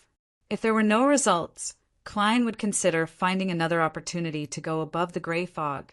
After all, summoning an evil god or devil could threaten Banson, Melissa, and himself. With the help of cogitation, he quickly entered a dream and saw blurry, illusory, and fragmented scenes. Soon, a scene appeared before his eyes. It was a 2-story grayish-blue house, bathed in the glow of dusk. The windows on the first floor were tightly shut, and the dark-colored curtains didn't reveal any gaps. However, they occasionally expanded and contracted. The soil near the house was dark brown. Not a single blade of grass or flower grew there. The surrounding garden seemed to be shrouded in shadows, dilapidated and dark. Not far from this house, there was a river flowing quietly. After a while, Klein, who didn't see any more scenes, exited the dream. Leonard's guess was right. Where could that house be? There are too many places in Tianjin with rivers. For example, the southwest of the West Borough, the dock area, the University District. He opened his eyes and rubbed his sun acupoint. He was in deep thought with a serious expression. Chapter 122. 2 Daffodil Street, in the living room that was dyed with the colors of dusk. With his back facing the oriel window, Klein said to Fry and Leonard, "I saw a grayish-blue 2-story house in my dream. All the windows on the first floor were tightly shut and the curtains were drawn. The soil within a few meters of it was black and brown. There was not a single blade of grass or flower growing there. It also had a dilapidated and dark garden, just like the kind commonly seen in ghost stories. The only thing that can identify its location is a river not far from it, a rather wide river. This could be the Tussock River, or it could be the Koe River. I can only rely on the method of investigation to find it. I hope I can make it in time." The Tussock River was the largest river in the Kingdom of Ruan. It originated from the minor Minsk Mountains in the northwest and flowed southeast, passing through Mid-Seashire, Alwa, and other places. It passed through the capital, Bakeland, and entered the sea near Pritz Harbor. It intersected with Tianjin at the southwest corner of the West Borough and the dock area south of the South Borough. The Coe River originated from Mount York in the north and flowed through the University District on the outskirts of the East Borough before flowing into the Tussock River. These were the two main rivers around Tingen. The others could only be called small streams and did not have wide water surfaces. After listening to Klein's explanation, the pale-skinned Fry nodded slightly, agreeing with Klein's opinion. In the absence of other clues, investigation was the only effective method. At this moment, Leonard said with a smile, "Maybe we can narrow down the target's location." "How do I shrink it?" Klein asked with a frown as he held the silver, vine-patterned pocket watch. Leonard chuckled. For this kind of criminal with a plan and purpose, the first target they choose will definitely be far away from the area where the altar is. This is because of the instinct to pursue safety. When there aren't many dying ones left in other areas, the difficulty of finding them increases. Only then will he consider the area nearby. Therefore, we should look through the information again and filter out the areas where the number of deaths was at a normal level at the beginning and has been increasing rapidly in the past few days. Klein's eyes lit up. Excellent reasoning. At the same time, he lamented in his heart, "I really don't have the talent to be a detective." Fry nodded, picked up the documents on the coffee table, and started reading again. A few minutes later, he said in a deep voice, "There is indeed such an area, and there is only one." "Which district?" Klein blurted out. Fry passed the thick stack of documents to Leonard beside him and pursed his thin lips. "Western District. Is this the West District?" Klein clenched his fists and immediately suggested, "Then let's check the southwest corner of the Western District first. That area isn't that big." "I agree." Leonard waved the information in his hand and agreed very easily, as if he wasn't the one who suggested narrowing down the scope. The light, two-wheeled carriage slowly moved along the slightly muddy and dirty road. Not far away, there was a wide river dyed with the afterglow of the setting sun. Klein and Fry looked out from the windows on both sides, inspecting the houses one after another. They focused on the grayish-blue color, which meant that the garden was in ruins. If they could see it, they would pay attention to whether all the curtains on the first floor were drawn. Leonard sat leisurely in his original spot, leaning against the wall of the carriage as he hummed a local tune. As the dark scenery flashed by, Klein suddenly caught sight of a grayish-blue two-story building from the corner of his eye. In front of the building, there was a garden that gave off a gloomy and dilapidated feeling. "Found it," Klein said with a suppressed voice. Before he could finish his sentence, Fry and Leonard squeezed over at the same time and looked into the distance. They were so fast that there was no gap between them. As the carriage approached the building, the scene of the first floor with the dark curtains drawn appeared before the eyes of the three Nighthawks. There was no need for divination to confirm it. Klein was certain that this was the building he saw in his dream. This was where the evil altar was.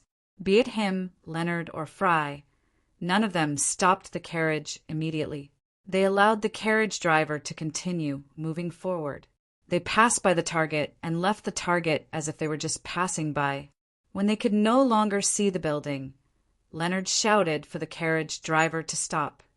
"Klein, take this carriage back to Zitland Street. Take Captain's place to help." Leonard snapped his fingers and said to his teammate with a smile, "Does he think that I'm a rookie and shouldn't be involved in such a dangerous matter? This guy isn't bad." Klein was taken aback for a moment before he understood what Leonard meant. Fry nodded in agreement. "You've just started fighting, and you're in a supporting profession." "I know. Besides, a person who can cause so many deaths to hold a ritual is definitely not easy to deal with. Only Captain can make things less scary." Klein took a deep breath and agreed, rationally. Then he looked at Leonard, then at Fry, and squeezed out a smile. He forced a smile and said, "Be careful." "Don't worry, I treasure my life. Before Captain arrives, we will only monitor and not approach." Leonard chuckled. Fry didn't say a word. He only lifted his suitcase. Klein was silent for a few seconds before he took out a copper penny. "I'll do a divination for you." He silently said, "Things will end well here." As his eyes darkened, he flicked the coin up. Clang! The coin flipped up and rolled down, landing firmly on Klein's palm. Klein opened his eyes and saw that it was the king's portrait facing up. He immediately heaved a sigh of relief. This is just a vague symbol. There are other interpretations. The most important thing is always to be careful and prudent, he said to Fry and Leonard in the manner of a seer. Leonard had already turned around. When he heard that, he waved his hand as he jumped out of the carriage. You're as naggy as my 80-year-old grandmother. Fry nodded solemnly as he carried his suitcase down. As he watched his two teammates head towards the target building, Klein touched the revolver in his holster and said to the carriage driver, Zutland Street. The carriage driver, who was hired on time, had no objections. The coachman, who was hired on time, had no objections. He let the horses move again. 36 Zutland Street. When Klein entered the Blackthorn Security Company, Roshan, Mrs. Oriana, and the rest had already knocked off. The place was abnormally quiet and dark. Dunn, who was wearing a black trench coat, sat on the sofa in the reception area. He didn't light up the gas lamp, as though he had blended into the dark area. Found a clue? He asked in a deep voice, giving Klein, who was looking for the captain, a fright. Klein quickly turned around and looked into Dunn's gray eyes. Yes, he quickly recounted Leonard's bold guess, his own divination confirmation, and the on-site investigation that followed. As for Leonard's confidence and the uniqueness he described, they were naturally unimportant. Dunn would interrupt from time to time. When he was done, he stood up abruptly and walked towards the door. I almost forgot. Stay here to prevent any accidents, he exhorted as he was about to go downstairs. All right. Klein nodded solemnly. At that moment, other than Kenley, who was on duty at Cheney's Gate, the other Nighthawks were busy outside. Dunn Smith walked down a few flights of stairs and suddenly stopped. As he put on his hat, he said to Klein, Lock the door and follow me over. I'm not asking you to participate in the battle. Firstly, it's to get a feel of the atmosphere. Secondly, we might need the help of ritualistic magic during the final search and inspection. Remember, before everything is over, you have to stay at least 50 meters away from us, and you must not approach that building. Klein was taken aback for a moment before he nodded vigorously. All right. The sun had completely sunk below the horizon, and the surging Tussock River was deep and dark. Dark clouds covered the crimson moon, making the 2-story grayish-blue building look like a monster hiding in the shadows. The garden in front of the building was extremely quiet. There wasn't a single sound, as though there were no insects or life. Klein looked at the scene from afar, his palms sweating and his body trembling. He felt that there were countless terrifying things hiding there, waiting for a bloody feast. Under his gaze, Dunn, Leonard, and Fry, who had almost melted into the darkness, carefully approached the target building. In an unlit bedroom on the second floor of the grayish-blue building, a gentle and sweet young lady with a round face was sitting in front of a dressing table. Under the dim starlight, she was studying complicated skin care. Beside her right hand was a silver mirror. Its surface was so rough that it couldn't reflect a person's figure. Suddenly, a bloody mark appeared on the surface of the silver mirror. The gentle and sweet Trissie's expression immediately sank. She stood up, walked to the window, and looked outside in silence. Chapter 1:23. Outside the glass window, the garden was overgrown with vines. It was dilapidated and gloomy. The river flowed darkly, reflecting the starlight. The houses nearby emitted a warm and cozy glow. Everything was extremely quiet, as if they were welcoming the arrival of night. Trissie, whose facial features weren't considered exquisite, but when put together, they were abnormally beautiful. She retracted her gaze and quickly walked to the clothes rack. She took down a hooded black robe. She quickly put on the robe, buttoned it up, tightened her belt, and flipped over the hood, turning herself into an assassin. Trissie raised her right hand and wiped it across her face. Immediately, her face under the hood turned hazy and blurry. Following that, she reached into a secret pocket at her waist and took out a glowing powder. She sprinkled it on herself while chanting an incantation. Trissy's figure began to disappear inch by inch. Her silhouette was like a pencil drawing that was completely erased by an eraser. After completing her invisibility, she silently left the bedroom and went to the opposite room. She pushed open the unprotected window. With a light leap, Trissy stood on the windowsill and looked down at the lawn behind the building. She looked down at the iron fence that had almost blended into the night. She looked down at Corpse Collector Fry, who was silently climbing over the fence. She took a deep breath and dropped down like a feather, landing on the lawn without a sound. Fry, who was wearing a black trench coat and holding a custom-made revolver, looked around cautiously, searching for any vengeful spirits or evil spirits that might appear. He could see these things directly. Trissy approached Fry silently and circled behind him. At some point in time, a dagger that was painted black appeared in her hand. Poof! She moved as fast as the wind, stabbing the dagger into Fry's lower back. But at this moment, the scene in front of her suddenly shattered, shattering like an illusion. Trissy realized that she was still standing on the windowsill. She was still looking down at the lawn and the iron fence. But outside the fence, it wasn't just Corpse Collector Fry. There was also Leonard Mitchell, who was aiming at the windowsill. There was also Dunn Smith, who had his eyes closed and was pressing down on his glabella. There seemed to be invisible ripples spreading around the captain of the Nighthawks. Trissy's pupils constricted. She knew that it was just a dream. She didn't know when she had fallen asleep. Bang! Bang! Bang! Leonard and Fry fired a total of 3 shots, accurately hitting the invisible target, who seemed to be still in a dream. Crack!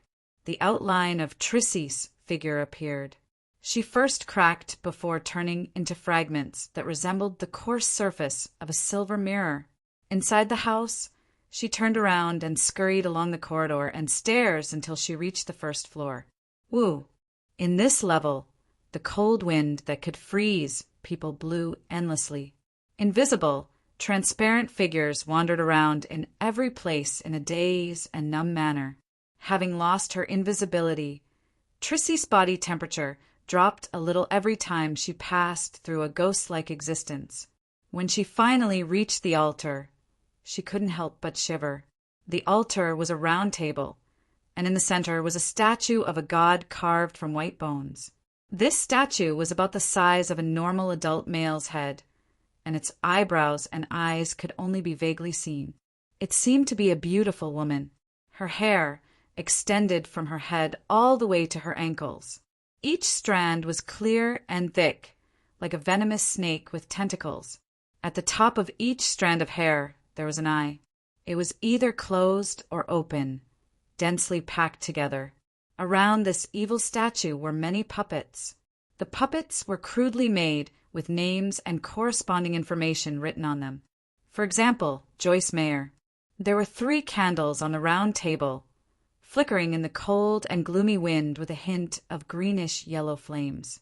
Trissy bowed to the statue and quickly recited an incantation. Then she pushed the puppets away, extinguished the candles, and picked up the statue. Woo! The wind howled shrilly, causing the tightly shut windows to shake violently. Clang! Crack! Glass shattered one after another, and the cold and lifeless wind blew in all directions. Fry, who had just circled to the other side and didn't dare to recklessly barge into the altar, shivered.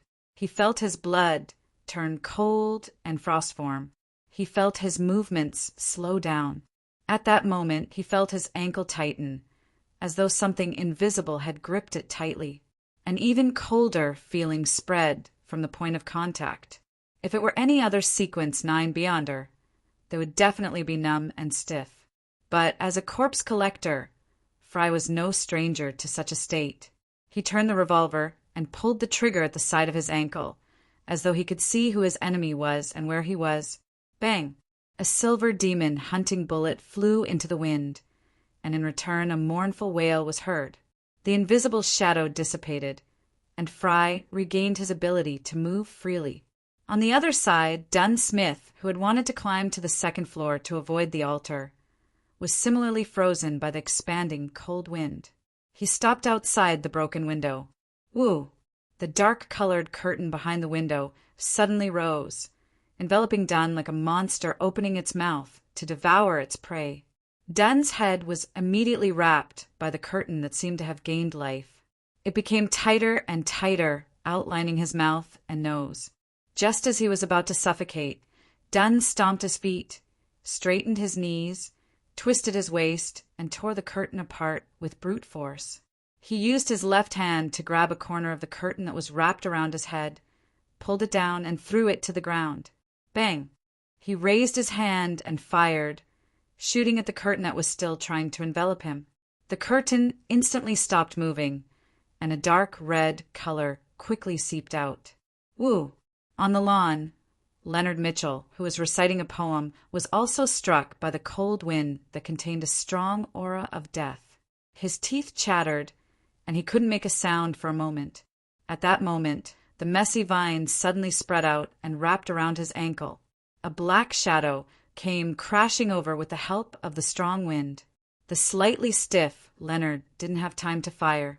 All he could do was hurriedly pull his shoulder and raise his arm. Poof! The black shadow smashed into his forearm, causing its spikes to stab into his skin.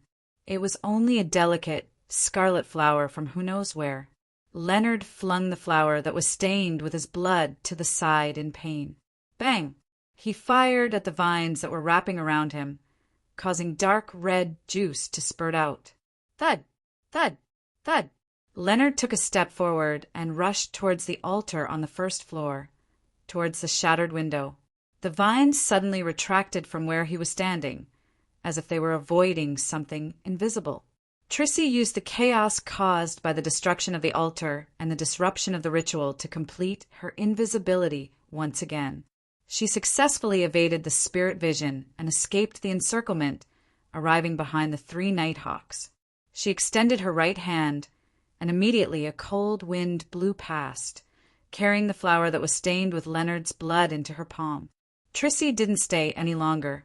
With the flower in hand, she nimbly climbed over the metal fence and fled towards the Tussock River. At that moment, Leonard, who was just about to enter the first floor, suddenly turned his head, as if he was listening to something. His expression changed as he hurriedly pulled up his sleeves and looked at the wound that had been caused by the flower. With his physique, the wound had already stopped bleeding. It was only slightly red and swollen. Leonard's expression sank as he suddenly pinched his left index finger and pulled out his fingernail.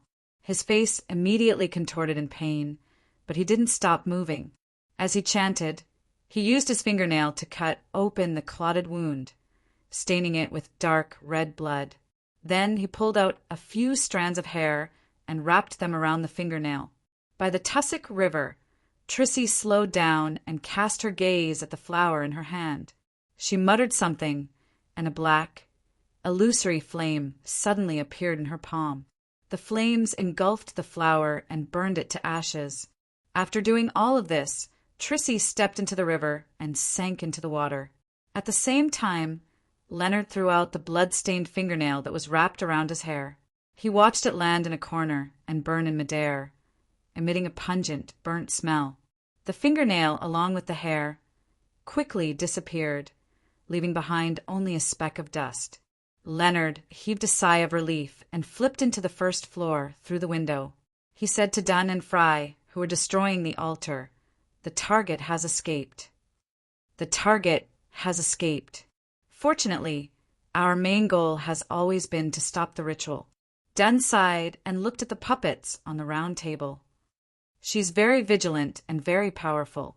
She sensed our approach ahead of time. Otherwise, she's at least a sequence, 7 beyonder. Give Klein a signal and get him to come over. Give Klein a signal and get him to come over."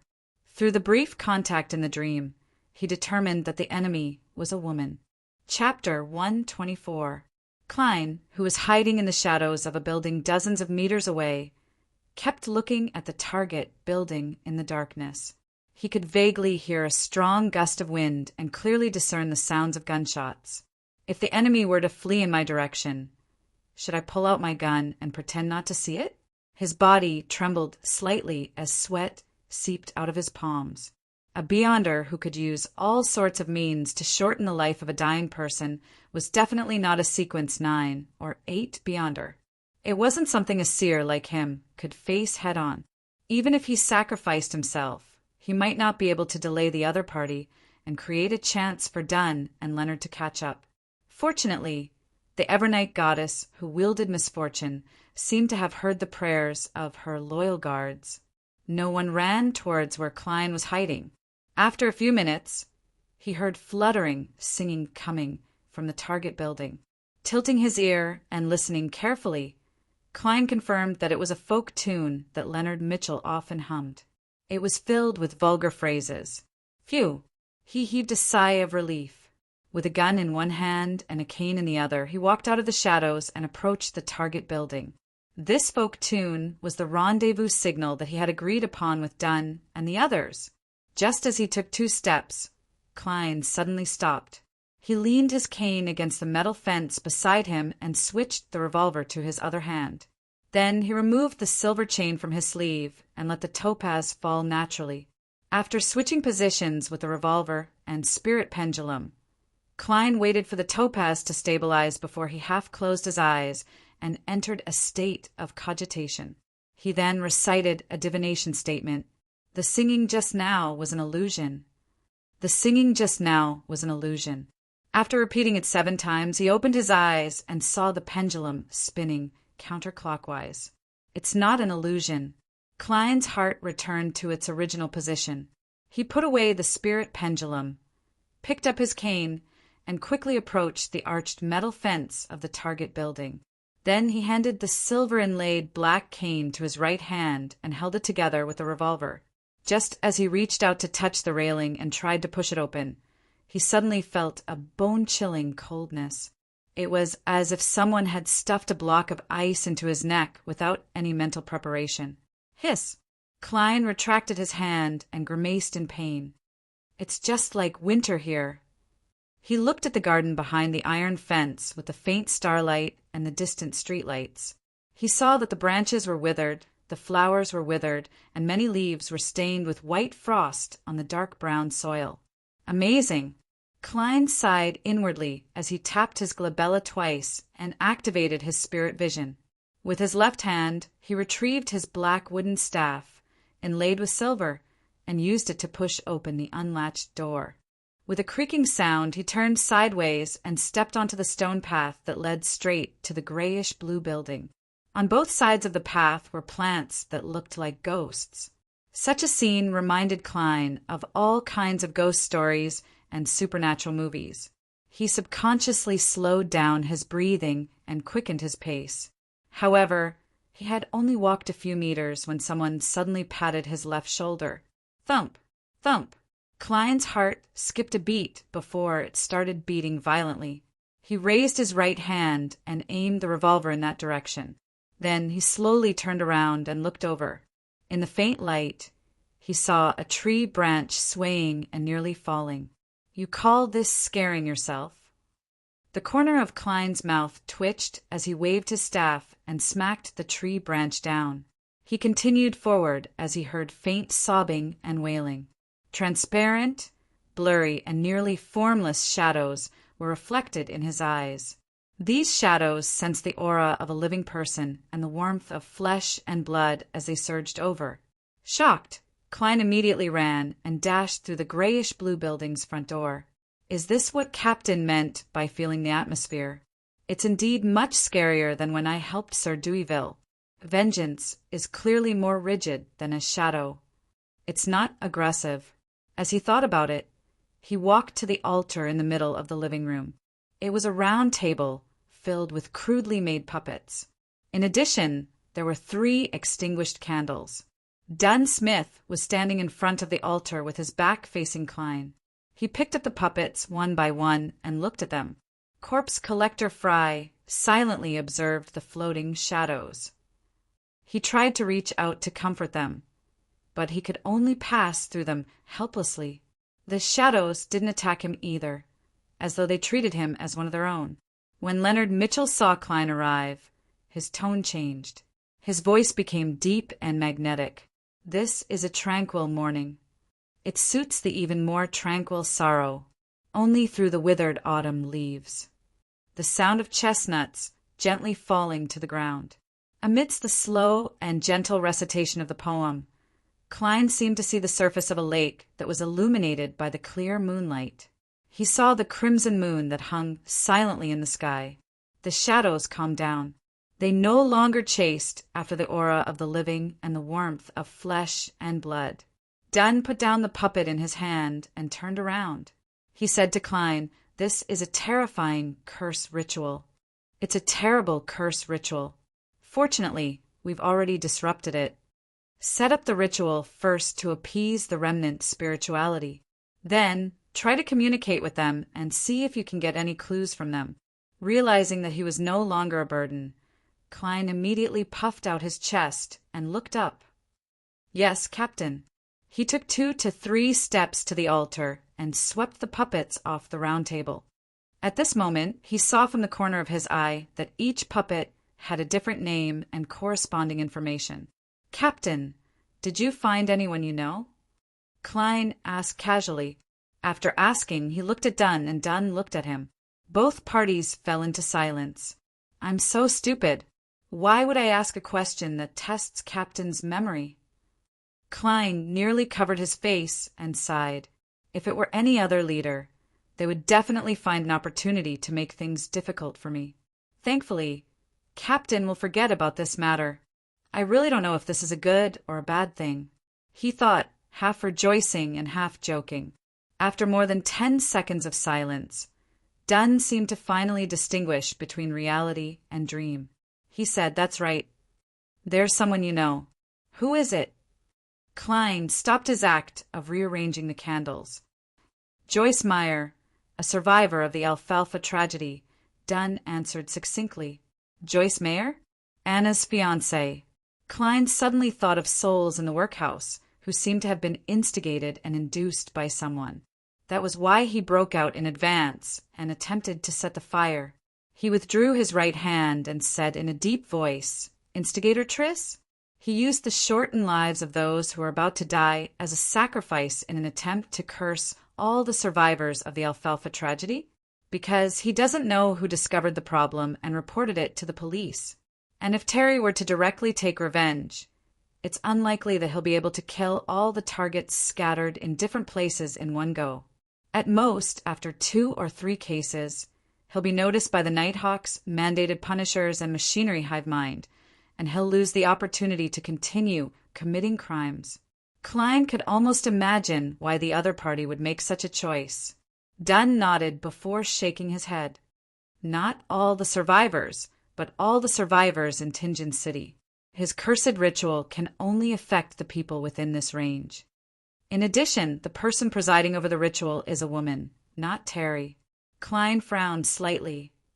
Perhaps it's a powerhouse sent by the Theosophy Order to help Terry? Yes, the Theosophy Order's origins might be related to the Demonist sect. It's normal for the powerhouse to be a woman. Dunn smiled and said in a mellow voice, "I agree with your judgment. Although there's only that woman here and not Terry, we can make the necessary guesses. For example, they don't live together, or Terry is out searching for someone who's about to die." Klein didn't say anything else. He placed the 3 candles, took out the full moon essence oil, crimson sandalwood, and other materials, and quickly set up the altar, using the silver dagger to create a sealed wall. He began praying to the Evernight goddess, the mistress of repose and silence, completely appeasing the spirits inside and outside the house. Unfortunately, during the subsequent spirit channeling segment, Klein only saw a few images of the remnant spirituality when they were alive. He didn't obtain any useful clues. After letting these spirits truly rest in peace at night, he ended the ritual and removed the wall of spirituality. He shook his head at Dunn, Leonard, and Fry. This place was severely damaged by the backlash of the ritual being interrupted. We've lost the remnant image of the owner. Dunn wasn't surprised as he pointed at the stairs. He pointed at the stairs and said, "Then let's go to the second floor and try again." Yes, Klein, Leonard, and the others immediately expressed their agreement. The three Nighthawks followed the stairs all the way to the second floor and split up to search each room.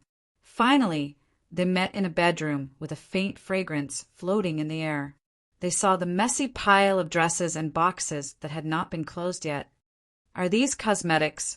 Dunn asked casually as he picked up a box from the dressing table and sniffed it. To be precise, they're skincare products. Ever since Roselle the Great, they're no longer referred to as such. Leonard smiled and corrected him. "Captain, as a gentleman, you still need to know the necessary common sense." Klein didn't join their discussion. Instead, he cast his gaze at the mirror on the dressing table. There were obvious cracks on the mirror, and some fragments fell onto the carpet. That Beyonder was in a hurry, so he didn't destroy it thoroughly enough. He suddenly said in a deep voice, "Perhaps we can give it a try." "I'll leave it to you," Dunn replied confidently. Klein quickly brought candles up from the first floor and lit them in front of the broken mirror. Under the flickering candlelight, he took out the full moon essence oil and other items to create a wall of spirituality. After doing all of this, Klein stood in front of the mirror that was illuminated by the three candles and chanted in Hermes. That's right. He chanted in Hermes, "I pray for the power of the Evernight. I pray for the power of concealment. I pray for the goddess's blessings. I pray for this mirror to be temporarily restored. I pray for it to show everyone that has been reflected on in the past month." As the incantation was recited, a strong whirlwind suddenly blew within the wall of spirituality. The broken pieces of the mirror were rolled up and placed back in their original positions. The cracked mirror emitted a dark luster. As Klein caressed it with his hand, a figure was immediately reflected. But it wasn't Klein who was in front of it. It was a young lady with a rather round face, gentle and sweet. Perhaps it was because the mirror had been damaged, or perhaps it was because the backlash from the interruption of the ritual had similarly affected the second floor. But her facial features were rather blurry, making it impossible to see her exact appearance. But even so, Klein still found her strangely familiar. Chapter 125. Faced with a baffling sense of familiarity, other sequence 9 Beyonders might try their best to recall it, or they might ignore it and forget it. However, a seer was different. Klein ended the ritual and removed the wall of spirituality. He found a piece of paper and wrote the divination statement, the source of the sense of familiarity. Following that, he sat by the bed in his bedroom and recited the statement while holding the piece of paper. After reading it 7 times, his eyes darkened. With the help of cogitation, he entered a deep slumber and conversed with his spirituality. In the blurry and distorted world, Klein saw a carriage and a young lady in a grayish-white dress. The lady had soft black hair and a round face. She had a gentle and sweet temperament, but her body was trembling abnormally. The scene flickered, and Klein saw the young and beautiful lady again. She was in the underground market, squatting as she conversed with someone in a rude manner. The dream quickly faded, and when Klein woke up, he understood why he found the image in the mirror familiar. He had seen her in real life. "The first time I met her was at Daffodil Street, which is in the vicinity of Iron Cross Street. And that night, Captain and the others were pursuing Instigator Triss at Iron Cross Street." There does seem to be a connection between the two. Klein pondered for dozens of seconds before setting up a ritual and praying to the goddess to depict the image of the enemy in his mind. Dunn and the others waited quietly without interrupting. Only then did they come over and examine the portrait. "You've seen her before?" Dunn asked. Klein nodded slightly and answered simply, "Yes. On the night you were pursuing the instigator, I met her at the public carriage stop at Daffodil Street. It's near Iron Cross Street. Then there's a high chance that she's the enemy from before, an accomplice of the instigator." Dunn nodded as though in thought. At this moment, Leonard suddenly exclaimed, Don't you find the portrait familiar? She looks a lot like Instigator Triss. Klein was startled and immediately looked at the paper, re-examining the young lady's portrait. Yes, they are indeed very similar. Round face, long and narrow eyes, gentle temperament. The more he looked at them, the more he felt that Leonard's words made sense. However, Instigator Triss' facial features were still ordinary, while the young lady could be considered beautiful. Klein raised his head and glanced at Leonard, noticing that the latter was signaling him to raise his eyebrows. What does that mean? He was at a loss and confused. Dunn Smith pondered and guessed. Perhaps she's the Instigator's sister and has also joined the Theosophy Order or the Demonist sect. Seeing that Klein didn't have any rapport with him, Leonard sighed to himself and said seriously, I have a bold idea. What do you think? Dunn asked. Leonard stated very straightforwardly, I suspect that this person is Instigator Triss. What? Fry blurted out in surprise. Dunn frowned slightly. Are you saying that Instigator Triss is actually a woman, or that the person just now was a man pretending to be a woman? No, from the contact in the dream, I can confirm that she's a woman. After all, Klein had seen too many imaginative and inconceivable plots. After taking another look at the portrait, he immediately had another guess. Could it be that Instigator Triss has turned into a woman? If that was the case, many details could be explained. For example, why did Triss' lines suddenly break? Even divination wouldn't find any traces, because the target had already undergone a fundamental change. The only problem is, how did he suddenly turn into a woman? And he seemed rather relaxed. The cross-dresser actually looks pretty good. No, to be honest, he's pretty good. Klein thought as his thoughts wandered. Leonard nodded in relief and said, Yes, that's what I'm thinking. This can perfectly explain Instigator Triss' sudden disappearance. It also matches the fact that the upper echelons of the Demonist sect are all women. Dunn and Fry were momentarily speechless. Even though they had seen many monsters and miraculous things, this was the first time they had encountered such a change.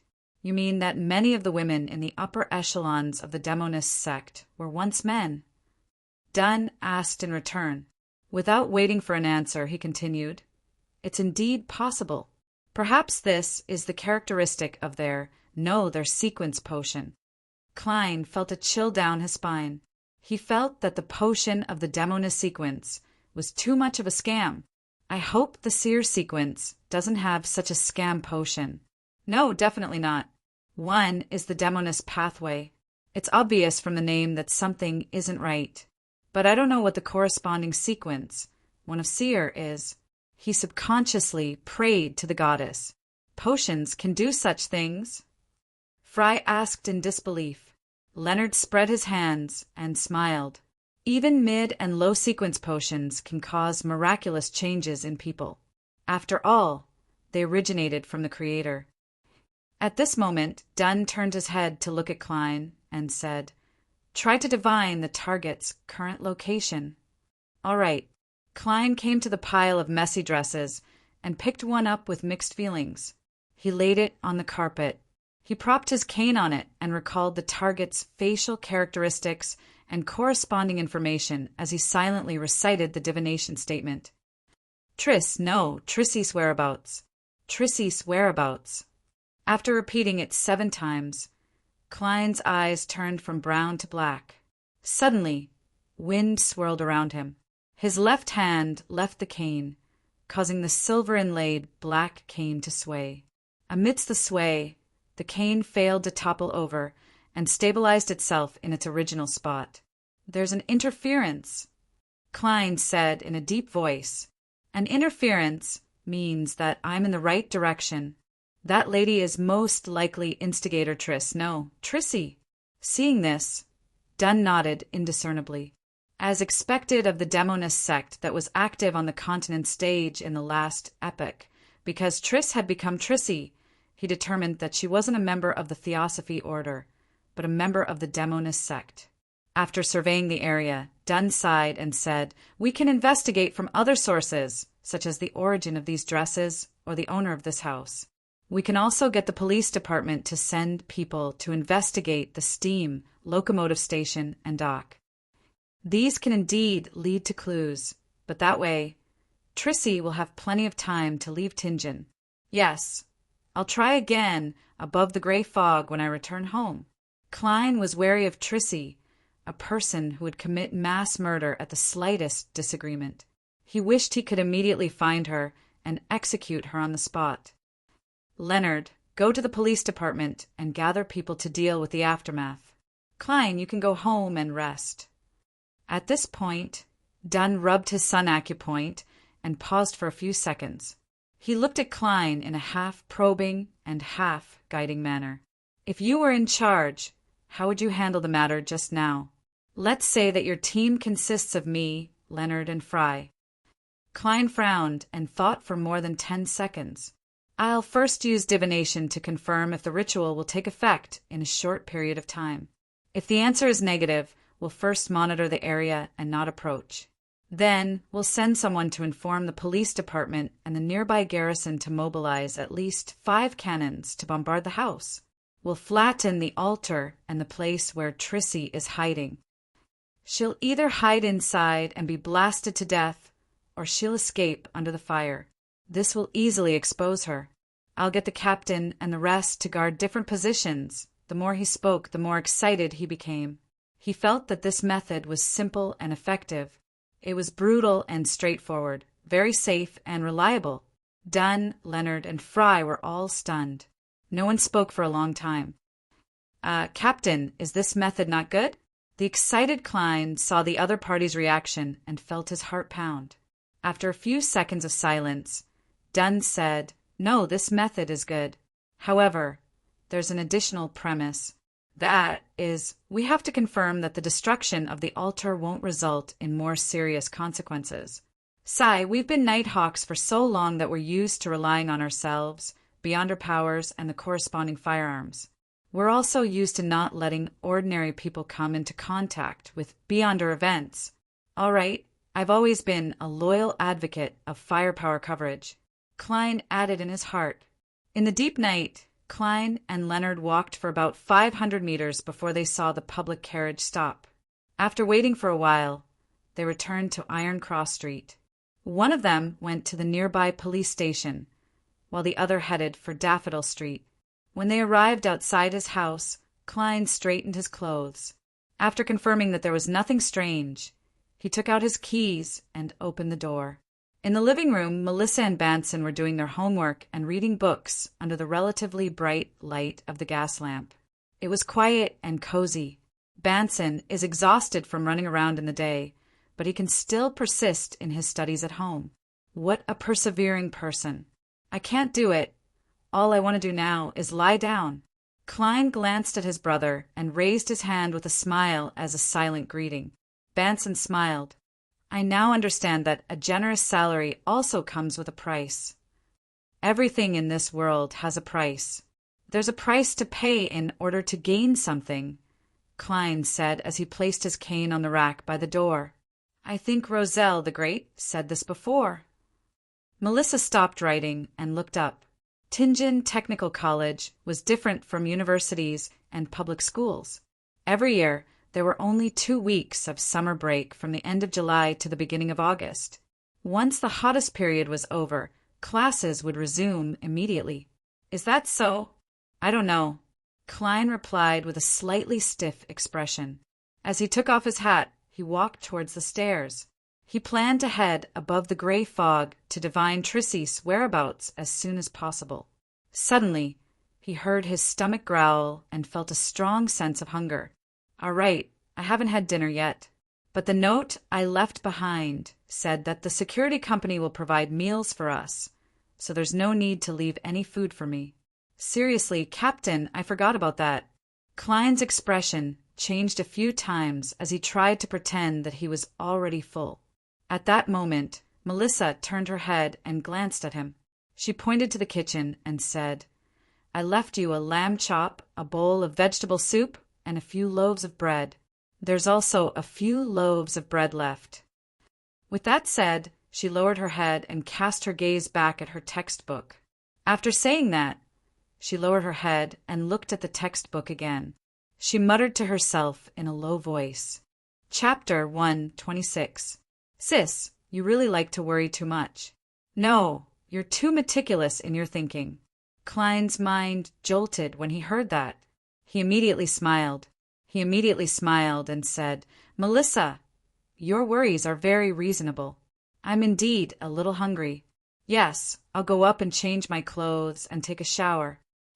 Although he was already secretly gulping, confirming instigator Trissy's whereabouts was more important.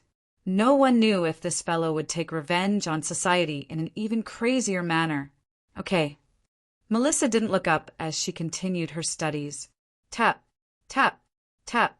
Klein quickly ran to the second floor and entered his bedroom. He locked the door, took off his coat, removed the holster under his armpit, and took out a simple silver knife from the drawer.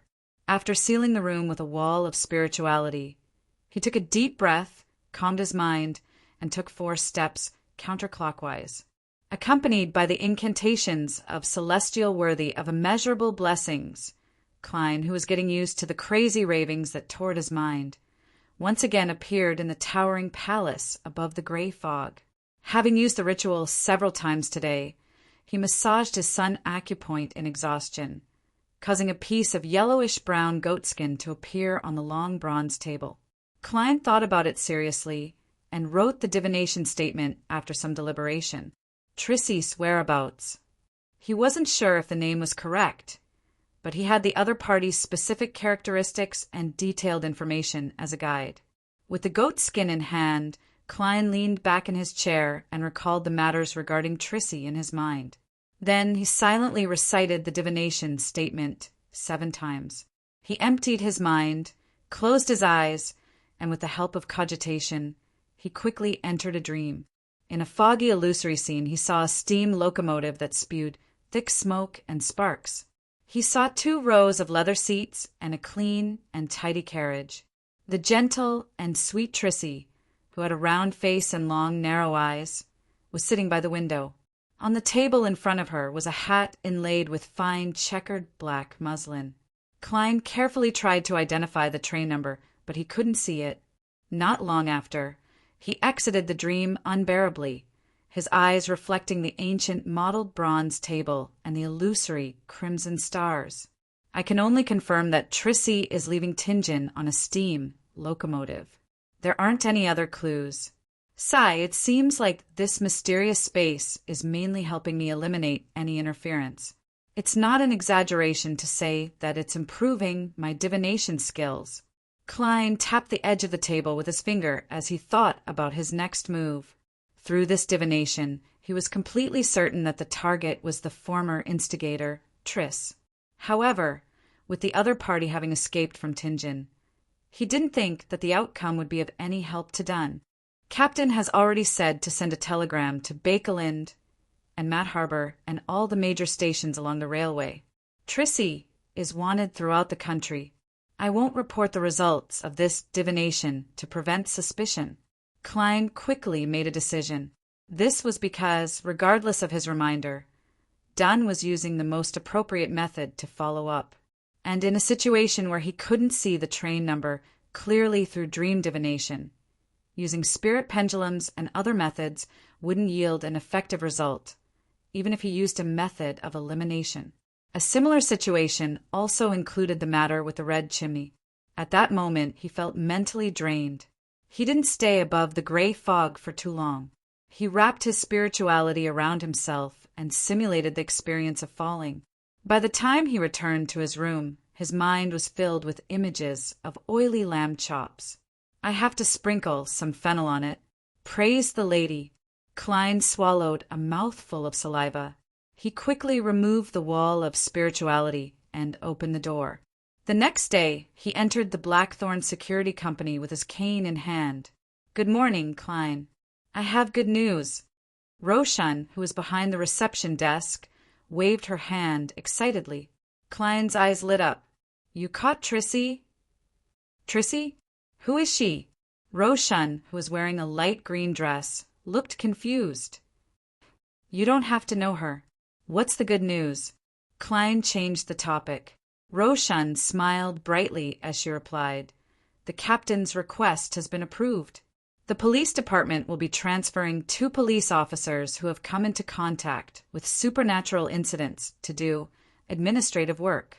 I finally don't have to stay up all night. Praise the lady. That's really good news. Klein echoed sincerely.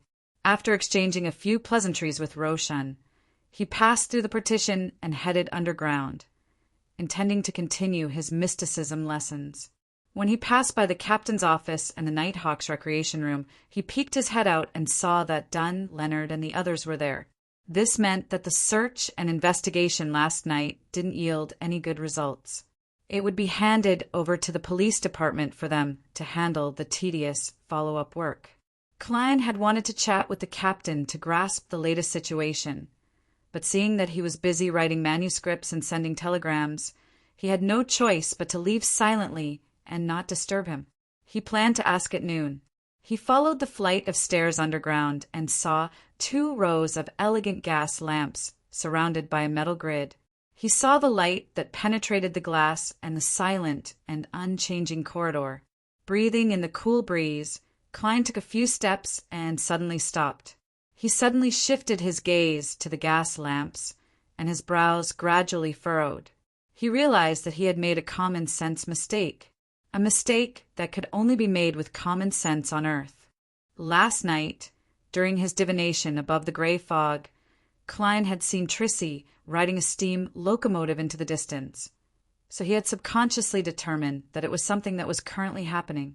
However, no one in this world had invented electric lights or similar devices. There were almost no steam locomotives that carried people after dark.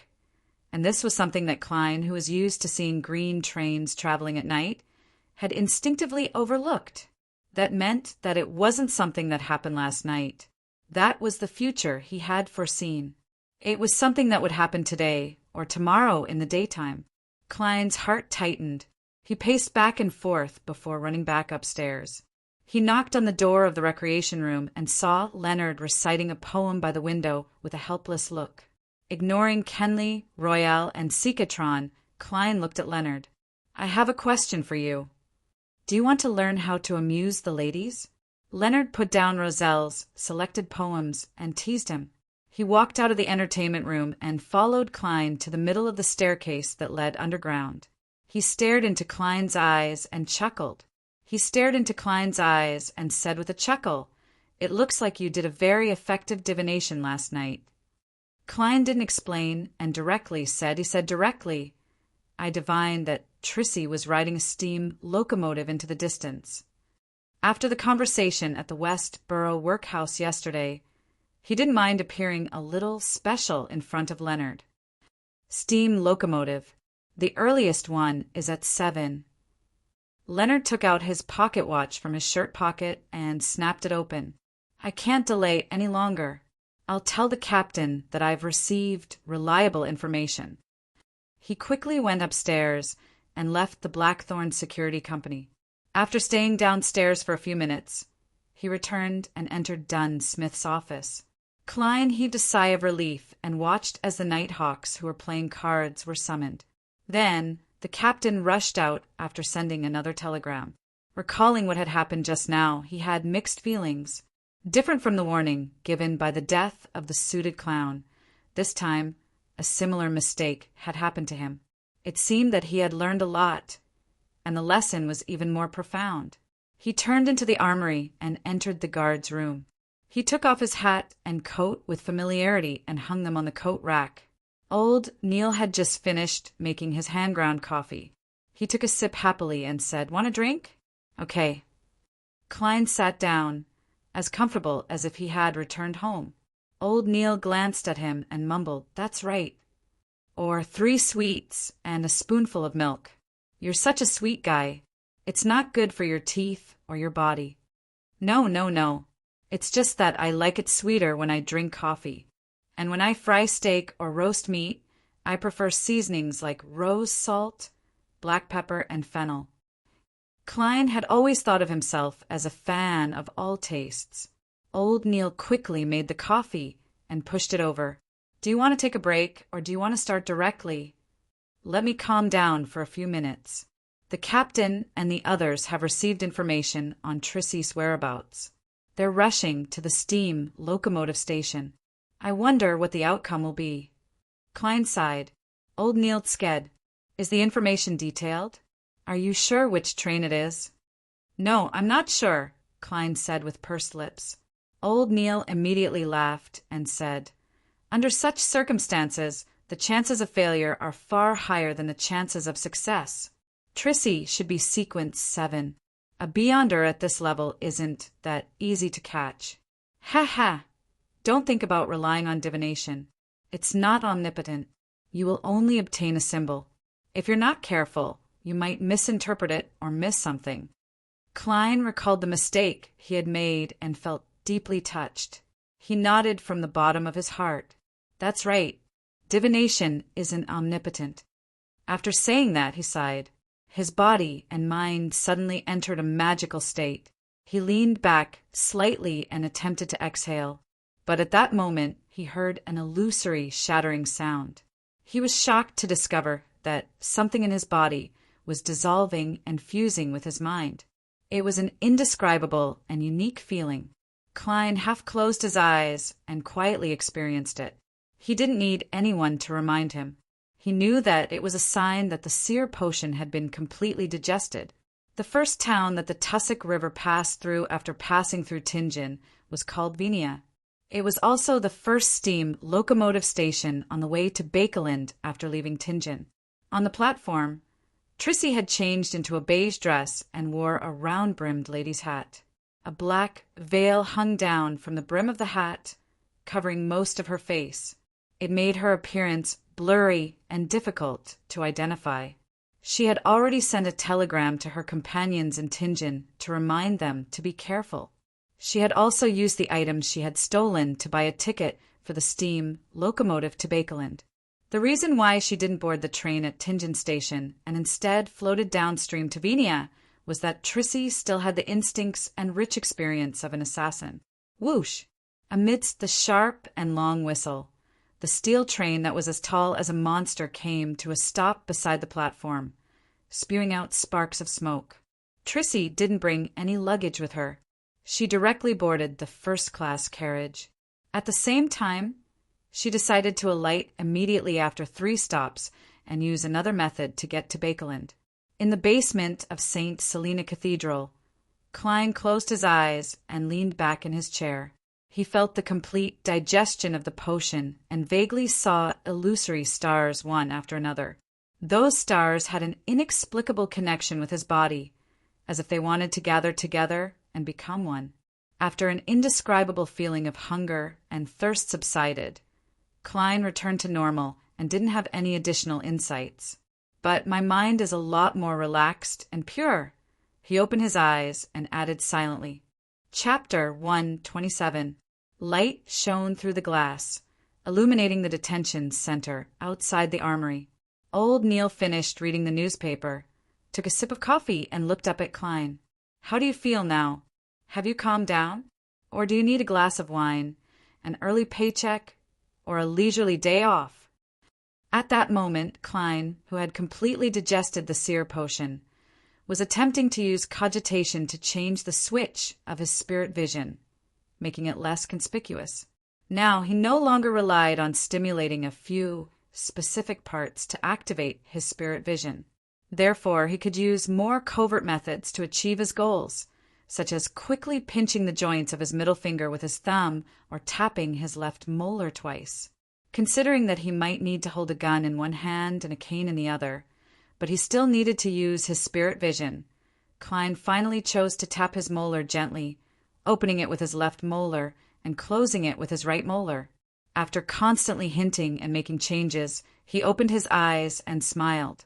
"I'm just too concerned about Captain and the others' actions. I don't need to calm down." At the same time, he tapped his left molar twice, attempting to activate his spirit vision to quickly familiarize himself with this method. Cough, cough, cough. Old Neil suddenly coughed violently, causing his face to turn red like a cooked lobster. "What's wrong?" Klein asked with concern after a moment of surprise. He carefully observed old Neil's aura and realized that the color of his health was normal. It was just that he was a little weak due to his age.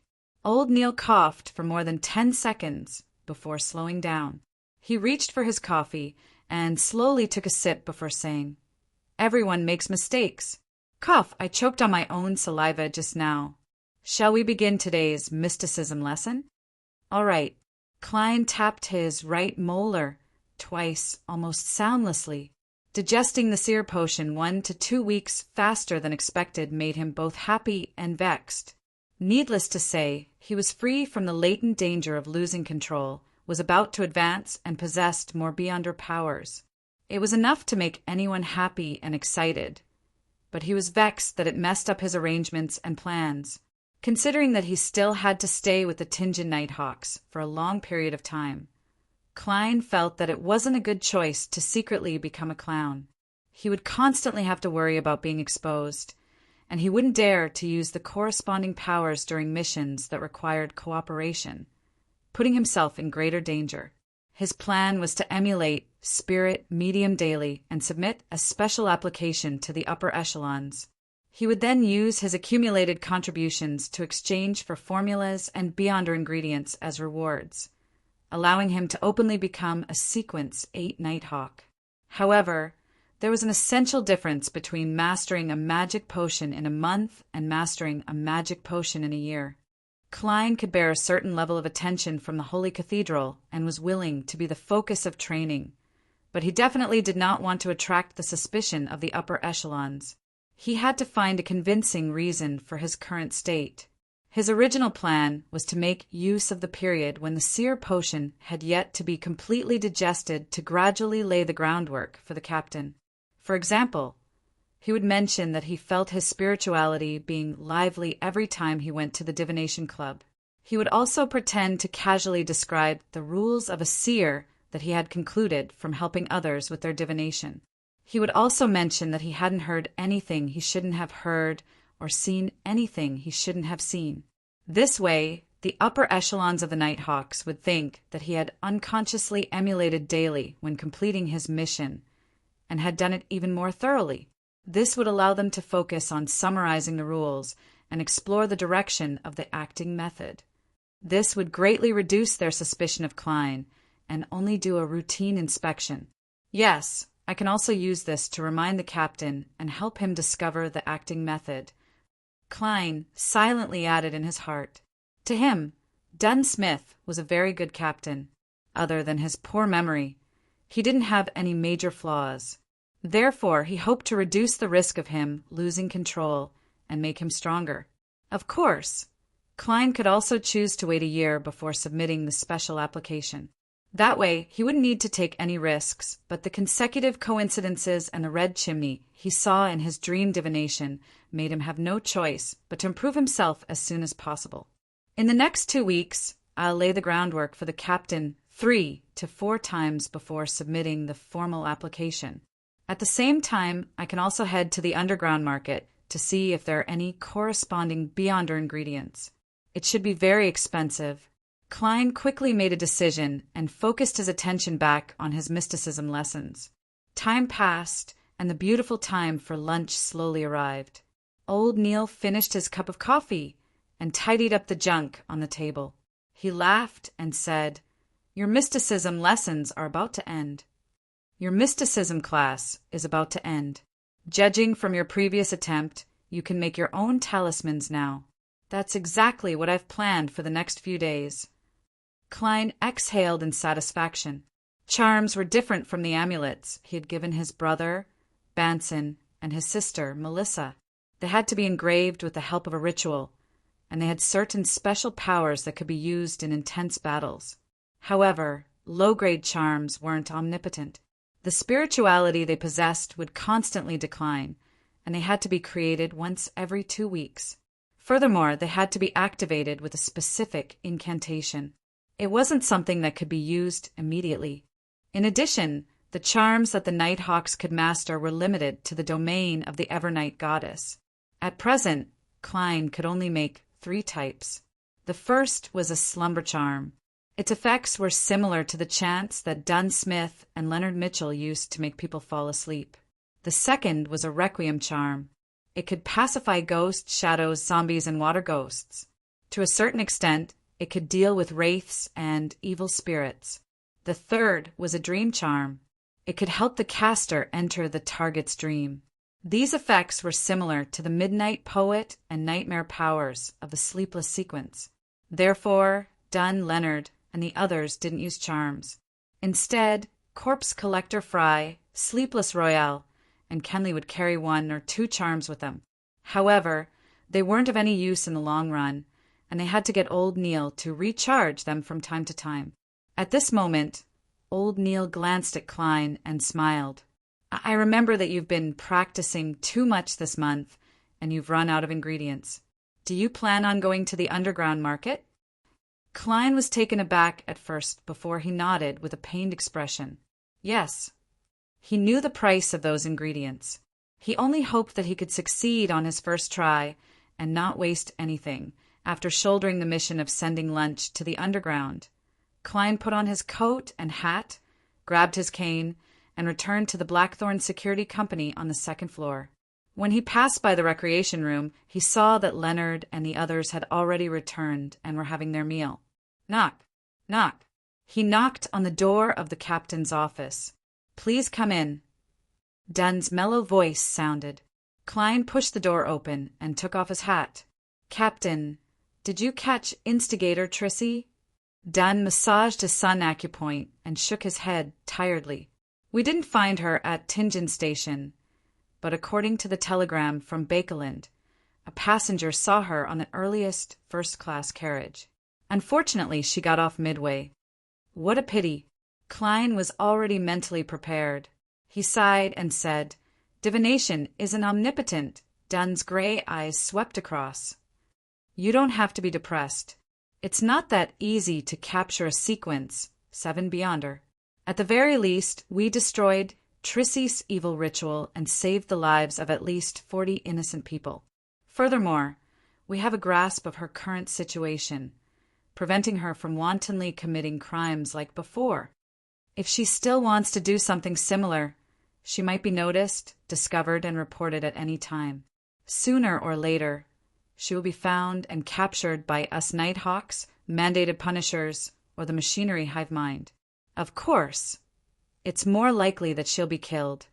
I hope so. May the goddess bless me. Klein drew a crimson moon on his chest.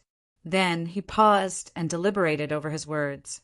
Captain, I haven't heard anything I shouldn't have heard or seen anything I shouldn't have seen for more than a week. Furthermore, this is under the condition of frequent cogitation and spirit vision. Dunn frowned in confusion. Klein immediately added, That's right.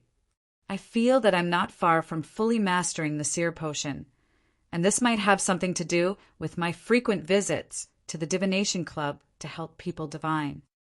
Why would you have such a thought?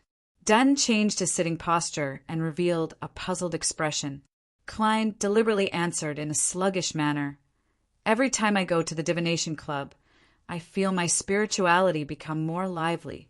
And every time I help someone divine, my body, heart, and spirit will feel a lot more relaxed. I even concluded a set of seer rules, and I strictly abide by them. It's just like the mystery priors, do whatever you want, but do no harm. I got inspiration from this maxim, and I tried to imitate it to formulate a seer maxim. I believe that this might be an effective way to help Beyonders quickly master their potion and reduce the chance of losing control. Just like Ma, M. Daly, she has always been a spirit medium. Dunn had taken out his pipe at some point in time and was sniffing it gently. He seemed to have forgotten about Klein as he pondered for a few minutes before saying, Not a bad guess. It's an interesting attempt. Klein's goal this time was just to lay the groundwork, so he didn't mention anything else. Instead, he said half-jokingly, Perhaps I'll become the fastest member in the history of the Nighthawks to grasp a sequence 9 potion. May the goddess bless you. Dunn didn't take it seriously, as he gave his blessings with a smile. He then fell into deep thought again.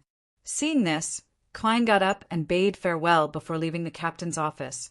As he helped close the door, he suddenly thought of another problem. How was he going to act as a clown? It can't be that I'm going to join a circus, right? Besides, Tingen City doesn't have a fixed circus. They're all traveling ones. Klein's expression turned bitter. Being a seer is still quite impressive. Even if I meet someone I know, I can still hold my head high. If I were to become a clown, there would be no dignity to speak of. Chapter 128. After delivering lunch and filling his stomach, Klein only rested for half an hour before rushing to the shooting club to practice his firearms. He didn't dare to relax at all. After feeding him thousands of bullets and persevering day after day, his current shooting standard had finally reached what Dunn Smith considered to be a passable standard. Fixed targets were especially good. After repeated repetitive practice, he put away his revolver and took a public carriage to the vicinity of his combat teacher, Gawain's residence. It took him 10 minutes to walk to the front door. Following that, he changed into a knight's training suit that he had just dried. He practiced from running, rope skipping, weightlifting, squatting, all the way to footwork and punching. He was drenched in sweat and exhausted. Rest for 15 minutes. The white-haired, weather-beaten Gawain took out his pocket watch, snapped it open, and glanced at it. He had maintained his silence since the beginning.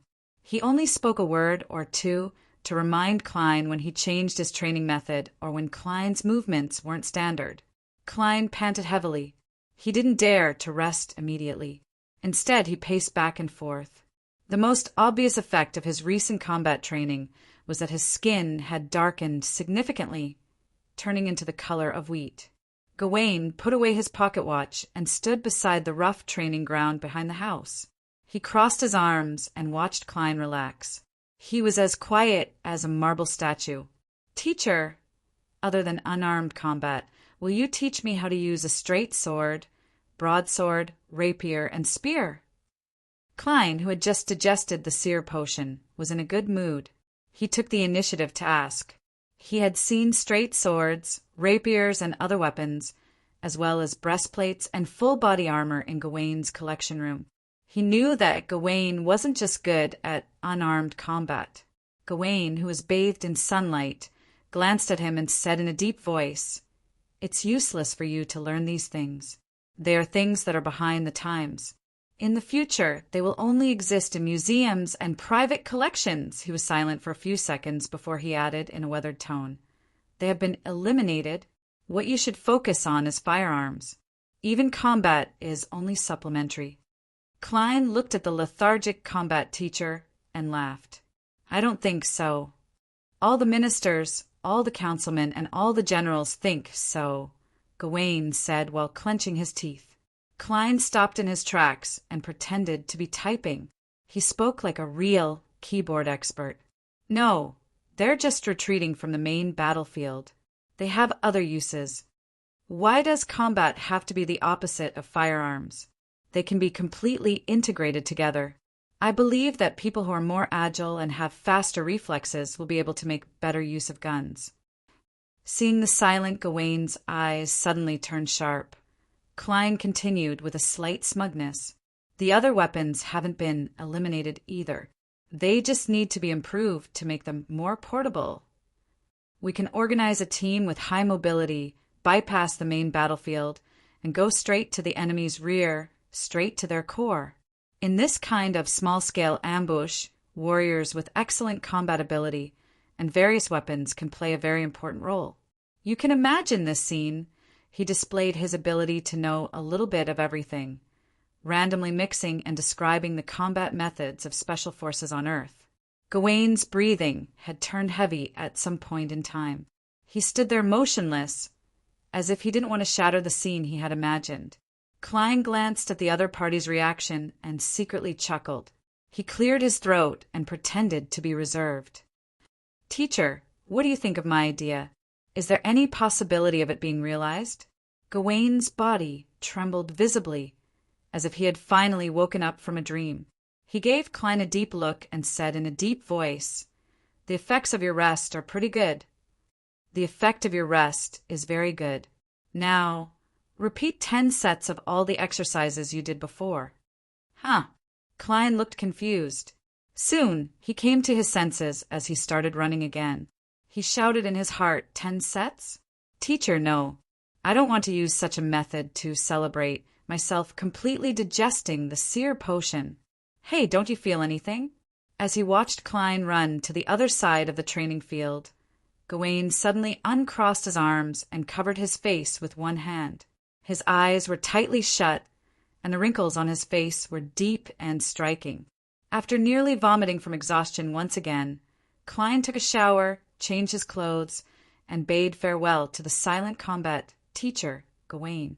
He then took a public carriage and left Gawain's residence.